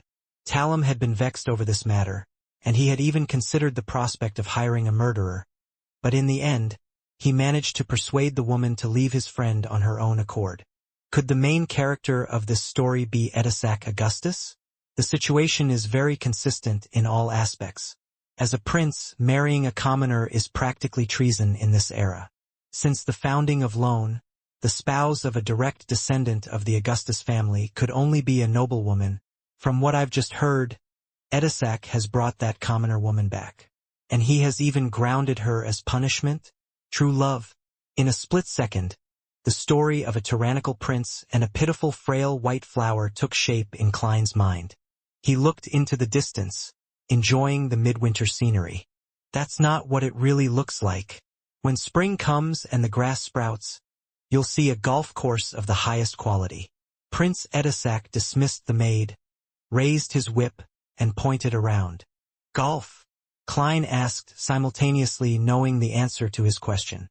Prince Edisac motioned his guards and attendants away, leaving the old butler and Klein to follow him by his side. He strolled on the desolate plains, chuckled, and said, "Yes, golf. This is a truly aristocratic sport that even the owners of most magazines and newspapers have a hard time getting involved in. Although I don't like Roselle, I have to admit that the fantasy-like ideas he had have given us a world with plenty of fun. If you can figure out the truth to Talam's death, this place will always be open to you." It was indeed Roselle. Klein let out a light breath. Seeing that he didn't respond, Prince Edisac continued to lament. "There is much to learn from Roselle in every way, but his attitude towards feelings makes me sick. Of course, this is the common nature and style of most of the Intis aristocrats, and it's also the source of their infatuation with luxury and debauchery in their lives." Looking ahead at the slow stream, Edisac said in a mature tone that was beyond his years, 99% of people are not geniuses like Roselle. In order to succeed and establish a great enterprise, one must first understand what they really want, and for that, they must be willing to pay the price and never turn back while persisting all the way. As he said this, his tone became slow as he laughed at himself and said, "Before this year, I had always thought that I liked the daughter of Earl Hall very much. She has perfect looks, an elegant demeanor, a rich fortune, a distinguished family, and a very powerful father. She's someone that no prince can find fault with. But now I understand that what I'm really attracted to is something that I yearn to have even in my dreams. It's a unique temperament and profound soul born from experience. Heh, I'm not saying that Miss Hall is lacking in temperament, but that wasn't what I want, admire, or like. Your Highness, your tone, attitude, and expression are now almost identical to Talum just before he died. Don't suddenly die in front of me. Even if I were to jump into the Tussock River, there's no way for me to prove my innocence. Moreover, hearing much of this makes it easier for me to be silenced. Do you want to tie me to your chariot? Klein felt a little afraid for some baffling reason. He cleared his throat and took the initiative to change the subject. Your Highness, with your status and identity, you will certainly not lack subordinates. There are many people who are willing to investigate Talum's death for you. So why do you need me? Edisac shook his head and chuckled. As a prince, I have as much power as the little freedom I have. There are many things I can't let the people around me do, as there are too many eyes on me. You're a great detective with brains, and you have a good relationship with Talum. You were there at the time, so I don't think there's anyone better suited than you. Don't worry. If there really is a problem, then I can definitely guarantee your safety. Such a promise is like toilet paper in the bathroom. Klein couldn't help but silently lampoon. With Prince Edisac already saying this much, he felt that there was little chance of him leaving Red Rose Manor if he refused again. He could only sigh and say, "Actually, I'm as angry as you are about Talum's death, but reality has kept me calm." Edisac smiled. "What can I do for you?" Talum's hair, either his flesh and blood, plus something he carried around with him. Klein made the request. "Okay.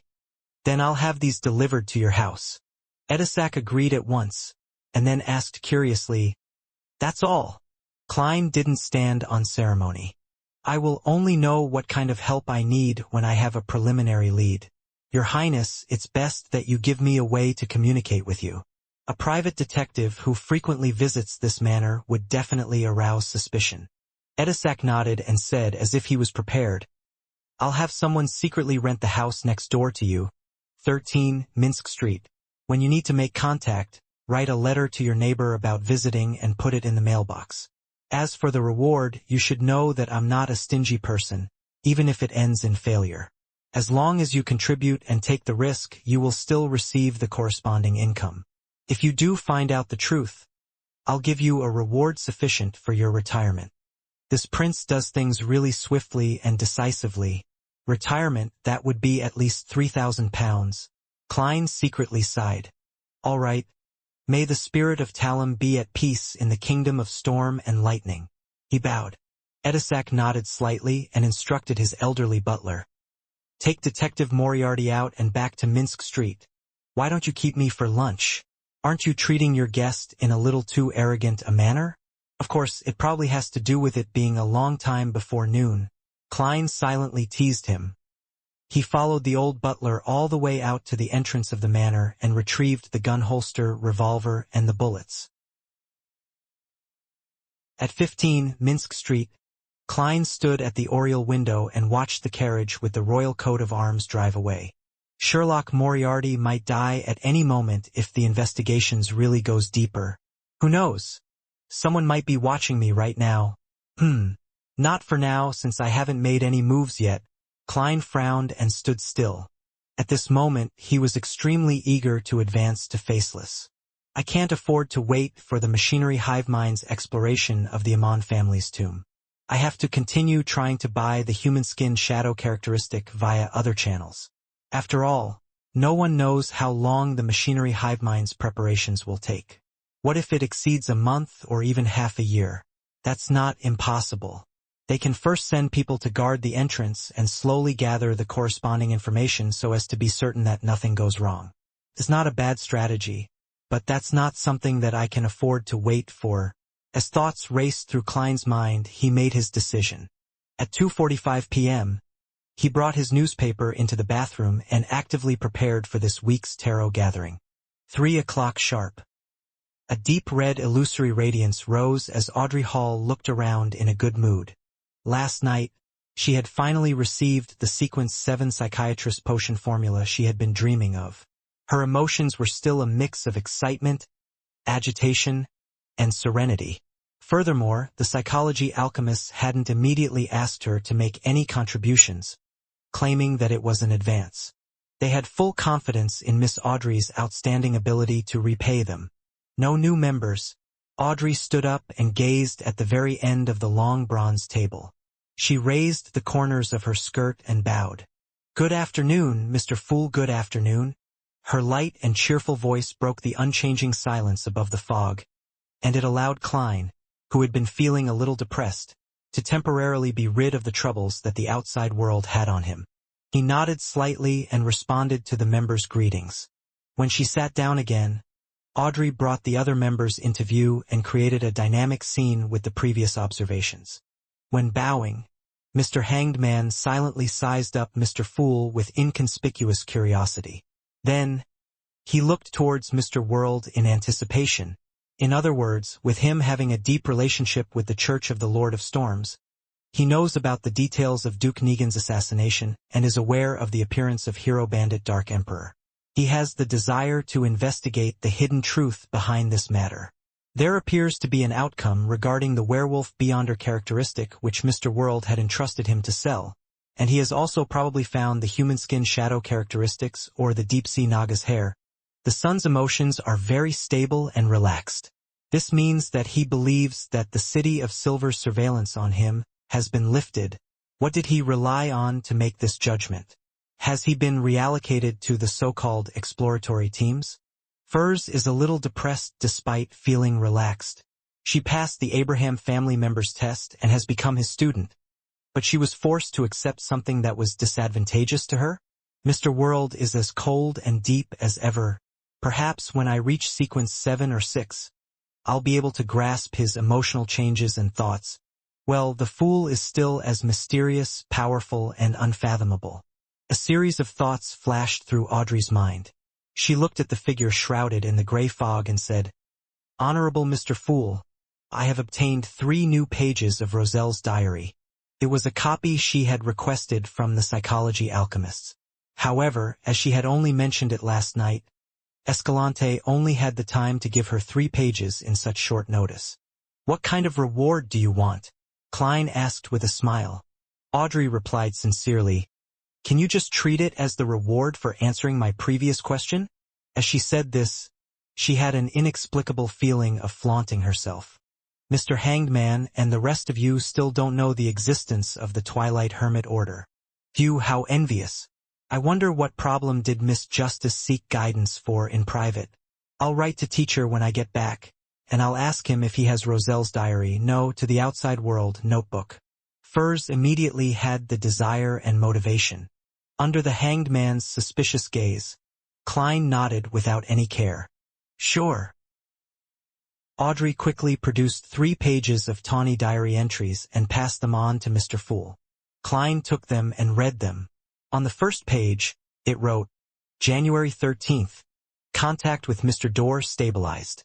Just as Klein picked up the diary, Audrey added, "Mr. Fool, I still have 10 diary pages which will be given to you later. It is for the payment for your previous blessing."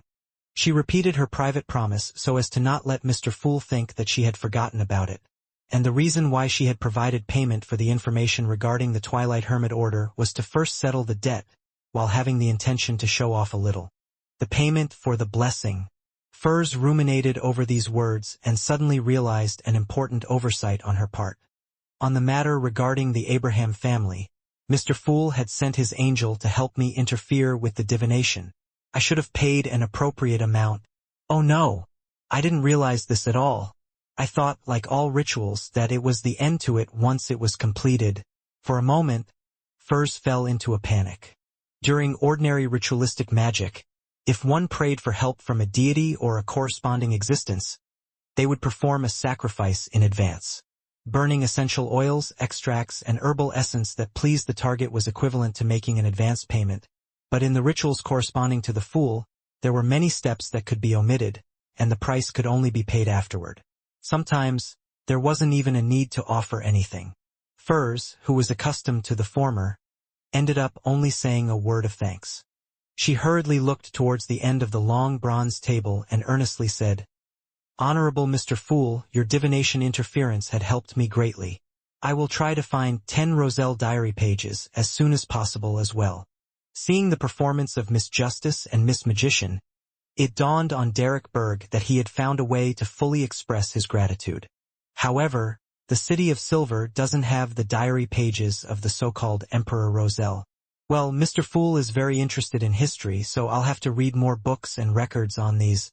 With a thought, Derek made a promise to Mr. Fool, who sat high above them. The hanged man watched all this from the side and had no doubt that the fool had an angel at his service. Any organization should have a character like Miss Justice. The power of a role model is limitless. With a lot of debts to collect appearing out of thin air, Klein happily sighed inwardly. As the high and mighty Mr. Fool, he always found it awkward to directly ask for compensation, and he had always believed that helping the members of his own organization was a normal and reasonable thing to do, without the need for him to make it so reliant on transactions. Thus, he didn't control the world to put on the appropriate performance to remind everyone. Of course, if Justice and the others were willing to provide payment, then Klein had no intention of refusing it. All right. He smiled and nodded before shifting his gaze back to the diary in his hands. January 13th. Contact with Mr. Dorr stabilized. The powerful Beyonder, who's lost in the darkness and trapped in the storm, didn't rush me to complete a complicated and difficult ritual so as to help him return to the real world. He seems to have understood that he has to come up with something that would move me, instead of giving me 3 intangible wishes, in order for me to consider whether I should take the hidden risks of saving him. Mr. Dorr temporarily didn't mention this matter and instead, with great interest, chatted about my tarot card creation. The word creation should be written with quotation marks. From this point, it's apparent that Mr. Dorr is able to make contact with the real world at particular times and through particular methods, and he should be able to observe a lot of details. While talking about the moon card, I thought of a matter Zeradal mentioned. He said that the life school of thought worships the moon, but not the Evernight goddess. Yes, I added the second half myself. Hence, I asked the 4th epic expert, Mr. Dorr, about this question. He chuckled and similarly didn't give a direct answer. However, compared to the furtive seer who speaks half-truths, making me want to beat him up, he's a lot more frank. He told me that if he were to choose a card from the tarot cards to represent the Evernight goddess, he wouldn't choose the moon, but the star. That makes things very interesting. I pressed, "Who is the real owner of the moon?" His reply was even more worthy of relish. He said with a laugh that the moon currently has no owner. If I didn't misunderstand him, then he means that the peak of the moon's pathway is empty. The sequence 0 is empty. That's not right. Isn't there a primordial moon? Upon seeing this, Klein suddenly had this thought. He had already anticipated that the moon card didn't represent the goddess. Whether it was the faith of the life school of thought, the attitude of the vampires, or the records in the Book of Secrets, they all vaguely pointed out that Evernight wasn't the moon. In contrast, vampire ancestor Lilith and the primordial moon resembled the sequence 0 of this pathway in more ways. According to the City of Silver's history lessons, Lilith had most likely fallen in the Dark Epoch, the second epoch. However, the primordial moon was an existence that people still believed in and sent responses to even to this day. Of course, those who prayed to her wouldn't end up well. Why did Mr. Dorr say that the moon had no owner at the moment? As seen from the Book of Secrets, the primordial moon still existed during the 4th epoch. Klein almost frowned. Soon, he came up with 3 guesses. First, Mr. Dorr didn't know enough about the hidden primordial moon, but that was a very low possibility. Second, that the primordial moon was actually the disguise of another deity, not essentially occupying the position of the moon's sequence 0 pathway. Third, that she was a sequence 1 of the moon's pathway or was in disguise and had the corresponding sealed artifact. And one more possibility. It's the response from the moon pathway's uniqueness. Klein muttered silently. The most important Beyonder ingredient in the sequence 0 potion formula described by the Dark Emperor card wasn't all of the sequence 1 Beyonder characteristics, but something called uniqueness. Different pathways had different uniquenesses. A true god was unique. Other than the first guess, the other possibilities aren't small. What is the beyonder pathway of the moon? Klein turned to the second page of the diary and was lucky enough to discover that it was connected to the previous page. I continued pressing, but Mr. Dorr refused to say more. He thinks that I'll rescue him by whetting my appetite? Dream on. I hid my curiosity and scoffed at Mr. Dorr for not being respectful enough to true gods. He casually replied to me. This is the attitude a fourth epic noble has to the deities. This guy is too good at acting. However, I really am interested in the nobility of the fourth epic, so I took the opportunity to ask. Mr. Dorr told me that in the Tudor dynasty, there were 5 noble families: Abraham, Antigonus, Ammon, Tamara, and Jacob. Each family was known as an angel family, and they possessed tremendously terrifying strength. Angel family, just the name itself raises many problems. It really makes one yearn for it. Mr. Dorr said that the number of angel families in the fourth epic exceeded the 5. There were the Zeradal and Zoroast family, which had always been loyal to the Solomon Empire, the Augustus, Sauron, Einhorn, Castilla families of the Trunsoist dynasty, and the Furtive and Ariel and Beria families, as well as the Demonis family, which stemmed from a true goddess which was one step up from the angel families. So the last winner of the fourth epic was the Trunsoist dynasty, but where did their royal family go? The 4 angel families, Augustus, Sauron, and the others, divided up the northern continent. Just as Mr. Dorr said the previous time, the strongest powerhouses in the fourth epic far exceeds my imagination.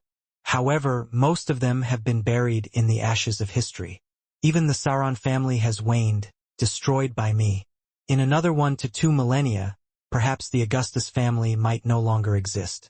Only the true gods appear capable of forever illuminating the real world. Although some deities perished in the fourth epic, they should only be few in number.